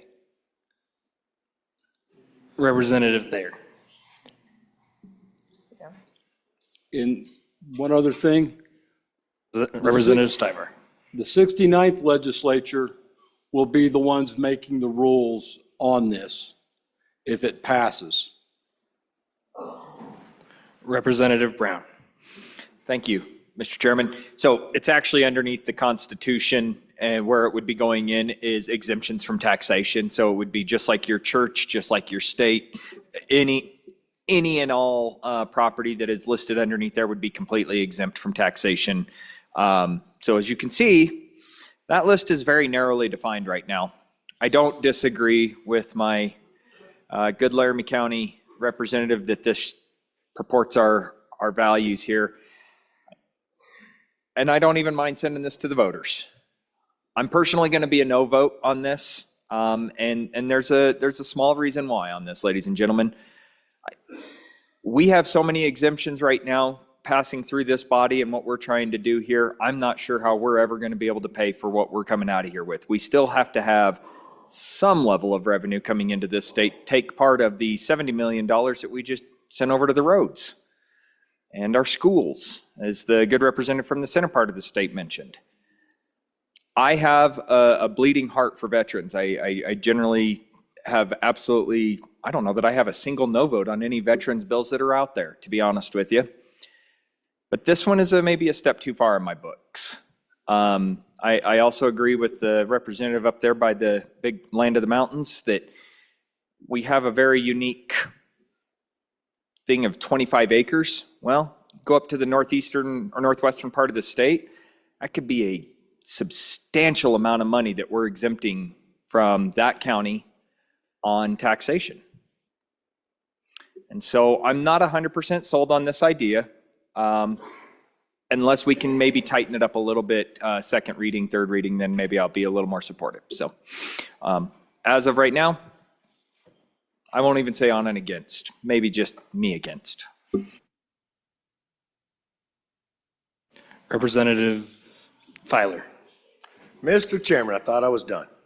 But, so to kind of push back a little bit on my fellow Laramie County legislator over there, if you are 100% permanently disabled through the VA, right now, if you have a spouse, you make under $4,000 a month. If you have children, like 2 children, the most you can make is about $4,600 a month. So why I bring that up? Why I bring that up is we see our home values, right? If you make $4,600 a month, you could barely afford the median house in the state of Wyoming. So when we look at all these other exemptions and yes, and all the other property tax cuts, all these things like that, this is still very minuscule. This is a small, very small portion of our population that we could just say thank you to. I think that there should be more exemptions, to be honest, folks. I think if you're collecting Social Security, I think you shouldn't have to pay no more. I think these people have paid their whole lives, and these folks here, being 100% disabled through the VA, service-connected injuries or what it might be, I think we at least owe them just a little bit of gratitude because their actual payments per month are way less than I bet you 90% of us make. So I don't think this is a big ask or it's this huge exemption. This is just telling a certain folks that was willing to give up everything they had for us. And we're just saying thank you. Thank you. On and for the bill. Any further discussion? Oh, Representative Rodriguez-Williams. Thank you, Mr. Chairman. On and for the bill, to the representative from county number 2 who wasn't 100% sure about voting for this bill, I can say I'm 100% sure about letting the people decide if this is what they want. I think we owe our utmost respect and gratitude to the people that are disabled that have put their lives on the line to serve this country, and we have an obligation to take care of them the way that they stood up for our country and for our freedom. So on and for. Any further discussion? Question being called. All those in favor of Chairman Locke's motion that when the Committee of the Whole rises to report, it does so with the recommendation that House Joint Resolution number 4 do pass. All those in favor say aye. Aye. All those opposed say no. House Joint Resolution has passed Committee of the Whole. The next bill for our consideration is House Bill 10. House The Bill. reading clerk will read the bill. Okay, go ahead, go ahead. Oh, Go ahead. Sure. House Bill 10, sponsored by Minerals, Limited Mining Operations Amendments. Mr. Speaker, your Committee Number 9, Minerals, Business and Economic Development, to whom was referred House Bill 10, Limited Mining Operations Amendments, respectfully report, same back to the House with the recommendation that it do pass with the following amendments. Ayes, Representatives Campbell, Heiner, Knapp, Larson, Riggins, Schmid, Tarver, Weber. Noes, Representative Lawley. Representative Heiner, Chairman. you have heard the reading of the bill. What is your pleasure, Chairman Heiner? Thank you, Mr. Chairman. I move that when the Committee of the Whole rises to report, it do so with the recommendation that Bill number 10, House Bill 10, do pass, and I further move the adoption of the Standing Committee amendment. And for the explanation of the bill, I turn it over to the good representative from where the rocks spring water.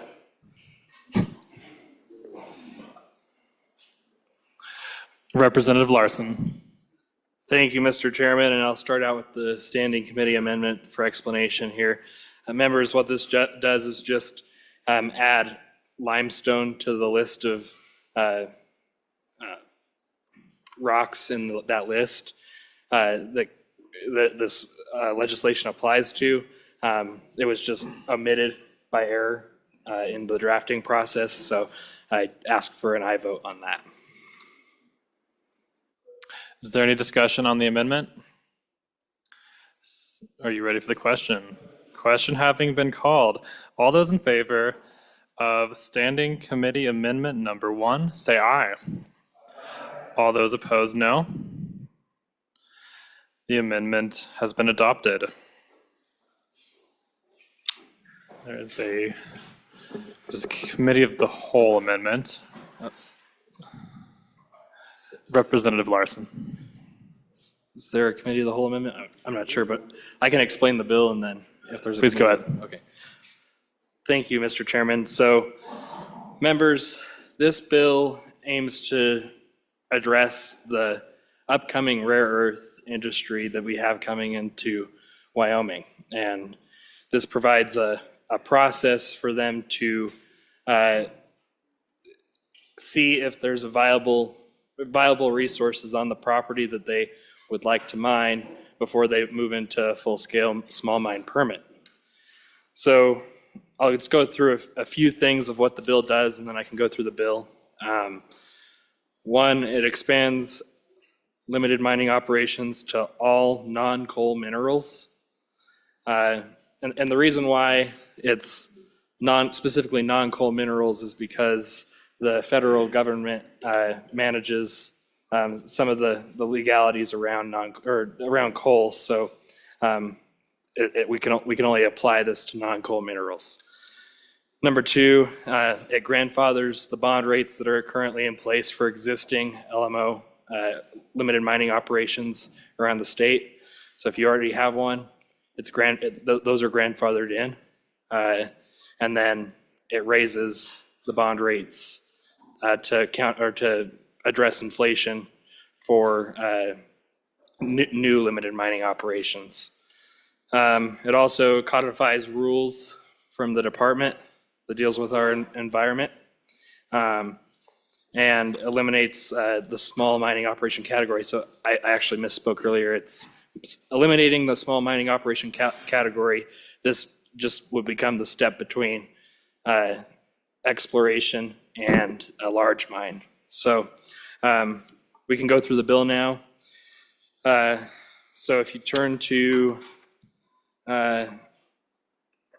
page 2, you can see that it says it adds language on line 12, any non-coal mineral except minerals regulated by the United States Nuclear Regulatory Commission and minerals regulated by the state under Article 20 of this chapter. And then on page 3, it lines out, before commencing any limited mining operation, the operator shall file a bond to ensure the reclamation in accordance with the purposes of this act and the following. And that page 3 is where we just made that amendment to add limestone in that category under I right there. Let's see. So language on page 4, lines 1 through 8 is the grandfather of the existing bond rates, as well as 9 through 13. If you flip to page 5, that is the review period for the department on these applications, and that's line 8 through 15. And then lines 17 through 23 deals with the amount of time that the operator has to report information on their limited mining operation. If you turn to page 6, it defers reclamation, and that's on lines 4 through 11 on page 6. There's 5-year renewal under subsection K of this section on lines 19 through 20 on page 6. Go to page 7. There is lines 11 through 12 deals with codifying rule, and lines 1 through 9, the requirements there are only for approving or evaluating. Let's see. Page 8 is some more grandfather language on lines 17 through 23. And it also eliminates, so it grandfathers the language for the small mining operations, and it eliminates any new ones from occurring. On page 9, lines 8 through 10, there's a reporting of minerals sold. And so that'll help the department that deals with the amount of revenue we collect in calculating severance taxes. Lines 12 through 23 on page 9 codifies more rule from the department that deals with our environment. Page 10, there's more codified rule on lines 1 through 12. And then you go into bonding provisions.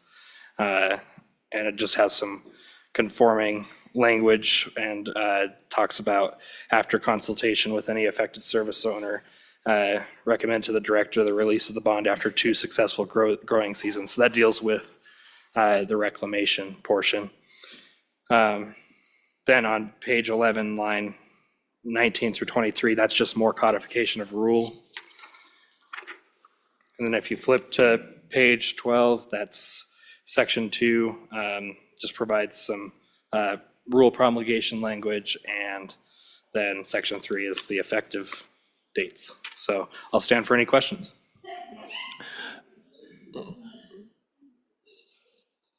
Representative Lawley, can we move the standing or the committee of the whole amendment? There's a committee of the whole amendment.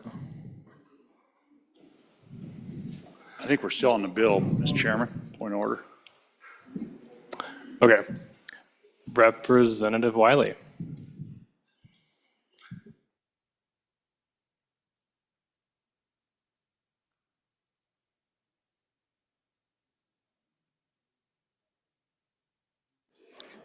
Mr. Speaker, or Mr. Chairman, Representative Wiley. if we have another committee of the whole amendment to do, I can wait to speak on the bill after that. It has not been moved, so please go ahead. Thank you, Mr. Chairman. I'm sitting here listening to this. You know, we've talked all day about efficiencies and monies and how expensive things are. Well, this bill is going to make things expensive because, you know, we've been talking in the committee that does work for the roadways, and the big wrestle with everything is, oh, everything costs more money, things are going up, inflation. Well, this isn't inflation, this is us causing an additional expense. If we're gonna burden the little guys, limited mining operation, with these extra bureaucratic pieces of red tape that we're slapping on here, it's gonna make everything more expensive. It's gonna make it harder to come by. Now, I understand if we're applying this to some of the new, you know, market niches that we're trying to go after in mining and stuff, that's fine. But why are we doing it in limited mining operations? Why aren't we opening up to the big pit mines and stuff that they'll do for that? This is not gonna affect just those mines. This is gonna affect the little guy that has a chunk of ground out in the back 40, and they dig a hole and they screen road base and sand and gravel. This is gonna affect all those guys. I'm gonna speak to this, but I probably won't vote for it. This will affect me, and several others at home. This is more red tape. I don't agree with it. I think we should oppose it. There's another way to get it done. I'm against this bill.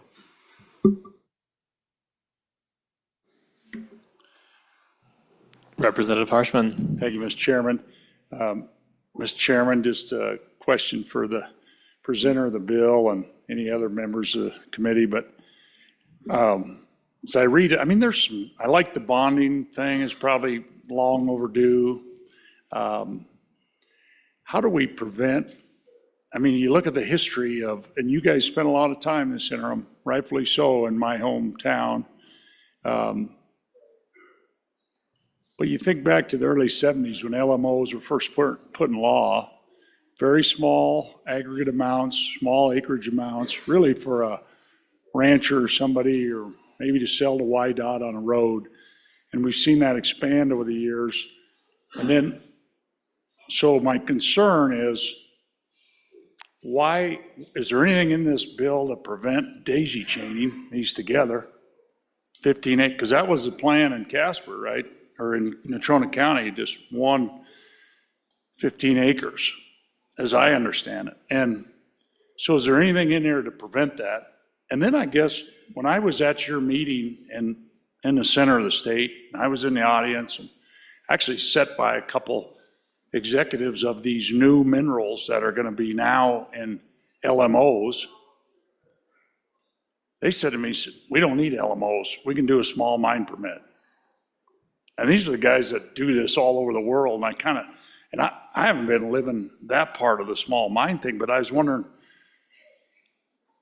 you know, I thought maybe if we cleaned up some of the weaknesses in this LMO thing that were evident in Natrona County, which was, number one, water. There's no water testing, and all these people in Natrona County with water wells, 10 to 50 feet deep.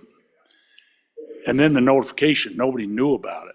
And our county commissioners didn't know about it. The people didn't know about it until they saw a backhoe dig an exploratory hole. So I think there's an attempt on an amendment to do some water, but I guess I thought the committee was going to kind of do a different tact on this LMO and then study small mining permits and see if that needed cleaned up and modernized. I guess this was kind of new to me to see that we're just getting rid of the small mining permit and we're kind of filling the void with the commercialization of LMOs. So with that, I guess those are my questions. Why no small mines and why commercialize this and what prevents it from daisy chaining? Thank you. Representative Larson. Thank you, Mr. Chairman, and I could address the question on daisy chaining if you flip to page 7, and I omitted this discussion when I was going over the bill. Flip to page 7. There's some requirements in there, and it says under subparagraph J, no operator commencing or engaging in limited mining operations under this paragraph shall conduct more than one limited mining operation within adjacent areas when the limited mining operations are to mine the same mineral, or conduct more than one limited mining operation within a 6-mile radius when the limited mining operations are to mine the same mineral.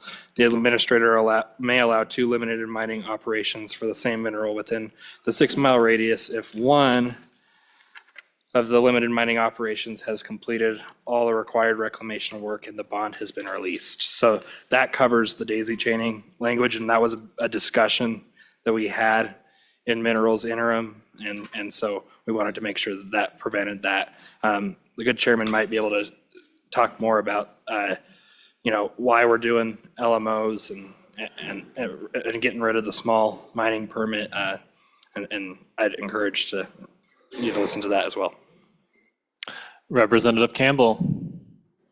Thank you, Mr. Chairman. We'll echo a few of the concerns expressed by the fine representative from my county. As you all know, this was a significant issue in Natrona County. So we have over, I would say, 20,000 signatures on a petition not to expand the LMO. As the fine representative said, the LMO, was initially created for those homeowners. Those landowners, ranchers, right?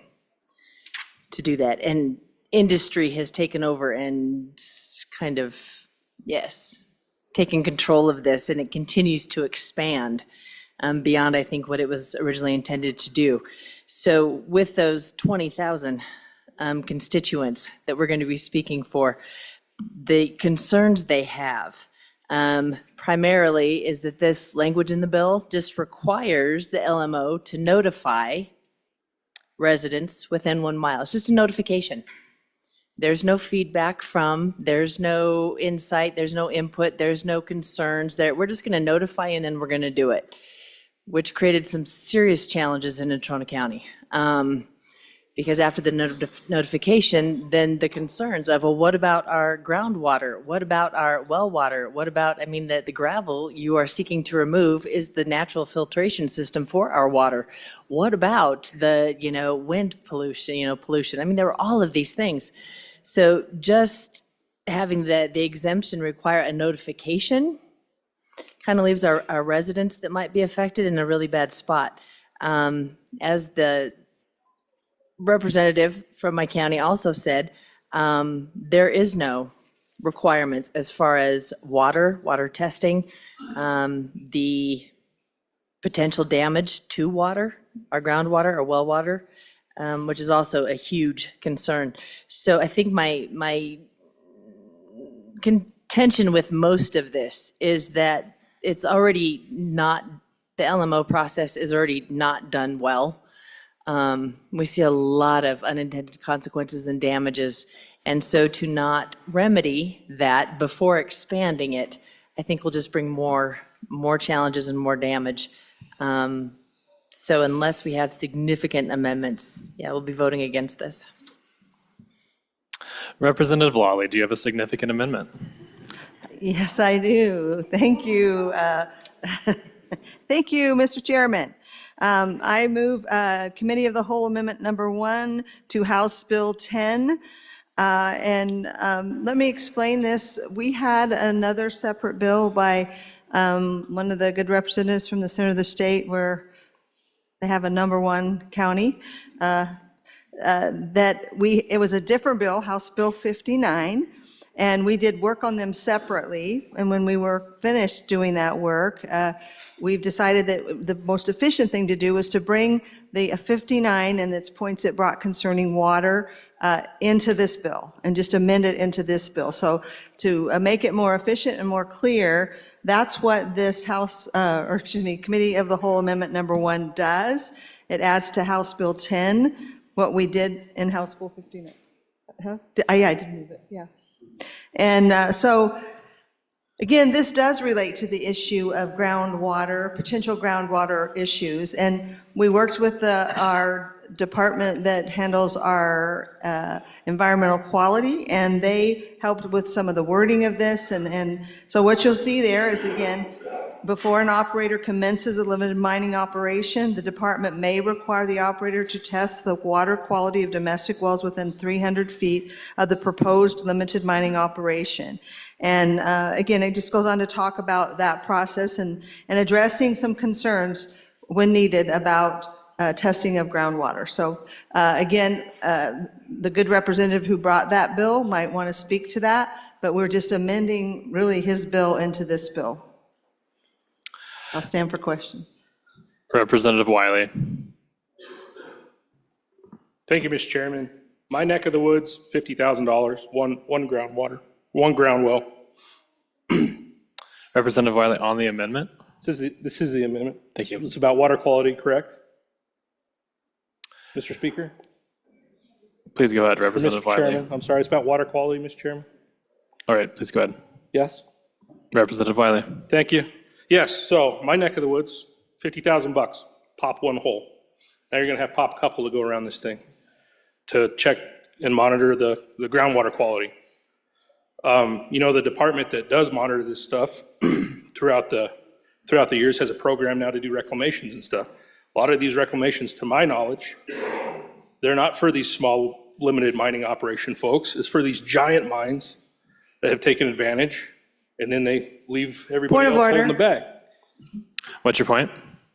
This is not on the amendment. I'd be happy to give the copy of the amendment to the representative so he could read it and stay on the amendment. Mr. Chairman, I'm sorry, I'm talking about groundwater quality and testing and Representative reclamation of Wiley. groundwater quality. Representative Wiley. I'll hurry. Anyway, this is bad. The groundwater quality is going to be controversial anyway. Hurts the little guys, not the big guys. Representative Harshman. Thank you, Mr. Chairman. On the amendment, and I appreciate the bringer, the good chairman of the committee and member of the committee, and taking that language from House Bill 59 and massaging it and putting it in this amendment. And I think it's the right thing to do. We're running out of racehorses as we head to the end of the finish line on the House side of bills. So I think good representative from Natrona County, we just had a sidebar conversation, and she said, you know, basically, what if you move the LMO 310 feet from the water well? And I think is 300 feet the right? And then I got thinking about what's happening there on the face of our mountain named after our city in the middle of the state. And I'm thinking, yeah, some of that was within 300 feet, but some of it probably wouldn't be. And so I guess a little more question. I mean, I think I'm in support of this, but it might need a little more work. I don't think it's 5 miles, but I think it's maybe more than, you know, this is a football field long. And so it's not that far. So thank you, Mr. Chairman. Representative Lawley. Question being called. All those in favor of Committee of the Whole Amendment Number 1, say aye. All those opposed, say no. The amendment has been adopted. We are back on the bill. Is there any further discussion on the bill? Chairman Heiner. Thank you, Mr. Chairman. Let me give you a little background of what's going on here with this bill. So right now there's 3 levels of exploration. Well, there's limited mining, there's small mining, and then there's the large mine. So limited mining was designed for gravel. So a rancher that just wants to get some gravel for his own use, or a 15-acre gravel pit is pretty darn small. It's not something you're going to be doing for a highway job or something like that. This is a pretty small thing, because you got to remember that not only do they have the pit, they've got to have somewhere to put the soil when they dig that pit. So it's a pretty small area for local use. What it was designed for is a rancher or farmer that just wanted a little bit of gravel for his own use or for his neighbors or something like that. And then if you go into something bigger than 15 acres, you had to get a small mining permit. And it was pretty onerous. It's almost like a large mine permit. There's not much difference. And that was the issue. Some of these small exploration companies that wanted to come in and look for rare earths, some hard rock mining, they had to go through the whole permitting process just to do some exploration. So what this does is it opens it up for exploration companies to come out and dig a little hole. They got 15 acres, and so they can dig down and find out if it's marketable. They've already done all their core samples, but before they can get financing, they got to dig a little bit dirt up and see how much it is going to be once they start processing it. So there were some legitimate concerns about the groundwater because of what was happening in the center of our state. Coincidentally, when this whole thing started last summer or last spring. And so we heard a lot of testimony throughout the interim about this. And everybody was worried about that one incident, but we didn't have any concerns about any other area within the state other than that one spot where the mountain is named after the town. And so the good representative from that area brought a bill, House Bill 59, which was passed, and we tried to clear up that with some groundwater testing. And what that is just to get a baseline so that our environmental people that work for the state, they can require the operator to test the wells in that vicinity to get a baseline before the operations even start. So if there's any contamination, they know what they start with to be able to know. So that's what it's all about. And groundwater, some of these wells may or may not have been tested in the past, but it just gives us good baseline. So a lot of these rare earth companies, the gold mine exploration, they're just looking for a way to be able to explore without going through this whole permit process that takes years to do. And so this gives us an opportunity to reduce regulations. It has nothing to do with the large trona mines that was mentioned. It has nothing to do with the big gravel pits for industrial applications. It's more for exploration so that we can explore a little faster and make it a little less regulation intensive as they try to go out. And the good Lord has blessed our state with a lot of natural resources, but we got to find them first. So I urge a favorable consideration on this bill. Thank you. Representative Larson. Thank you, Mr. Chairman, and maybe for the good chairman of Minerals. As he noted what they were going to use this limited mining operation for, I thought that they could explore and determine quality, depth, and magnitude all through core drilling. And so I'm not, you mentioned that they've already done their core drilling, then what else, what are they going to benefit by digging the hole? Because I thought that they could take all of that information from the core. So help me understand, I'm trying to get that, because under the traditional limited mining permit, we're out there, right?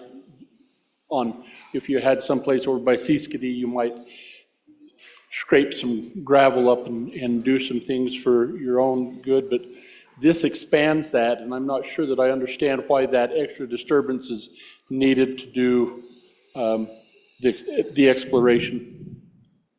Representative Wiley. Thank you, Mr. Chairman. Another thing I want to touch on, excuse me, frog. You know, we've had this discussion over, you know, our private land rights, okay? Go down and read through this bill. Say a farmer, little guy that's gonna do, you know, an LMO, a limited mining operation. They're gonna mine it for a few years, and then maybe they'll jump it over and do another one. But that area that they disturb, say they don't want to seed it. Say they don't want to do the reclaim. They're gonna level it off, keep some of the reject gravel on there, and that's where they're gonna park their old tractors. Now we're telling them, no, you can't do this. We don't care that it's your land. We're telling you, as the state, you're gonna either reclaim it, or we will reclaim it, and then we will take your bond. That's not right. It's a bad bill. You know, we're chasing the dollar, we're siding with the big guy, and we're leaving the blue collar workers behind on this one. It's a bad bill. Representative Chairman Heiner.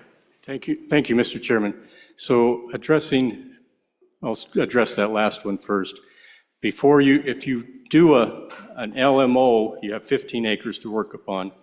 And then if you want to go do another 15 acres, you have to reclaim that one before you can move on to the next one. So you can't just do potholes everywhere. But to give you a real life example for the other good representative, a number of years ago, we did a lot of core samples just south of the area where the rocks spring forth water on one of the mountains down there. We thought we had diamonds. We did a lot of core sampling, found diamonds, industrial diamonds. One of them was 2 carats, very promising. So one summer, we brought in a backhoe and dug some soil up, and we hauled it off to the country that's just north of us because they had a processing plant, and it looked fabulous. Commercial, enough there to be commercial. So the next summer, we dug up another spot and took it up there a little bigger, and it wasn't commercial quantities. I think somebody seeded the area. We don't know, but that's how we prove it up. You get investors you get excited with the core samples, and then you prove it to the investors with digging a piece of dirt up and processing it. Is there any for Representative Wiley? Thank you, Mr. Chairman. One more time. To the Majority Floor Leader, I thank you for your comments, but in no fashion am I saying somebody's just going to pothole their land, you know, make it unworkable for themselves. What I'm saying is, why are we going to tell them, okay, you've mined it, you put it back, you don't want to plant it, now we're telling you to plant it. Doesn't make sense to me. Again, this is chasing the dollar, leaving people behind. Further discussion, Representative Lean. Thank you, Mr. Speaker. On and opposed to this legislation, for you see in our state constitution, Article 9, Section 2, it says that the legislature may enact regulatory laws that we shall provide for proper development, ventilation, drainage, and operation of all mines in the state. So let us use our due diligence to proper develop the LMOs. Let's not use LMOs to cover up for larger mining operations. It is with good favor that my constituents ask that this should not be expanded, yet we should retract LMOs and we should make them for private property only. If there needs to be a separate set of mining available between the 3 steps and we need to make a 4th category, let's do this properly, but let's not encourage LMOs to cover up for its intended use from our history. Thank you. Representative Davis. Representative Davis. Thank you, Mr. Chairman.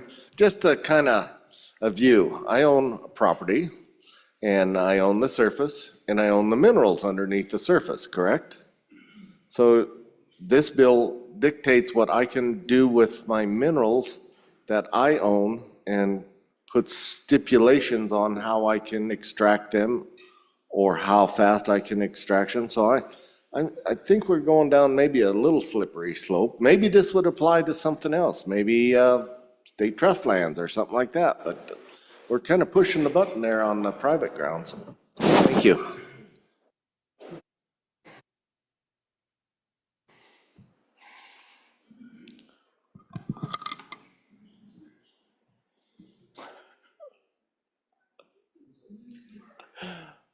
Representative Tar, sorry, this happens. Sometimes you blank on names you really know, so. Chairman, thank you. Okay, so we're getting a little off here. The reclamation part, that was specifically put in there for state lands because the big pushback right now is on state lands. We have a certain county that has literally blown my email up. Now, if you are, lease or leasing agreements, if you go in and you have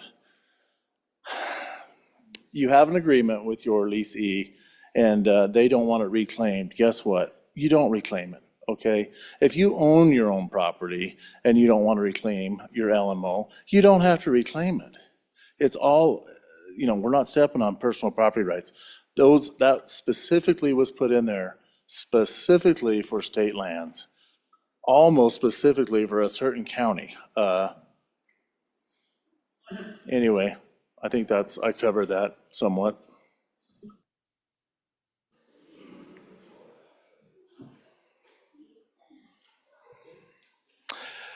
Question having been called, all those in favor of Chairman Heiner's motion that when the Committee of the Whole rises to report, it does so with the recommendation that House Bill 10 do pass. All those in favor say aye. All those opposed, no. Pursuant to House Rule 6-6B, the bill having failed a voice vote, a standing division is required. All those in favor, please stand.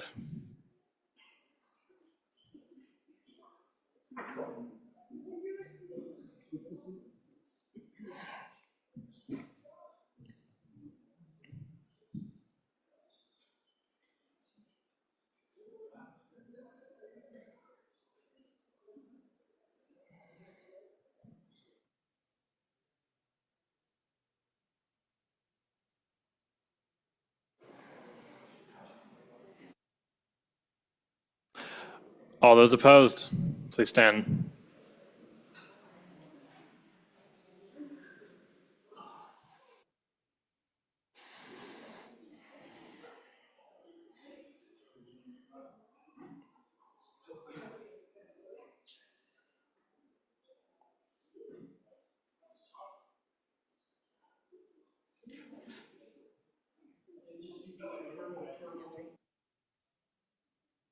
Having failed a standing division, a roll call vote is required.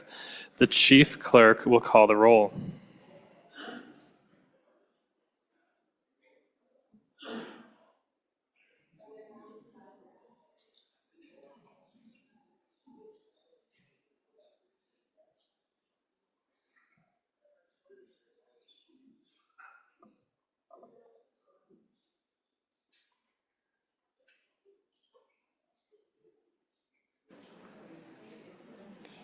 Allemand? Andrew? Angelos? Angelos? Excused.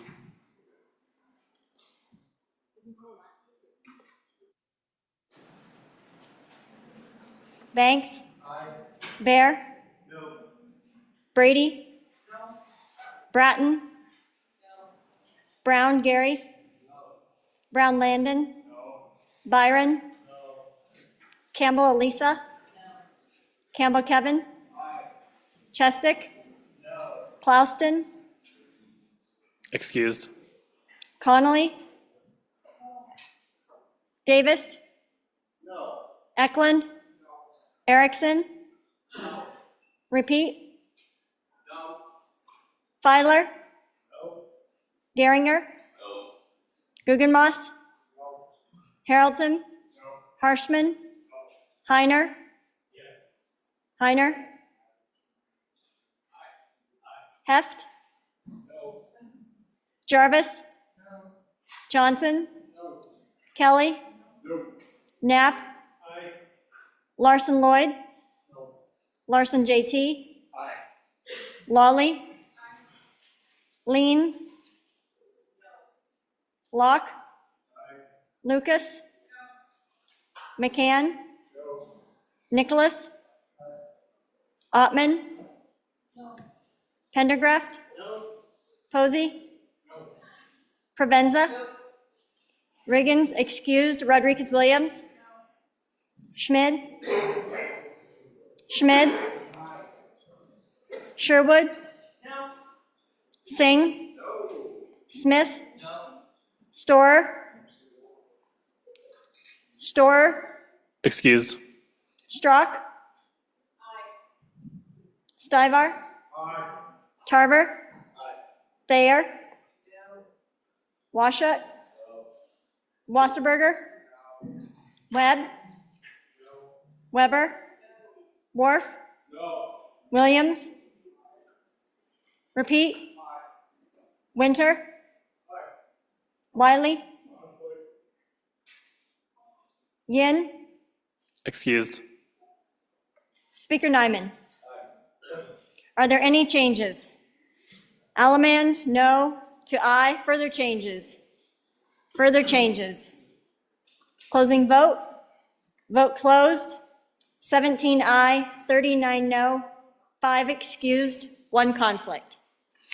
Pursuant to House Rule 6-6B, House Bill 10, having failed a roll call voice vote, is indefinitely postponed. The next bill for our consideration is House Bill 207.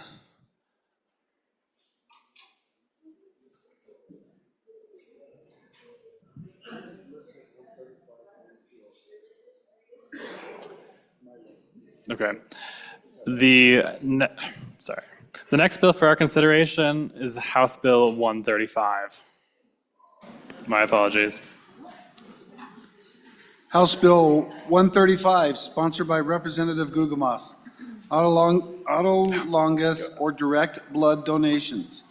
Mr. Speaker, your committee number 10, Labor, Health, and Social Service, to whom was referred House Bill 135, autologous or direct blood donations, respectfully report same back to the House with the recommendation that it do pass. Ayes, Representatives Gugumas, Heft, McCann, Ottman, Rodriguez Williams, Wasserberger. Noes, Representatives Klauston, Yin. Excused, Representative Stivar. Representative Rodriguez Williams, Chairman. You've heard the reading of the bill. What is your pleasure, Chairman Rodriguez Williams? Thank you, Mr. Chairman.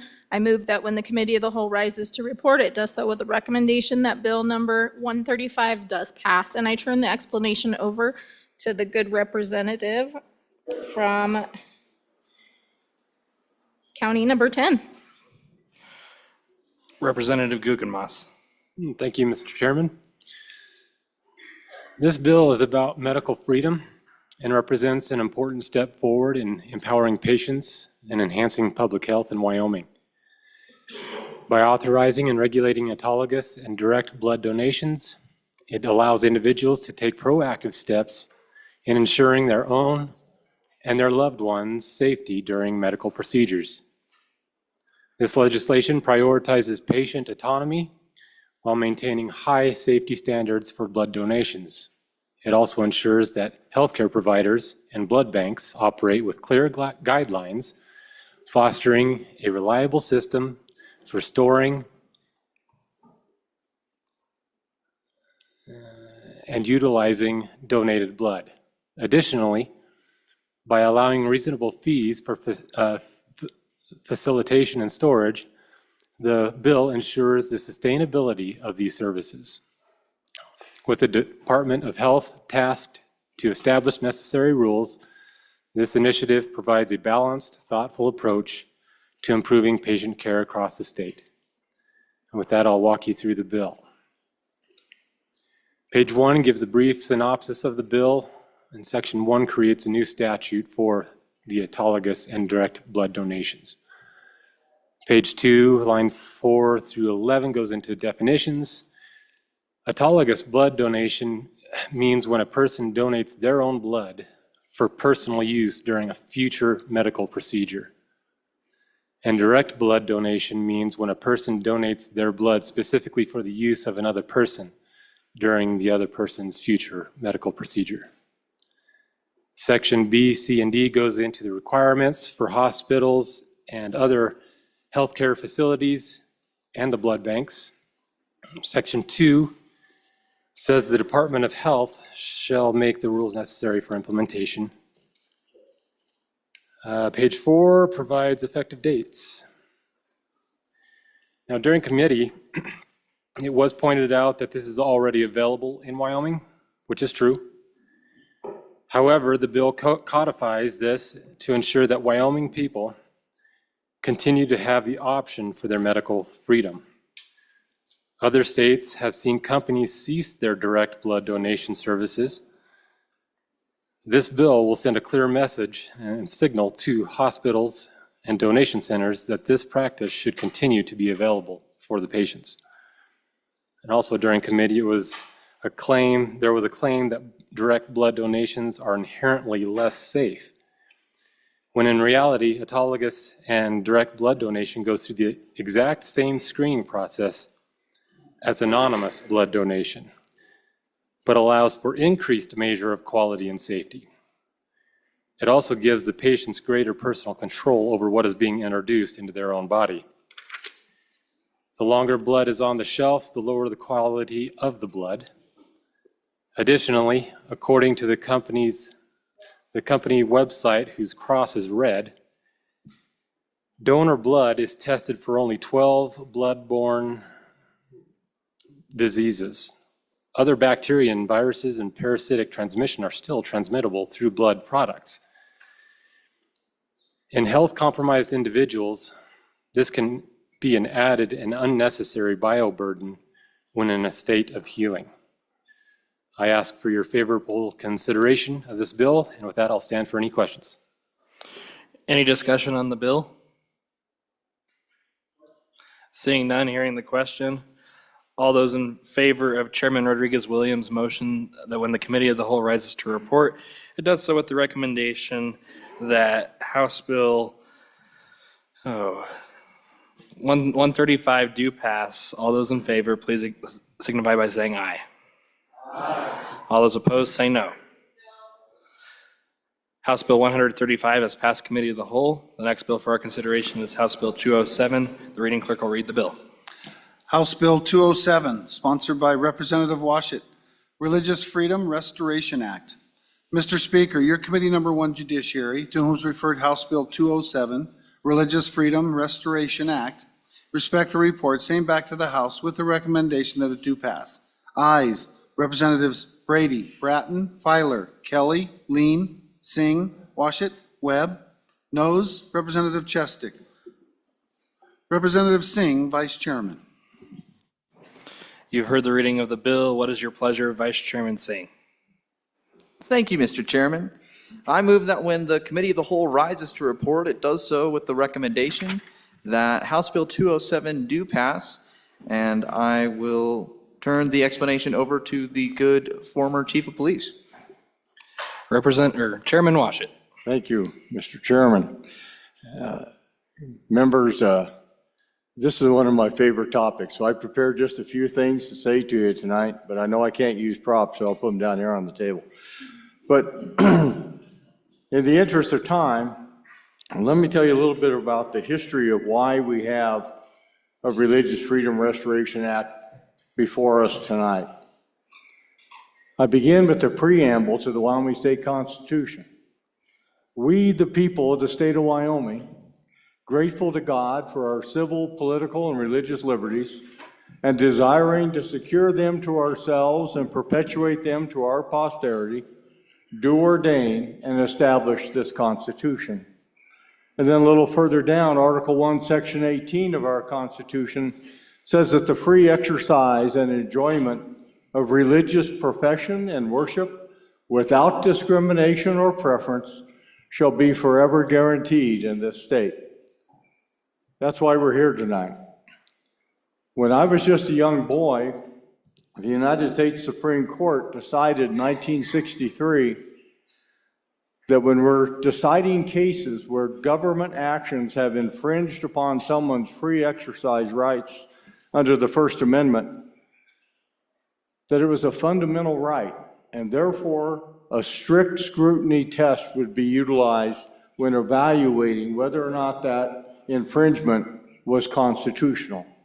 So what do we mean by strict scrutiny? By strict scrutiny, we mean whenever a government action burdens a person's right to freely exercise his religion, that burden must be necessary to achieve a compelling government interest. And if there is such a compelling government interest, the burden must be narrowly tailored to utilize the least burdensome means available to achieve that compelling interest. This is the same test used in free speech cases and other First Amendment rights. That ruling was the law of the land for decades, and it worked well across the country and here in Wyoming as a protection of our free exercise of religion rights. Then in 1990, the U.S. Supreme Court abandoned the strict scrutiny standard in cases where the government's actions were not targeted, but were instead of general applicability and incidentally happened to infringe on a person's religious practice pursuant to the Free Exercise Clause of the First Amendment. This became known as the rational basis test. The abandonment garnered almost immediate rebuke from the American public and the Congress.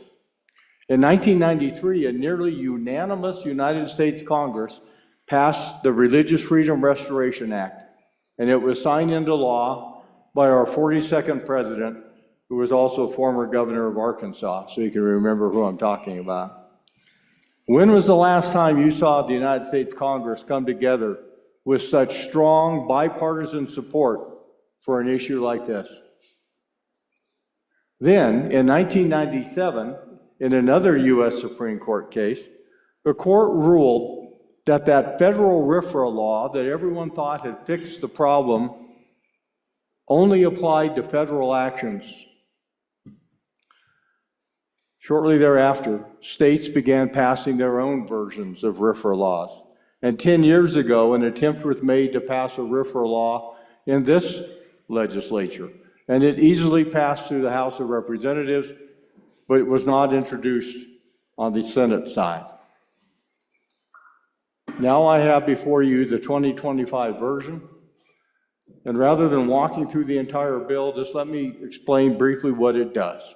It reinstitutes that strict scrutiny standard so that when courts in Wyoming are considering whether or not a government action that burdens a person's individual right to free exercise of their religion, the court will use this same scrutiny test that it used back in the 70s and 80s. That test that said, is there a compelling state interest? Is there a compelling reason why the government needs to infringe upon one of our citizens' rights to free exercise of religion? And if there is, in fact, a compelling state interest, can it be accommodated in some way? In other words, we must use the least restrictive means to accommodate that government compelling interest. In my estimation, members, it's the way it should be. Our religious liberty was given to us from above. It's one of the most vital fundamental rights that we have. And it is deserving of this type of scrutiny and not some lesser standard. And 28 other states have already passed RFRA laws, including many of our neighbors. I think all but one have passed their own versions of RFRA laws. So I encourage your support, and I'll be happily stand for questions. Representative Chestik. Thank you, Mr. Chairman. I was a no vote on the committee on this bill, and I want to explain why. My no vote is not based on my distaste or distrust of religion. I actually go to church every Sunday. I am a huge supporter of the freedom of religion. I think that's one of the most important freedoms. The First Amendment protects it in two ways. There's two different provisions of the First Amendment that protect the freedom of religion, and I'm a very big supporter of both of them. The one that was mentioned in this bill is the free exercise clause. The other one is the Establishment Clause. Those two amendments, sometimes those two clauses of the First Amendment sometimes are in tension with each other, but they can be reconciled, I think, when you think of both of them as shields, defenses. So the free exercise clause says, and when interpreted as a shield, says, government cannot tell me what to believe. I have the freedom to believe what I believe. The freedom to believe is absolute. The Establishment Clause is also used defensively when it says, the government shall not force its views upon me. It shall not try to establish a religion. It shall not try and force anybody to believe anything they don't want to believe. So when you look at both clauses as defenses, as shields, they work together perfectly well, and that's the genius of the First Amendment. It keeps religion out of the public sphere.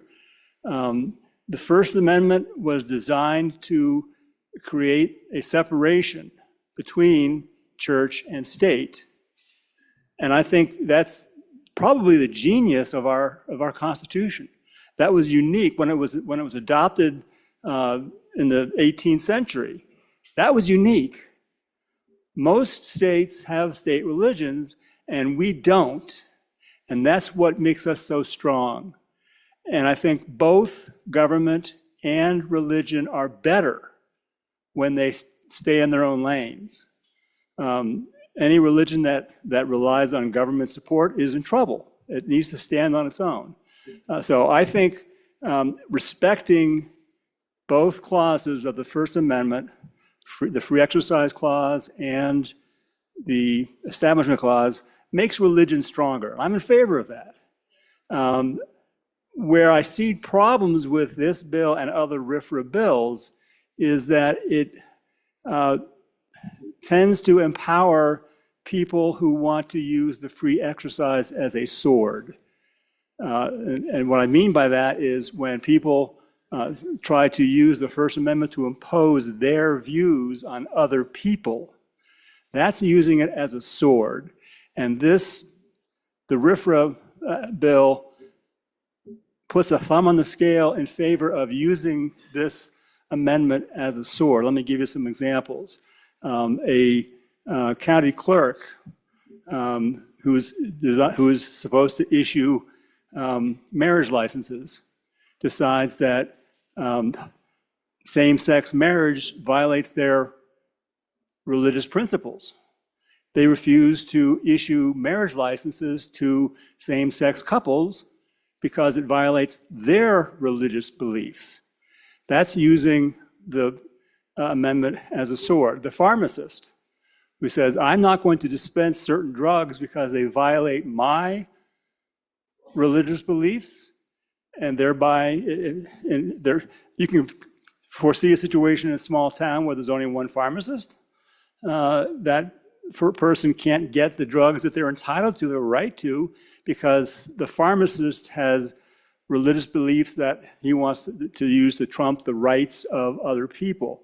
So using the Free Exercise Clause in that way, which this bill does empower, it makes it easier for that to happen, I think puts a thumb on the scale for the offensive use of the Free Exercise Clause and enables some people to say, my rights, my religious beliefs trump your rights. And for that reason, I think this is a dangerous bill, and I do not support it, and I would urge a nay vote. Thank you. Representative Lally. Thank you, Mr. Chairman. On and for this bill. It really doesn't do what the last speaker says it does. I'm not sure where he extrapolates that from. This bill simply talks about what standard the court will use when determining if the government is infringing on the free exercise of religion. And so that is important. The laws changed, as the bringer of the bill so clearly pointed out to us and took us through the history of how the test changed. And we in Wyoming can make a different choice about how we're going to protect religious freedom. I appreciate the bringer of this bill, and I think it's an important bill, and I support it. Representative Chestic. Thank you, Mr. Chairman. If I could briefly respond, that is exactly why it favors using the First Amendment as a sword. The change to strict scrutiny is what makes it easier for the free exercise clause to be used as a sword. It's harder to overturn somebody's expression of their religious beliefs if we have to use strict scrutiny. So that is exactly the part of the bill that I think does create the risk. Thank you. Representative Larson Lloyd. Thank you, Mr. Chairman, and to my two colleagues that just spoke. It appears they've been doing some verbal jousting this evening, and would just like to tell them both how much I appreciate their intellect and insight, as they've really helped us as a body to better understand a lot of these from a legal perspective. We don't have enough of you here, and so my appreciation goes out to both of you as you have these good debates. I also would like to, Mr. Chairman, say to the bringer of this bill, thank you.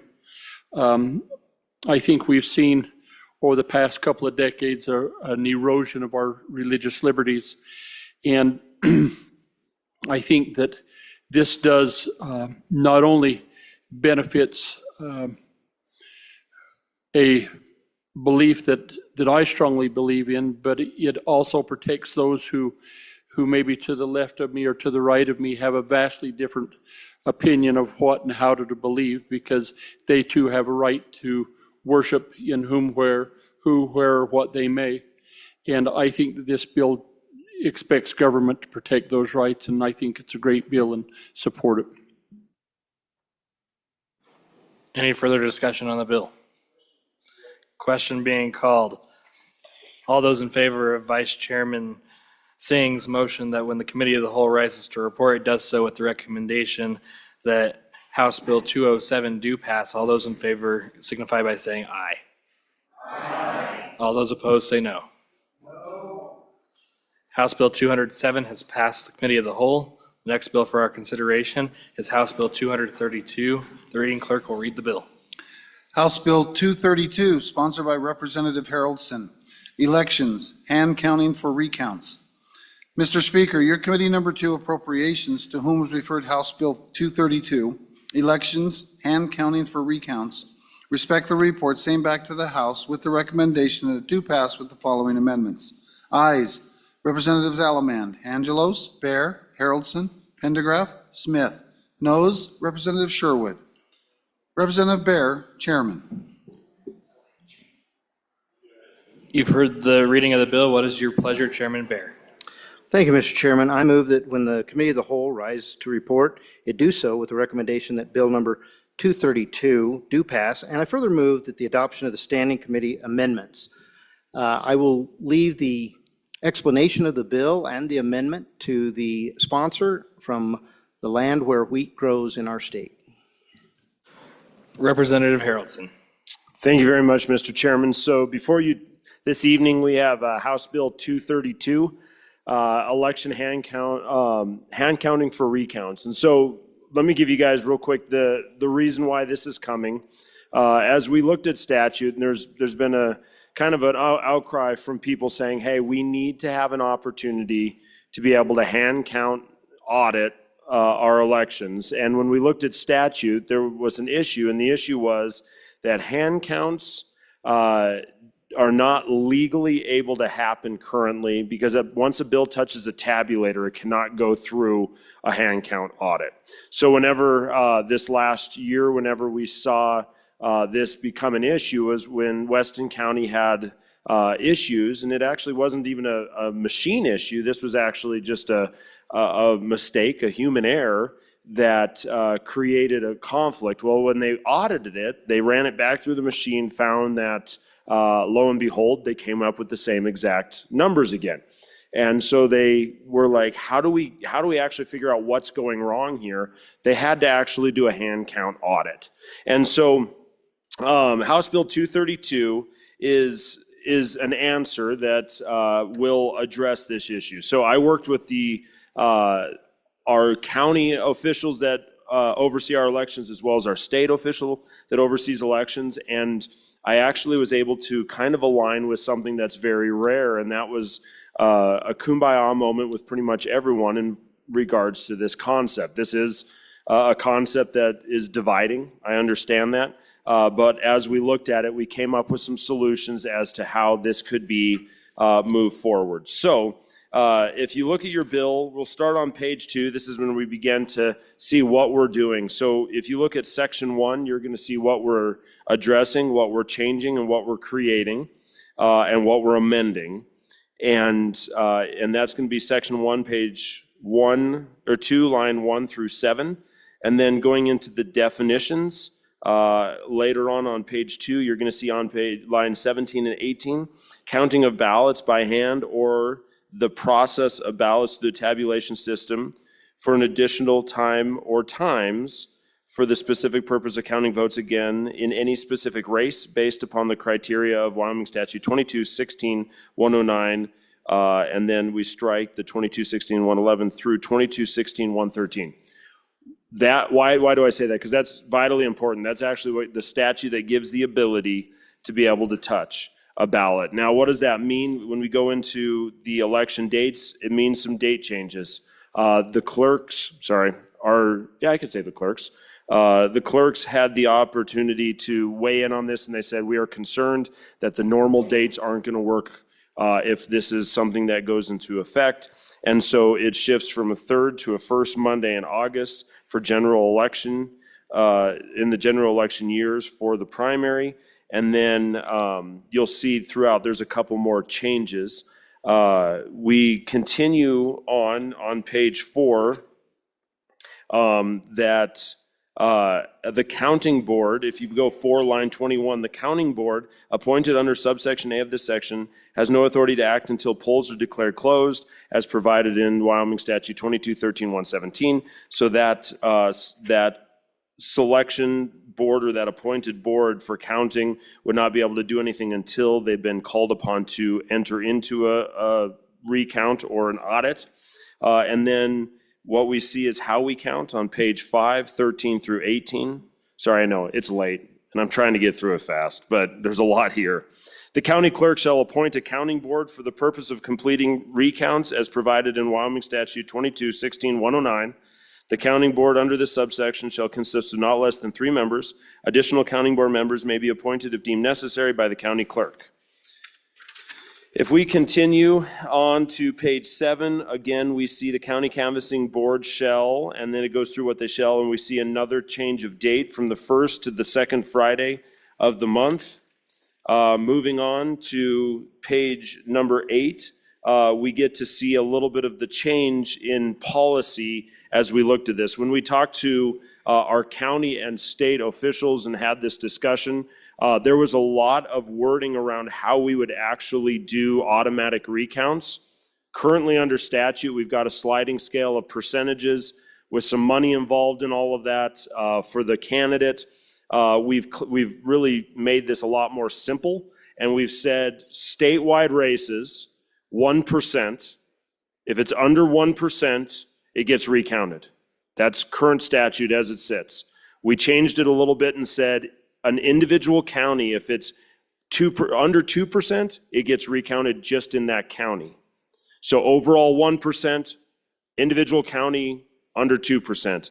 For the rest of the races, let's say a district race or a county race, it would slide to 2%. Anything over and above that 2% would require a financial investment from the candidate. So let's say if it's over 2% and I wanted to have a recount, I could ask for a recount. It would cost $1,000 as a retainer, up to $5,000 depending on the cost of the election recount.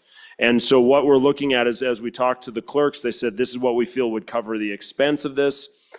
We also wanted to make it where people did not have to, the clerks didn't have to worry about a ton of people wanting a recount, and at the same time, we wanted a mechanism for the candidates to get that recount. So one of the things that we were concerned about was the fact that we wanted to make sure that there was funding here for the clerks as well as the state to be able to afford this. And so this actually does build an account and puts $200,000 into that account.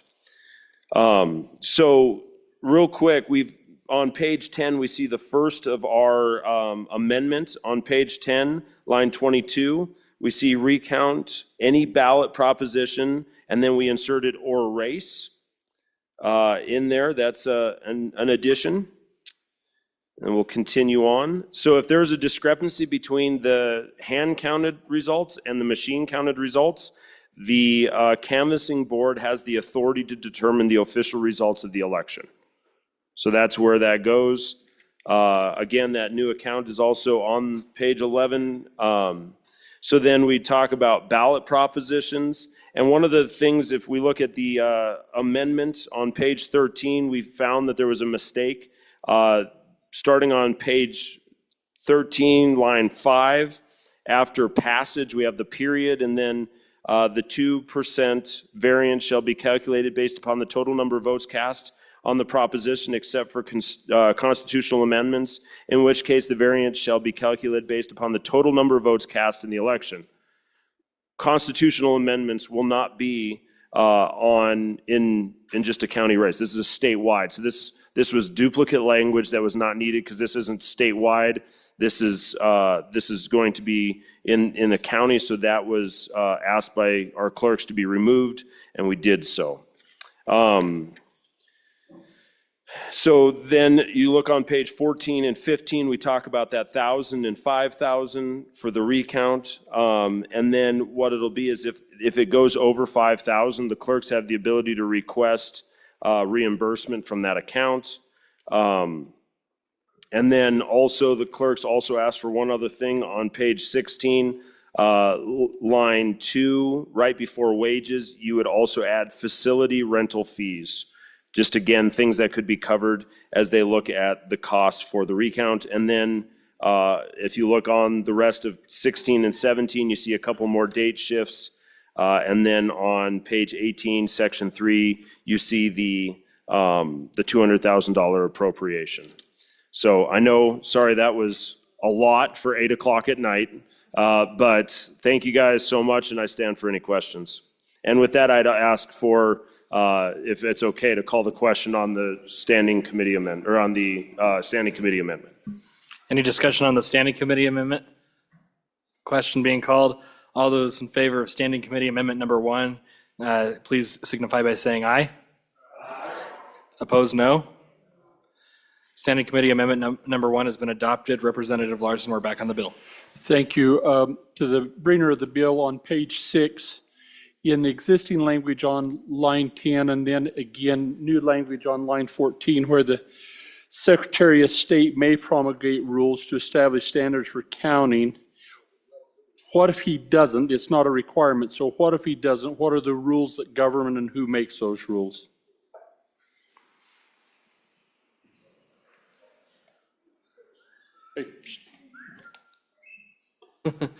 Representative Harrelson, sorry, it's Thank you, getting Mr. late. Chairman. Hey, can we just give our standing chair a round of applause? He's done a phenomenal job today. He's been sitting in that chair for a lot of hours, and I just want to say thank you. So the question is, if the Secretary of State does not promulgate rules establishing standards for counting such ballots, the clerks have already established that standard in what they did through that Weston County case. So it's already an established standard of how they're going to do it, and they can have that direction from the Secretary of State. But they already feel very confident in these single case race audits that they have a system in place that they can use.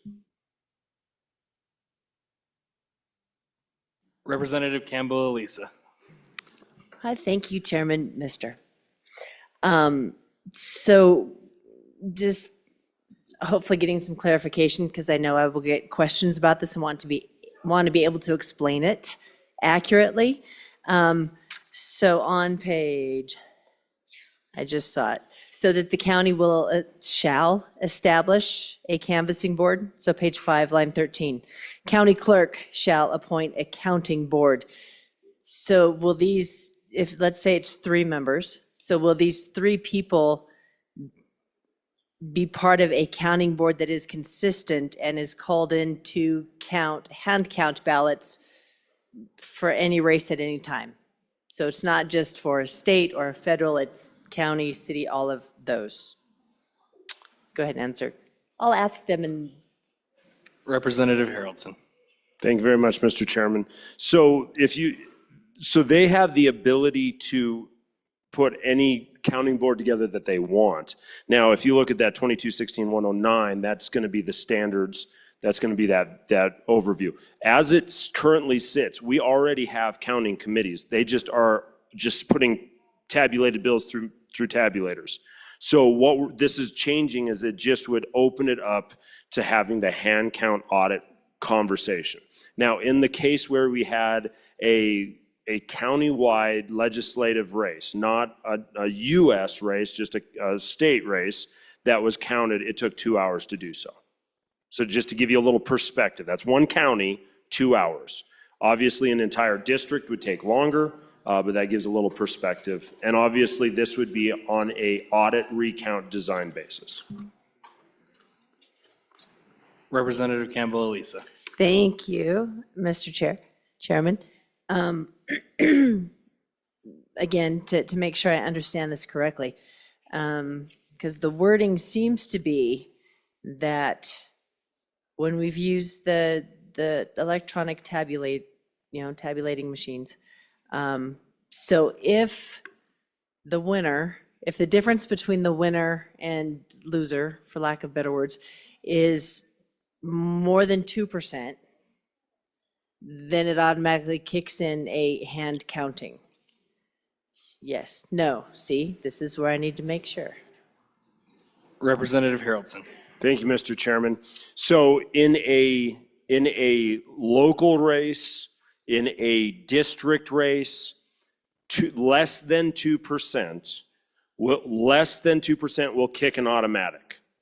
In a statewide race, being our top 5 elected or our 3 representatives or senators going on the US scene, then that would be less than 1%, but with the caveat that if there is a county that is less than 2%, it shall be recounted as well. So it slides it up just a little bit. So if it's a situation where we've got some close counties, those will be hand count audited. And then also with that, there's also, and I didn't cover it, but just our clerks have the ability, the county clerk has the ability to call for a recount if they have a concern or a consideration. And then also, this is prior statute, but this applies into it. Our Secretary of State can call for 1 audit per county of his or her choice, but would have to cover the cost of that personally. Not personally, the agency. Any further discussion? Question having been called. Oh. Representative Connolly.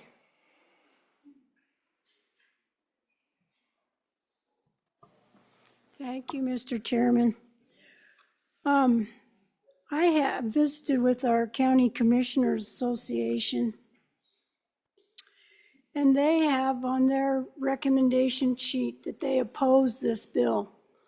So I haven't had the chance to talk to the clerk yet to see where she actually stands, but based on this being given to me, I don't know if I can support this. Thank you. Representative Davis. Thank you, Mr. Chairman. I have a couple of questions. Is there a time frame associated with how this should occur? You know, I mean, is there, you know, it has to be completed within 24 hours, 48 hours? Do we sequester the board that is doing the hand counting? And then finally, you know, if it's an automatic, the candidate then is not responsible for the recount cost, right? Representative Haroldson. Thank you, Mr. Chairman. So going back two speakers, we had testimony from the chair of the Clerks Association in favor, and we also had testimony from a number of other clerks in favor that are on that Clerks Association. So I'm not sure why they would say they were not in favor of it whenever they testified they were in favor of it. But that's just a clarifier. The time frame, if you go through the bill, there's a lot of time frames that are laid out in the bill, and that's those date changes. We got to change this date to this. When the canvassing board is meeting, whenever the election day is, whenever we have to have the state's ratification of that election, all that's slid around a little bit to make the room for the alignment of when they would do those audits. So it is spelled out in there. We could go over that, but if I can go talk to you later, it'd be easier. Okay. And then the candidate cost, if it's under 2% for county or district, or under 1% for statewide, no cost incurred by the candidate. Now, let's say that you lost by 64%. And you're like, there's no way I'm that unpopular, and I demand a recount. Well, then come up with your $1,000, put it down, get that recount going, and then you're going to get a bill up to $5,000 from the clerks after the fact to establish recovery of costs. So only if you request outside of that narrow percentage. Representative Byron. Thank you, Mr. Chairman. To the good bringer of the bill, on page 3, lines 5 and 14, you just spoke to this briefly. He's currently chatting. But can you speak towards moving up those dates for that primary on page 3, lines 15 and lines 5 and 14?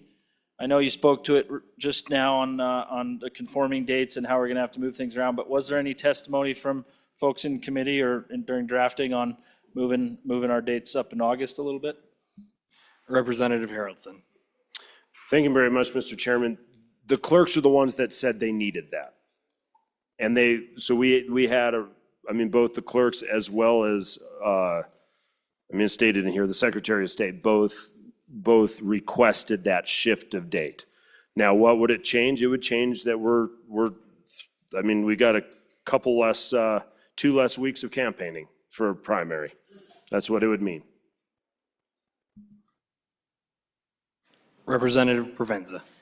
Thank you, Mr. Chairman. So I'm trying to recall this, and I wasn't able to find the statute, but when we do a recount, and it's out of that 1%, and this is aside from the hand counting ballots, my understanding is that the cost of that is tied to how much of a margin difference there is between, so if I have a 15% point difference in voting, then I would pay more than say it were 7%, and that cost is incurred by the candidate. My understanding then with this hand counting is it's $1,000, which could be less or more, and doesn't reflect equally what our laws are for recount without hand counting. So I'm just, can you speak to that? Thank you, Mr. Chairman. Representative Haroldson. Thank you, Mr. Chairman. So if you go to page 14, line 19, you'll find that we have stricken language in there.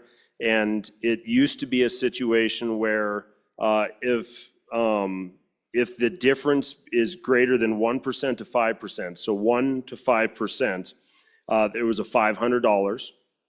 And then greater than 5% was $3,000. We eliminated all of that and made it just really simple.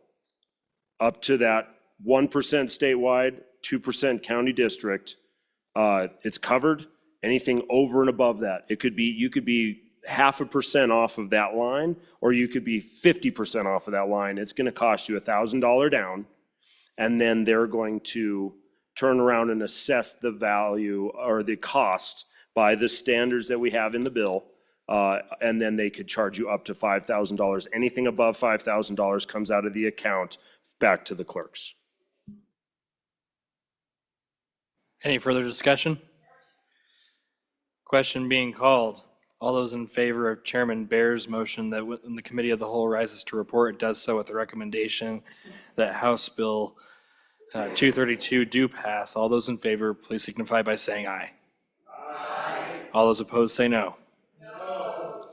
House Bill 232 has passed Committee of the Whole. The next bill for our consideration is House Bill 36. The reading clerk will read the bill. House Bill 36, sponsored by Representative Harshman. Hathaway Scholarship Amendments. Mr. Speaker, your Committee Number 4 Education, to whom is referred House Bill 36, Hathaway Scholarship Amendments, respectfully report same back to the House with the recommendation that do pass with the following amendments. Ayes, Representatives Andrew, Bratton, Erickson, Hugamas, Kelly, Lawley, Singh, Strzok, Williams. Representative Andrew, Chairman. You've heard the reading of the bill. What is your pleasure, Chairman Andrew? I move that when the Committee of the Whole rises to report, it do so with the recommendation that House Bill number 36 do pass, and I turn over the explanation to the sponsor. Representative Harshman. Thank you, Mr. Chairman. Members, I think we can do this in 1 minute. Okay, this bill has two parts. The standing committee amendment takes out the first part, which is a Hathaway Scholarship payback provision, similar to our Witchy and WWAMI students. So I put that in there to kind of create discussion. It should come out of the bill. So I'd stand for any questions or call for an aye on the standing committee amendment. Any further discussion on the standing committee amendment? Question being called. All those in favor of standing committee amendment number 1, all those in favor say aye. All those opposed say no. Standing committee amendment number 1 has been adopted. We're back on the bill. Okay, Mr. Chairman, the bill really is on page 2. Members, brought by a constituent in Campbell County, had a son in the middle of the state in Fremont County, a community college, and it's all about this bill amends the definition of certificate. And currently, to receive the Hathaway, you have to be a full-time student, 12 hours per semester. Well, for people that are seeking certification in high-demand trades in our state, think of electrician, plumber, et cetera. Generally, those programs are 3 hours per semester, and they do on-the-job training, and this goes on for 4 years so they can get a journeyman. Well, they don't qualify for Hathaway payments because they're not full-time students. So that's all the bill does, is allow those students who have earned the Hathaway in high school now qualify for these high-demand trades. Any questions? Thank you, Mr. Chairman. I believe there's a standing committee amendment, so I'll go to Representative Strzok. Thank you, Chairman. I would like to move amendment. Committee of the Whole Amendment Number 1 to House Bill 36. And so on page 1, line 5, we just would like to add, before requiring, we want to insert adding Wyoming accredited technical or trade schools as eligible institutions for the Hathaway Scholarship. So what we would like to do is add, and then after the community college, we want to insert, or a Wyoming accredited for-profit or nonprofit technical or trade schools. So really what we're asking is to add some of our trade school students to be able to receive this scholarship. As we already were talking about, we need all of these trades are needing people to work for them, and so we're just trying to get these students another scholarship. Thank you. Representative Harshman.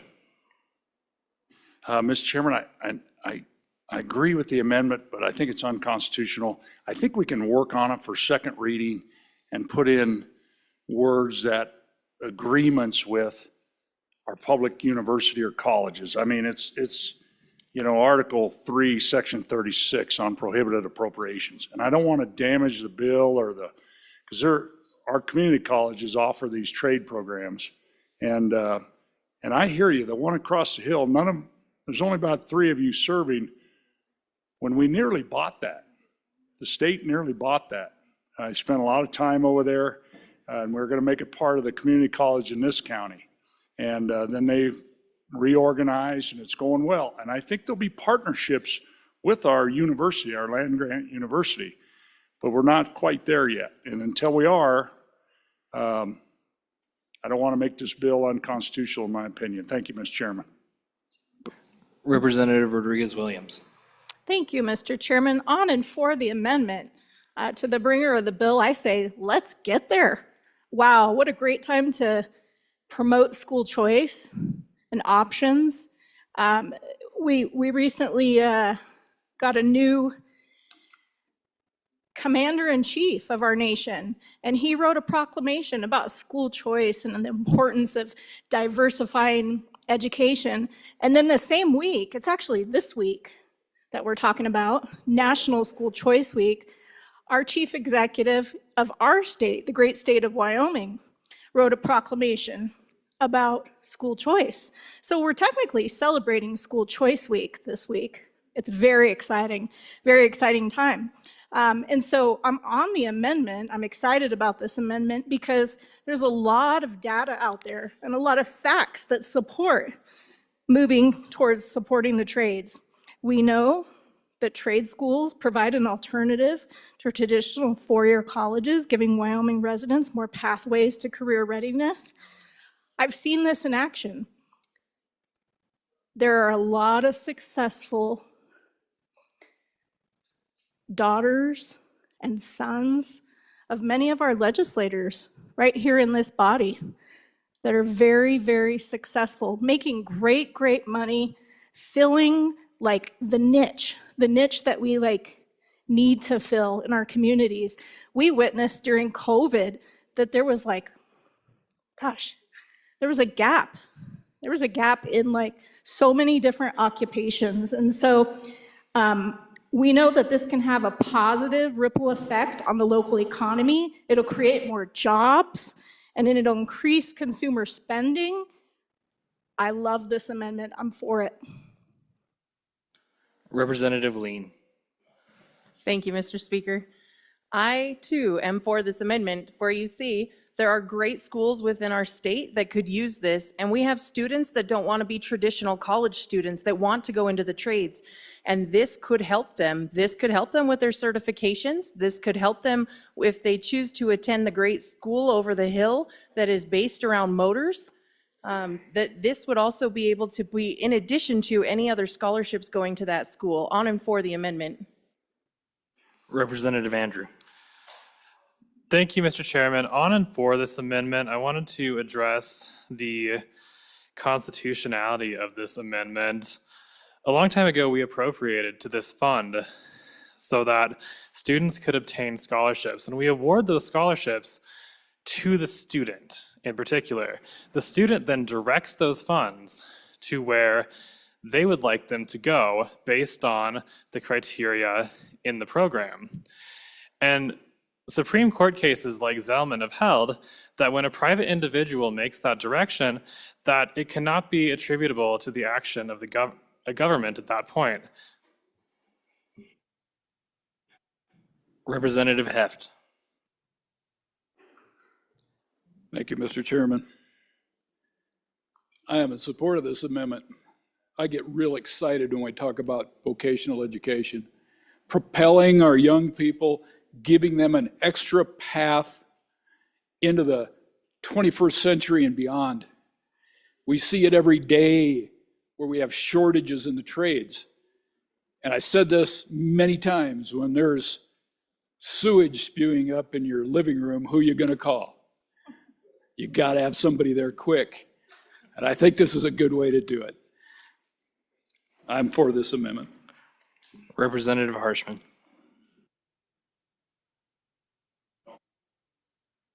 Okay, thank you, Mr. Chairman. Appreciate all the good comments. Okay, let's just get back on the bill. What does the bill do? I actually wrote the Hathaway Scholarship. I don't know. A lot of you were still in high school or you hadn't moved here yet. I don't know. But I actually wrote the Hathaway Scholarship and then chaired the committee, the Higher Education Point of order. Committee. So I think, Representative, let's stick to the amendment. yeah, just like everybody else, Mr. Chairman, I'm sticking to the amendment. Thank you, Mr. Chairman.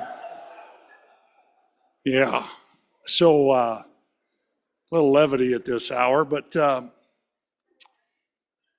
so first thing that the good chairman of committee number 4, the scholarship doesn't ever go to the student's bank account. It stays in the state and then it gets credited to his account when he takes money off of his bill. So it's not like it goes to his wallet and he can just decide where to spend it. Okay, that's the first thing. So it's actually awarded to the institution he goes to defray his costs or her costs. Now, we have 41 community college campuses across the state. Most of your towns have a community college, and just think about, oh yeah, that's what that is. And so, and every one of our community colleges has these trades programs. This particular program that I've got the information from, constituent in Campbell County, was in Fremont County, right? And it's an electrician program. But his son didn't qualify because he's not taking 12 hours. The program's not 12-hour semester, it's 3 hours, and then go on the job training, OJT. And you need so many hours over 4 years so you can be a journeyman. And I agree. Hey, my father and my grandfather, some of the first licensed electricians anywhere. I get it. Just read an article, America's New Millionaires, electricians and plumbers. So it's not about that. And so we're all in support of that. But we want to just do this the right way. And I think I can work with the bringer of this amendment on a second reading amendment to kind of massage this language a little bit to make sure if this agreement happens, then that one school, for-profit school over the hill would qualify. So, but I don't think it's appropriate now right here because I don't think this amendment works. So vote no on the amendment, aye on the bill. Thank you. Representative Strzok. Thank you, Chairman. The only thing I was going to share, I did speak with the people that are on charge of the Hathaway Scholarship, and it is constitutional. We can do this. The problem was that we'll need to work how the Hathaway Scholarship is worked. There was some wording in there. It will take a little bit. So as to our good bringer of the bill stated, it is going to be something we really will have to maybe work on a little more. But I did love the discussion. But it is not, I sat down and spent time with them, and it is something that we can definitely do, and it is very workable, so thank you. So I still would like to see this amendment or see how we can work on this. Thank you. Representative Provenza. Thank you, Mr. Chairman. I too also support what the amendment is trying to do. I think to clarify what the constitutional issue might be is when we're saying that we are providing for a for-profit entity. Our Constitution says that we can't give money for anything other than to direct government services, which is how the Hathaway works, because it goes to the state's university. And then this would then send it directly to a private institution, which is what our Constitution doesn't allow. So I think there's a way to work it, but when the blatant language of for-profit is what is in violation of the Constitution that I think needs to be worked out. So I'm not arguing against CTE. I think that would be incredible. I'd love to expand this to other students. So I would urge to vote for the Constitution, against the amendment. Let's work on it and figure out a way forward. Thank you. Representative Larson Lloyd. Just echo that a little bit, and I know that we've been trying to get this accomplished for as long as I've been in the legislature, and each time we keep running up against that wall. I'm not questioning, I believe the good bringer of the amendment has had conversation with people that have oversight of that. I would just like to see us vote this down on first reading, see if we could get some direction from them that gives us the comfort that we need to make sure that we're not running amok and then have this bill die because it's deemed unconstitutional. So I like the concept. I don't want to put the bill in jeopardy. I'd like to see us come back with second reading and get some clarification from the administration of the scholarship to verify that indeed they feel that we can do this and how. Representative Andrew. Thank you, Mr. Chairman. Again, on the constitutionality of the subject and the amendment, right in the statute, it says, the state shall provide a scholarship to any student who is accepted. We provide it to the student. We appropriate to a program. We do not appropriate to an individual. Appropriating to an individual is putting someone's name in the budget and appropriating money to them. This is completely different. The courts have held in multiple Supreme Court cases that when a private individual directs those funds, whether they get it in their hands or not, if they direct them, that is private action and cannot be attributed to the actions of the state.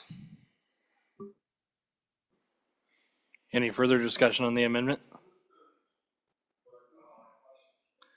Question being called. All those in favor of Committee of the Whole Amendment number 1 signify by saying aye. Aye. All those opposed say no. No. Let's say, I'm going to call a division on that. Well, yeah, thanks. Yeah, cheers.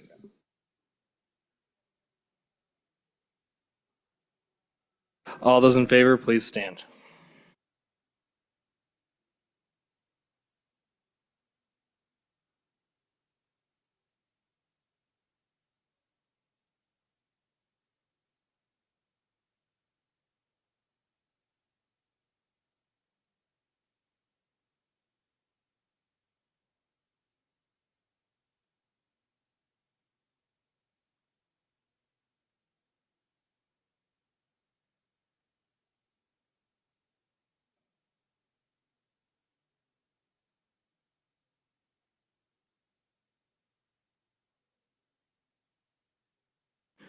Representative Bear, are you up or down?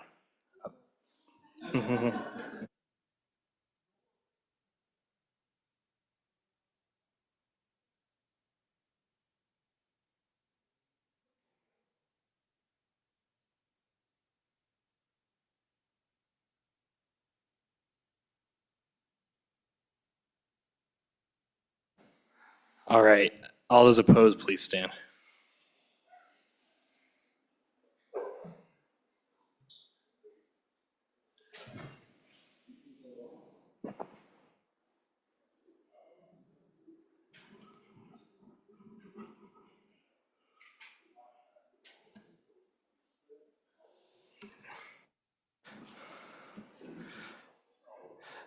The Committee of the Whole Amendment number 1 has been adopted 34-22.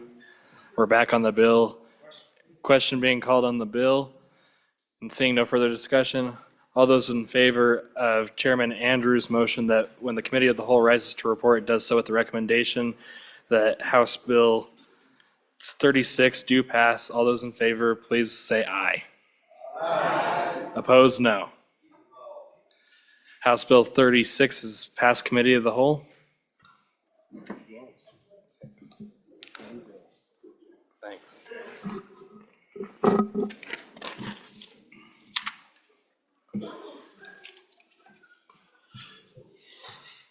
What is this? Oh, that's count. Committee of the Whole.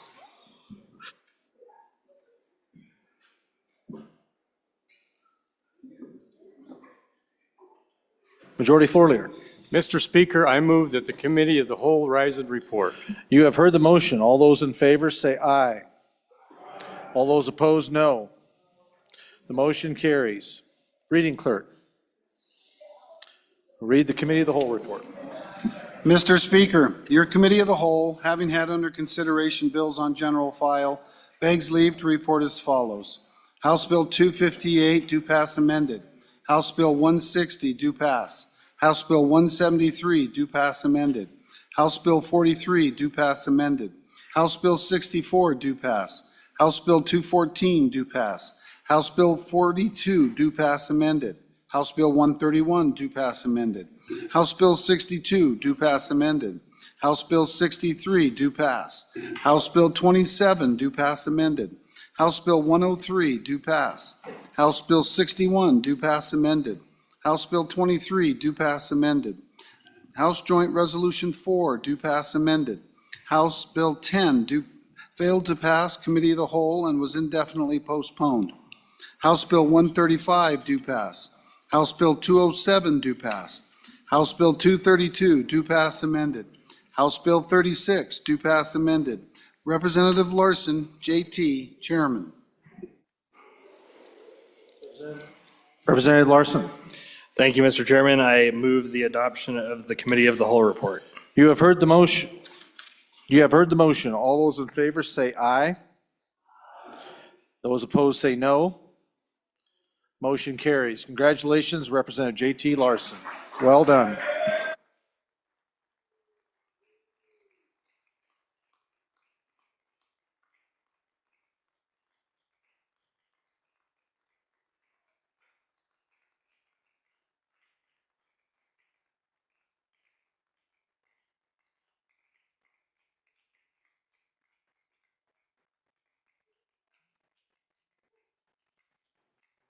Disappeared, Representative Larson.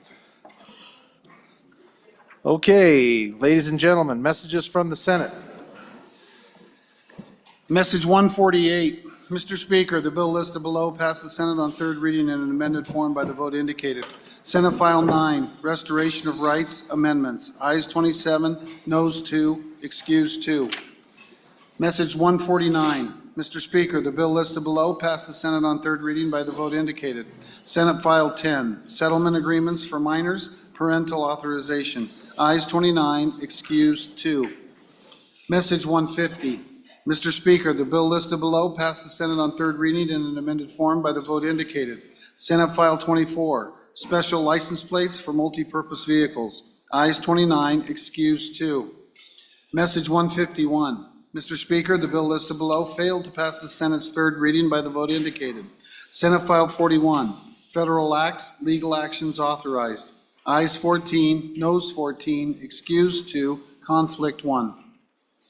Message 152. Mr. Speaker, the bill listed below passed the Senate on third reading in an amended form by the vote indicated. Senate File 55, Third-Party Filers.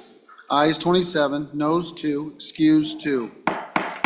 Message 153. House, please, let's pay attention. Mr. Speaker, the bill listed below passed the Senate on third reading in an amended form by the vote indicated.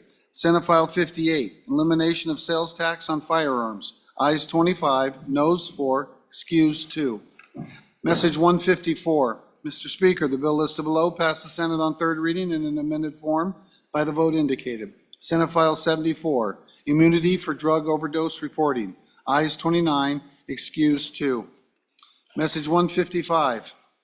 Mr. Speaker, the bill listed below passed the Senate on third reading in an amended form by the vote indicated. Senate File 102, Surviving Parents of Gold Star Veterans, Exemptions. Ayes 29, excused 2. Message 156. Mr. Speaker, the bill listed below passed the Senate on third reading by the vote indicated. Senate Joint Resolution 1, Convention of States. Ayes 22, noes 7, excused 2. Message 158. Mr. Speaker, the bill listed below passed the Senate on third reading in an amended form by the vote indicated. Senate File 51, Wyoming Telecommunications Act Revisions. Ayes 22, noes 7, excused 2. Message 159. Mr. Speaker, upon reconsideration, the bill listed below failed to pass the Senate third reading by the vote indicated. Senate File 41, Federal Acts, Legal Actions Authorized. Ayes 15, noes 13, excused 2, conflict 1. Message 160. Mr. Speaker, the Senate adopted the Committee of the Whole report, failing the bill listed below by the vote indicated. Senate File 67, long-term homeowners tax exemption revisions. Ayes 13, noes 15, excused 1, conflict 2. Sincerely, Ellen Thompson, Senate Chief Clerk. Thank you, Reading Clerk. Next, we'll get our reports from standing committees. House Bill 34 is sponsored by Transportation, Department of Transportation Efficiency Study. Mr. Speaker, your Committee Number 8, Transportation, Highways, and Military Affairs, to whom is referred House Bill 34, Department of Transportation Efficiency Study, respectfully report, same back to the House with the recommendation that do pass with the following amendments. Ayes, Representatives Banks, Brown, Geringer, McCann, Posey, Tarver, Wiley. Noes, Representatives Larson, Nicholas. Representative Brown, Chairman. House Bill 143, sponsored by Representative Yen, LaPrelle Dam rebuilding. Mr. Speaker, your Committee Number 2, Appropriations, to whom is referred House Bill 143, LaPrelle Dam rebuilding, respectfully report, same back to the House with the recommendation that do pass with the following amendments. Ayes, Representatives Alaman, Angelos, Bear, Haroldson, Pendergraft, Sherwood, Smith. Representative Bear, Chairman. House Bill 211, sponsored by Representative Alaman, hunting wildlife from vehicles. Mr. Speaker, your Committee Number 6, Travel, Recreation, Wildlife, and Cultural Resources, to whom is referred House Bill 211, hunting wildlife from vehicles, respectfully report, same back to the House with a recommendation that do pass with the following amendments. Ayes, Representatives Byron, Campbell, Connolly, Harshman, Jarvis, Thayer, Wharf. Noes, Representatives Provenza, Storer. Representative Byron, Chairman. House Bill 242, sponsored by Representative Tarver. Manufacturers and dealers of new trailers, changes. Mr. Speaker, your Committee Number 8, Transportation, Highways, and Military Affairs, to whom is referred House Bill 242, Manufacturers and dealers of new trailers, changes. Respectfully report, same back to the House with a recommendation that do pass. Ayes, Representatives Banks, Brown, Geringer, Larson, McCann, Nicholas, Posey, Tarver, Wiley. Representative Brown, Chairman. House Bill 275, sponsored by Representative Byron. Treatment of animals. Mr. Speaker, your Committee Number 6, Travel, Recreation, Wildlife, and Cultural Resources, to whom is referred House Bill 275, Treatment of Animals, respectfully report, same back to the House with the recommendation that do pass with the following amendments. Ayes, Representatives Byron, Campbell, Connolly, Harshman, Jarvis, Provenza, Storer, Thayer, Wharf. Representative Byron, Chairman. Thank you, Reading Clerk. Next, we have our reports from our, committee announcements. Committee announcements. Okay, wait, one second. I do have one re-referral. Representative Brown, Chairman Brown. Bill 34, going to Committee 2. Mr. Speaker, I need to re-refer House Bill 34 to your Committee Number 2, Appropriations. Thank you, Chairman. Chairman Washut. Thank you, Mr. Speaker. Your Committee Number 1 will be meeting at 8 o'clock tomorrow morning in Extension Room E001 to hear two bills, House Bill 197, Limits on Property Development, Exaction, and Mitigation Fees, and House Bill 189, Harmful Communication with Minors. Thank you, Representative. Chairman Bear. Thank you, Mr. Speaker. Your Committee Number 2, House Appropriations, will be meeting tomorrow, January 29th at 9 a.m. in State Capitol Room E301 and online to complete our work on House Bill 238, Ballot Harvesting Prohibition, and any re-referrals as time permits. We will also be meeting upon noon recess tomorrow in E301 and online to discuss House Bill 97, Property Conveyances Near Critical Infrastructure, House Bill 245, Pen and Paper Ballots, House Bill 248, School Foundation Program, Interim Budget Authority, and re-referrals as assigned. Thank you, Chairman Bear. Chairman Heiner, Minerals. Thank you, Mr. Chairman. While your Committee Number 1 is sleeping in, Committee Number 9 will meet at 7:30 in the morning. We'll consider House Bill 137, Revisor's Bill, House Bill 16, Used Nuclear Fuel Storage, and House Bill 12, industrial production equipment. Thank you, Chairman Heiner. Chairman Andrew, Education, number 4. Thank you, Mr. Speaker. Your committee number 4, Education, will meet Wednesday, January 29th upon noon recess in Capitol Extension Room 3 to hear 3 bills. House Bill 265, Defend the Guard Act, House Bill 148, University of Wyoming Governance Elected Trustees, and House Bill 307, Poll Watchers, Polling Station Observance as Time Permits. Thank you. Thank you, Chairman. Chairman Rodriguez-Williams, number 10, Labor Health. Thank you, Mr. Speaker. Your committee number 10 will meet tomorrow morning at 8 a.m. in room number 3. We will hear continue House Bill 269, naturopathic medicine licensure, and then we'll move on to House Bill 188, 2 families, 1 nanny, and House Bill 273, Wyoming Pregnancy Centers Autonomy and Rights. Thank you, Representative. Representative Knapp, Chairman. Thank you, Mr. Speaker. Your number 7 corporations will meet tomorrow upon noon recess in E005. We'll be discussing House Bill 178, work allowance for voting, House Bill 154, false voting amendments, and House Bill 227, executive order time limitations. Thank you. Thank you, Chairman Knapp. Any other committee announcements? Seeing none, majority floor leader. That does clear the slate, doesn't it? Majority floor leader, I would entertain a motion. Thank you, Mr. Speaker. I might remind the body that tomorrow is bill cutoff day at noon, so. And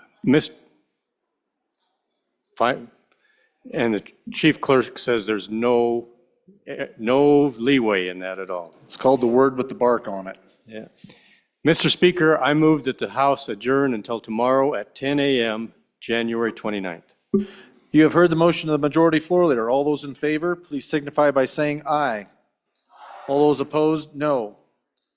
Motion carries. This meeting will stand adjourned until tomorrow at 10 a.m., 2025, 68th Legislature. Good evening, everyone. You guys just worked through 20 bills. Congratulations.